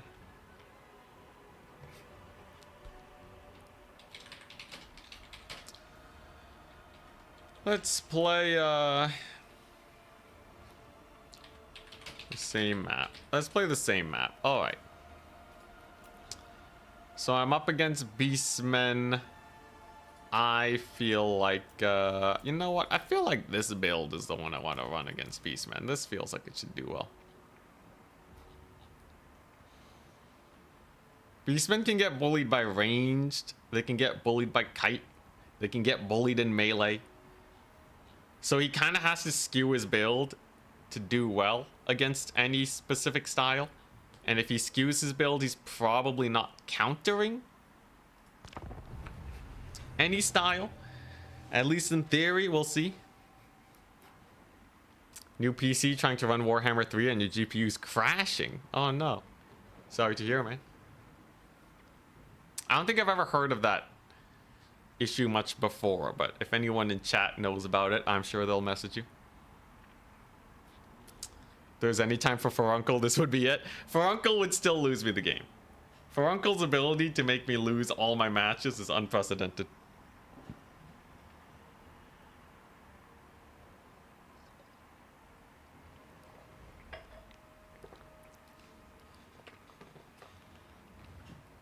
You can bring the whip of Slaanesh just for the Pavane passive. You know, I've tried it before. The whip can get you some value, but it doesn't actually make plays. So I find the passive not that useful. It doesn't really like change any fight in your favor. Any fight you would have won, you win it like 2 seconds faster. Maybe a little faster. Any fight you would have lost, you still lose. So in terms of like a strategic asset, the passive is not that useful. And weirdly enough, most of Slaanesh's spells you cast outside of combat. Most of the lore of Slaanesh spells you use to catch mobility. You don't really use it to... Yeah, you don't really use it for grinding in melee. Unless you're taking Hysterical Frenzy, but no one does that. Also, by the way, thank you again, Lore Master Sotek, for the raid. Shout out again. The guy's sick. He's one of the first channels that got me into Warhammer, like more in depth, because his lore videos, they were kind of my gateway drug for all the fantasy factions. And then he's the one that hosted the speedrun tournament, which got me to make a YouTube channel, which is why we're here today.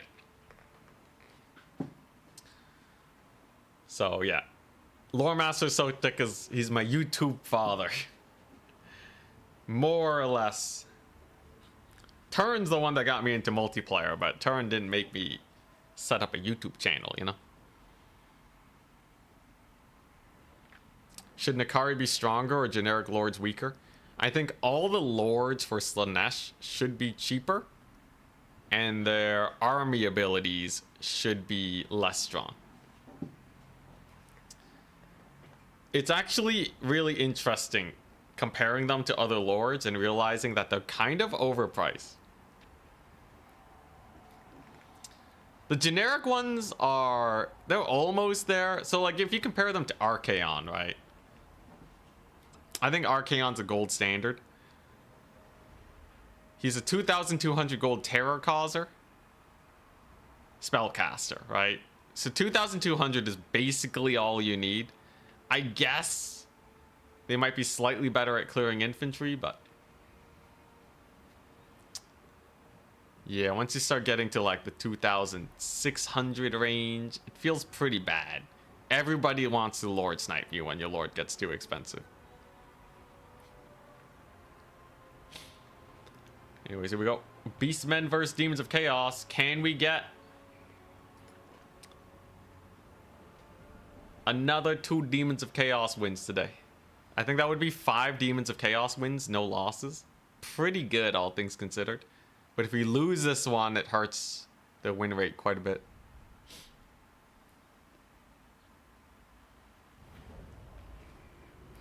How is Nakari overpriced? Because it costs 3,000. He's literally overpriced. Like, compare Nakari to, like, the Shredder of Lustria. The Shredder of Lustria dumpsters everything. Okay, yeah, Nakari has a little bit of magic, right? But, like, I think a lot of people would rather have a Shredder of Lustria. And the Shredder of Lustria is kind of expensive, too. Shredder is absolutely no slouch in the price department. It's basically the only unit you take.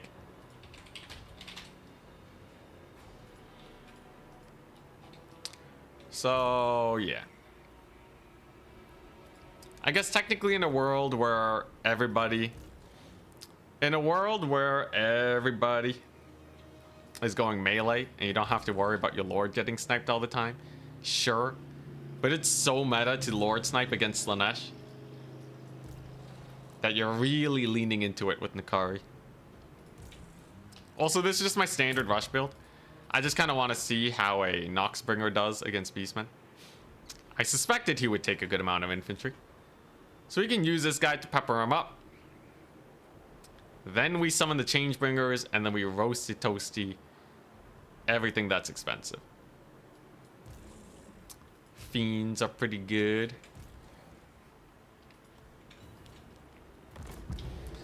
They're pretty good in the grind.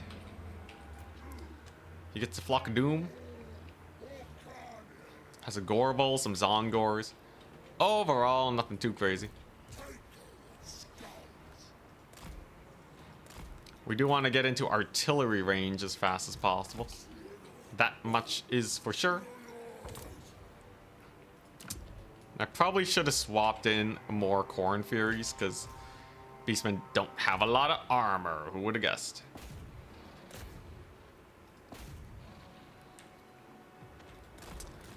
Can we get a hit? Right on the tower. Beautiful. Does some shield damage. Whoops-a-daisies. We have a victory point. Keep it. Well, I guess I'll settle for a little bit of shield damage.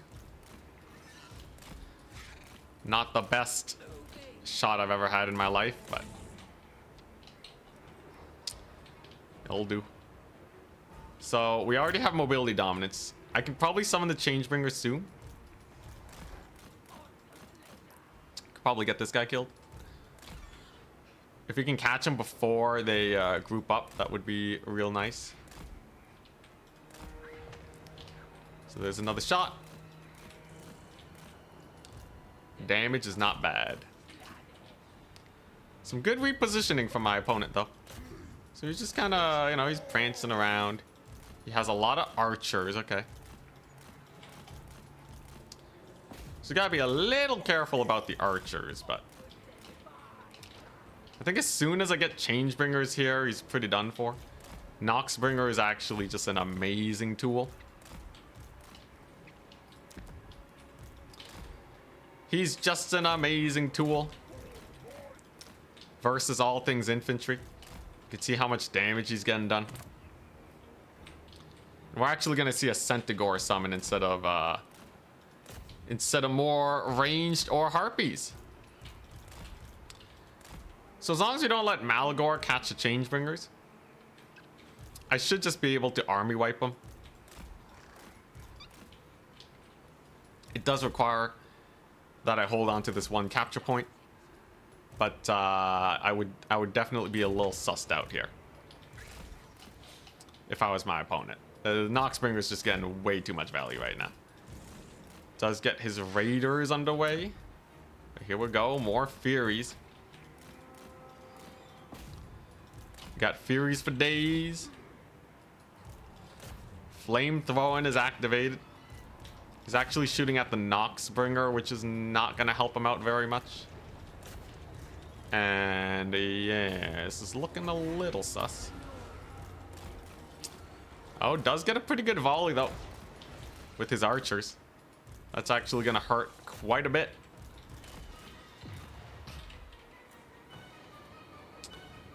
Doom and Darkness. Dang. Okay, that's pretty crazy. Can he actually hold out here though? I'd be a little worried. So Fiends are in. We have Terror. We could potentially rout off his forces here. We're really pressing in hard though to try and make this work. So we'll see. This could just be a bit of a flub of a mosh pit, right? If I don't do it just right, he could potentially get a lot of picks. Changebringers were warded off for a little bit. Furies are kind of getting in there. But can he actually get the fight? Can he actually do well against Changebringers? Definitely gonna do a lot of damage. We may even kill Malagor. That would be the best case scenario. Fury Surround's pretty brutal. Right, Noxbringer's in here. I don't really like where this trading is going, though. It could certainly be a little bit better.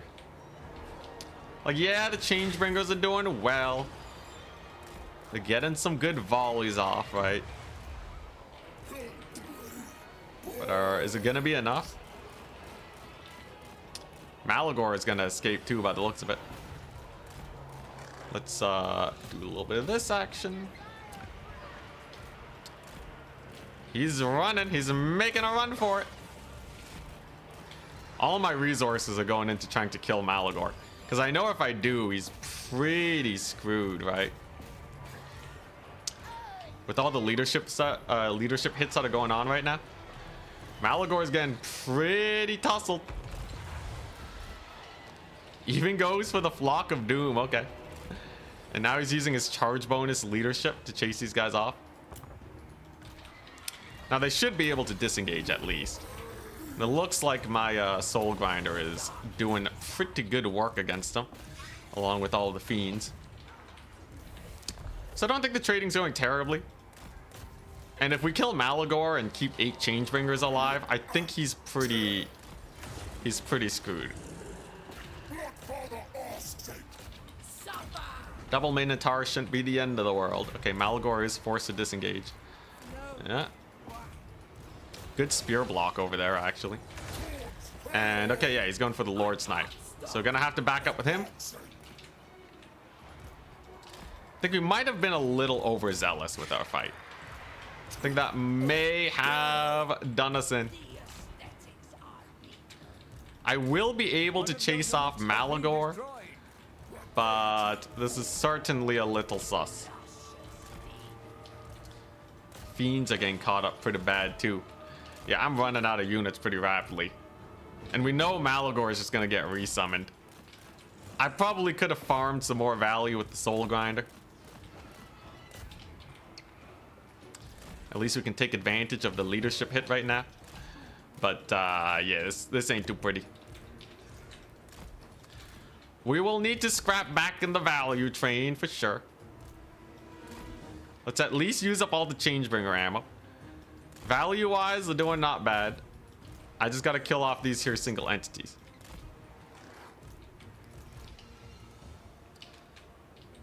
In the end, the Malagor pick is still relatively nice. Still wish I had more Corn Furies, but what can you do?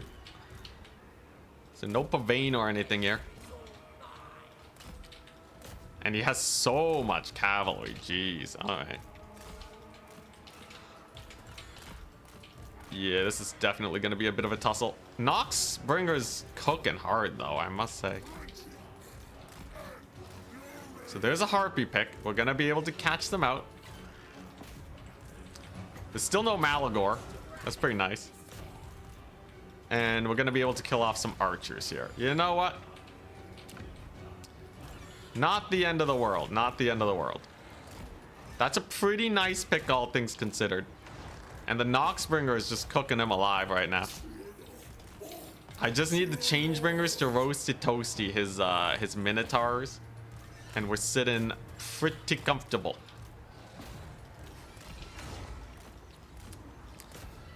We're sitting fairly comfortable if we can do that. Look at that. Furies are routing off his fools over here. Look at Noxbringers. He's doing great. Harpies just really can't do well here against my Furies when he doesn't have a Lord. So that's pretty solid. And mayhaps we can get a little bit of a terror out on some Zongors. He's actually going for my far point. So it looks like he's just trying to stall him, maybe? I think that would be the best case scenario. If he's just trying to stall it out, I think that's the best. So here we go. One of your units has been destroyed. There's the melee attack boost. I'm gonna blitz the Minotaur over here. I'm gonna chase them off, and then we're going to try and pull it back with the Hellstride or something. So there's the net. That's gonna be pretty painful. If we can kill off both of his Minotaurs here, that would be really rough for him. Changebringers are certainly getting the deeps on. I don't know if it's gonna be enough though. It's close. Definitely should have just waited a bit longer though. And I really goofed up by not waiting. Let's see here. Okay, so we chased off his harpies. Will it be enough? Will it be enough? I don't think it will be. Double Minotaur, just a little bit too much. Took a little bit of an aggressive fight there, and we suffered immensely for it. I had so much time to just sit back and relax. Unfortunate, it happens though. See what played? We got a little too hasty. Which means now we must win Norska versus Beastmen. Oh boy. Norska versus Beastmen, our first loss of the day. Navigator knows how to tussle. Well played to him. He did a pretty good job keeping those Changebringers from getting Omega value. You think Demonic Hero should be buffed? Yeah, I think the free army ability should be nerfed and the Lords and Heroes should be stronger. But yeah, he bans Celestial Lake, alright. Let's play same map again. We'll play the same map again, why not? Alright, Norska versus Beastmen. How do we feel about this? I feel like Norska should just be a significantly stronger Beastman. But yeah, we'll see. Those Minotaurs were putting the hurt on me, man. They're putting the hurt on me. Malagor is pretty annoying too. We did rout him off, but yeah, I think if I had just used all my Noxbringer ammo though, we would have been so fine. I would have been fine. Thought I saw an opportunity for a deep dive. Troll time, dude. Trolls are pretty fun. They cost 750 now. You can take frost trolls, who are kind of like armored trolls. You got skin wolves of all the varieties.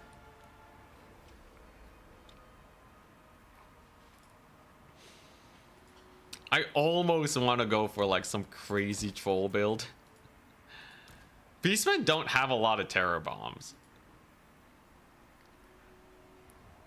So going for trolls, especially on such a large map, it could be pretty jokes. Skin wolves are really hype though.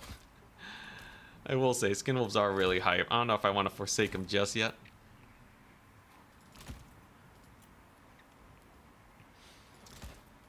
Okay, let's do a build kind of like this. I think this has basically everything I could possibly want against Beastmen. He might go for the same very tight formation strat. Oh, I also could have captured his flank point.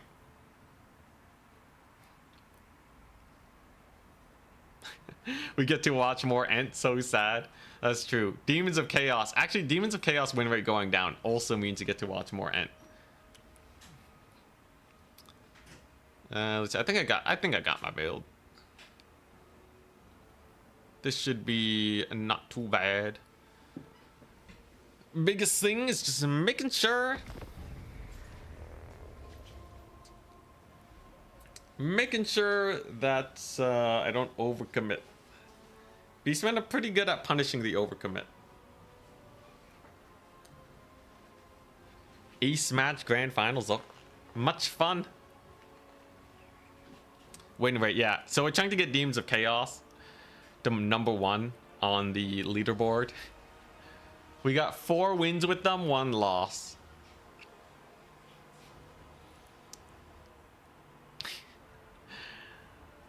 Yo, Kinetic, if you get 3 wins, 1 loss, that would be so good for Demons of Chaos.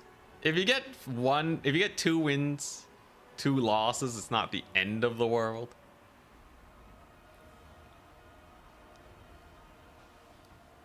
But yeah, so far we have a net positive. Losing with them though is still, it makes it a little harder.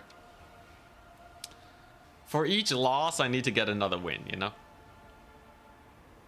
It's gonna take some time. But yeah, in theory, Norska should just be a better Beastman. We'll see if he has some sick plays though. But Norska's pretty terrifying. They have a lot of tools. And Norskan Ice Wolves are like really good. For 600, they're kind of like OG Flesh Hounds. Really cheap, high damage unit that kills light cavalry.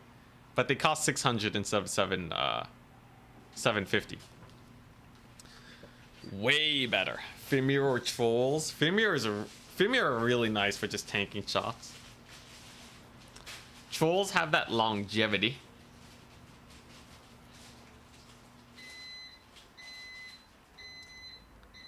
Don't mind the microwave. We'll see, can Navigator do it? If he beats my Norska, that would be pretty crazy. Man, I still wish I just didn't go for that deep dive. He looks so exposed. But even like 1 or 2 more Noxbringer shots could have done so much work. Why did I go for the deep dive? Was it because he was shooting at my Furies that were trying to kill Malagor, maybe? Maybe. Honestly, saving Pavanes just to kill cavalry might have been better too. Because Malagor is like, how much? Malagor is pretty cheap, so killing him doesn't actually net you that much in a kite style of game. Notes for next time.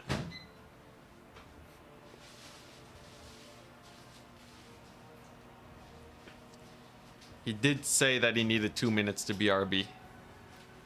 Don't think he's just taking forever with his army building. Although maybe he's back now and throwing it together. What do you guys think we'll see? I think he's going to take the exact same build. Then again, why would it take him so long if he's bringing the same build? Well, what's there to mix up? I don't really think there's enough to mix up. Like, Beastman's pretty straightforward. You take Centaurs, you take your infantry, and then you're done.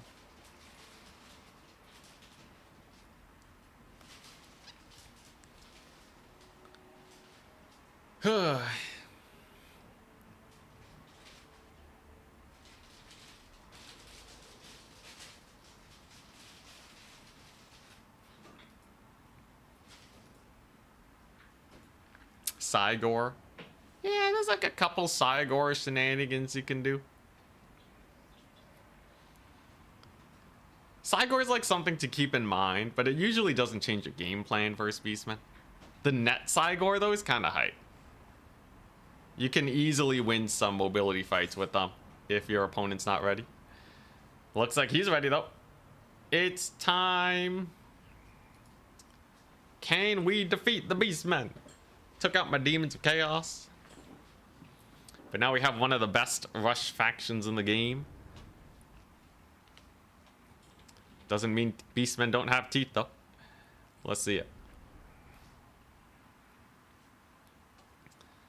You take a little beast, you take a little man. I think actually it's mostly man. Beastmen don't really run a lot of beasts nowadays, do they?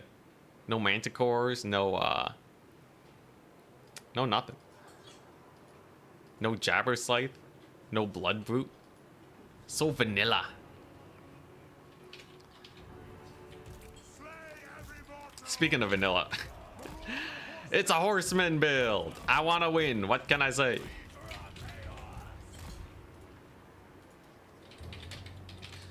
Beastmen do really bad versus 6 skirmish builds. And this is a 6 skirmish build. Map is huge. Everything is pointing in the direction of that. I did spice it up a little bit by bringing some trolls. But let's be real, I really just want to win with these 6 units.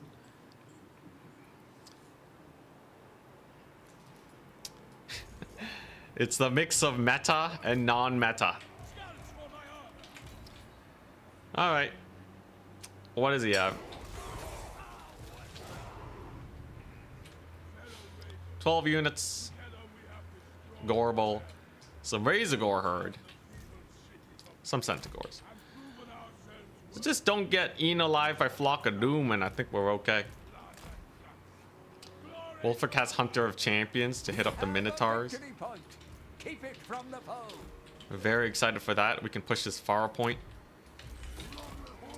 Get another horseman going. Let's split up just a smidge. And then, yeah, we start bullying these guys. I imagine he kind of has to have archers. I'd be very surprised if we did not see a bunch of archers here.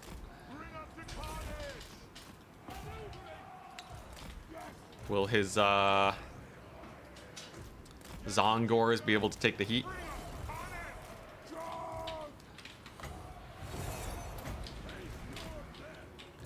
It appears so far not much.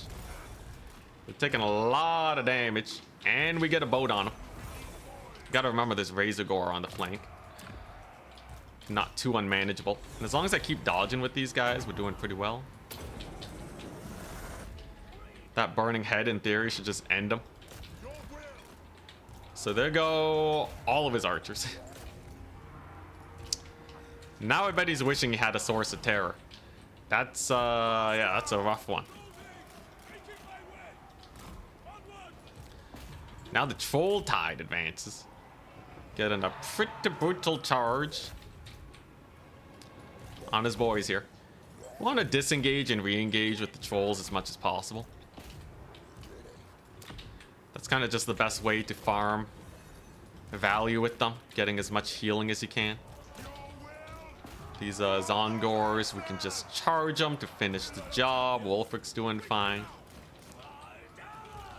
And yeah, we're just not going to get overzealous. Great thing about this build, though, my trolls, they can be easily rallied with the horsemen. They almost never have to actually worry about getting caught up in a bad position and dying. The horsemen just support them so well that they should be good. Though he has some cavalry here. We gotta babysit him. Not a single troll will die. We gotta keep them all on the battlefield. We want them to stick around as long as possible. And I think a burning head here. I think a burning head just right down the pipe should be able to get these guys dead. The archers are really the only thing he has here to try and uptrade. So if we bully them enough, I think we'll be okay. Yeah, Wolfric's doing all right. Let's hit up the cav. Let's get this guy. Slow him down, beat him up. Get some more doggos in. And the trolls are just gonna take a breather. They just gotta sit back and relax for just a smidge. That'll be a good boat. Right down the pipe on all of them units. But he does rout a troll. Gets a Flock of Doom. Hits my skirmish cavalry, which doesn't matter that much in the end. Do have to be a little careful with Wolfric, though. Gotta bring back the trolls, too. Skirmish cavalry is doing okay. Now, this archer backfield, I don't like that too much. We're just gonna back up from them. I'm gonna kill them mostly with burning head anyways, so I'm not too worried. There's the Manticore coming on in. Gets the leadership bomb on the trolls, though. It's another troll down the drain. Now, his cavalry's a little worse for wear nowadays. Do still have a couple trolls in here. And the advent of getting a couple berserkers in the fight is gonna be huge for me. Berserkers are absolutely marvelous. Just gotta be careful about them scary dudes. Dude, these Gorbals are actually cooking so hard. They are cooking exceptionally hard. We are even running out of ammunition just a little bit. You know what? Maybe we are losing this. We'll see though. Manticore's in. Our infantry's doing fine. Wolfric does have another big spell here you can chuck out. Okay. Am I out of magic? Okay, no, we're not out of magic. Sure, let's do that. Hit him with the boat. Manticore is still alive too. Boat successful. Okay, yeah, we should be okay. Berserkers are in. They're gonna do great. And now his Gorbals are gonna be getting caught up. I'm down to my last troll though. The trolls were okay. They are rather cheap, which helps a lot. But yeah, they're kind of janky. I'd say could be better out of 10. Oh crap, he routed off my caster. A little brutal. We're still gonna get a pretty nice rear charge here though. And if he can rally, then we get a nice little spell cast. Can we get some effective charges here? Maybe. Wolfric can maybe get Malagor here. Yeah, he gets a little bit of a charge. Oh dang, he actually lands a pretty nasty hit on Malagor. Gets counter charge though, but I do have that burning head. Roasted toasting his stuff there. Oh my gosh, the leadership bombs though are kind of menacing. He gets a pretty nice leadership bomb. Oh, Skinwolf's got a... Yeah, they're anti-large. You want to fight his cavalry.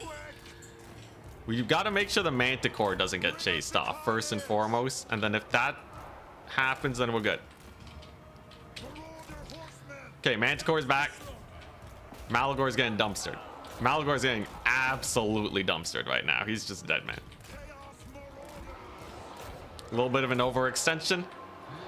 And that is going to be the core strength of my opponent off the battlefield. We still have mobility dominance, which means, once again, we can bring in the trolls. We want to get Malagor killed. I think I did a good job keeping Wolfric and the caster alive this game. Things certainly could have been much worse. And there he goes. And Malagor bites the dust. That's going to be a change in the tide of battle here for sure. Because Beastmen do really badly when they don't have their lord. And I have Burning Head. So it's going to be rough. We can beat this guy up. We can get a Burning Head down the pipe. We got the Terror. Point recaptured. Very nice. I just need to clip them with the Burning Head so they get the leadership debuff.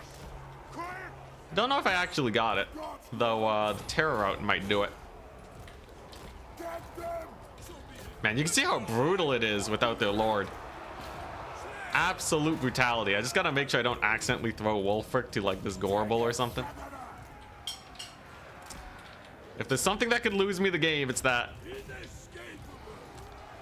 Wolfric's taking a bit of damage. He's dealing a lot back though. And he gets routed. Yeah, maybe a little foolhardy parking Wolfric right there. I get the Gorbal for my troubles, but Wolfric is down for the count temporarily. Fun build though. I don't see much left on the side of my opponent. Wolfric should rally. Exhaustion, damage sustained, but rage is there. I think he rallies if I can get a unit nearby him. A little janky, but it's fine. He might even just be gone. He might just be dead.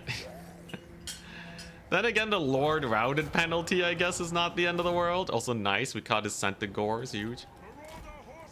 Against all odds, he actually rallies. I thought damage sustained would be too much. Flanks are secure. Well, how do you do, Wolfric the Chad? Barely survives on 132 HP. Dang, that's crazy. Wolfric is actually kind of a beast. I think Berserkers are better than Trolls in like every way, by the way. I knew it. Unending But it don't matter too much. We got the win. How did the Trolls do? Were the Trolls good or were they garbage? His rage. Let's see here. So Horsemen did pretty good. Trolls were... Ooh. Ugh. Yeah, those are pretty bad.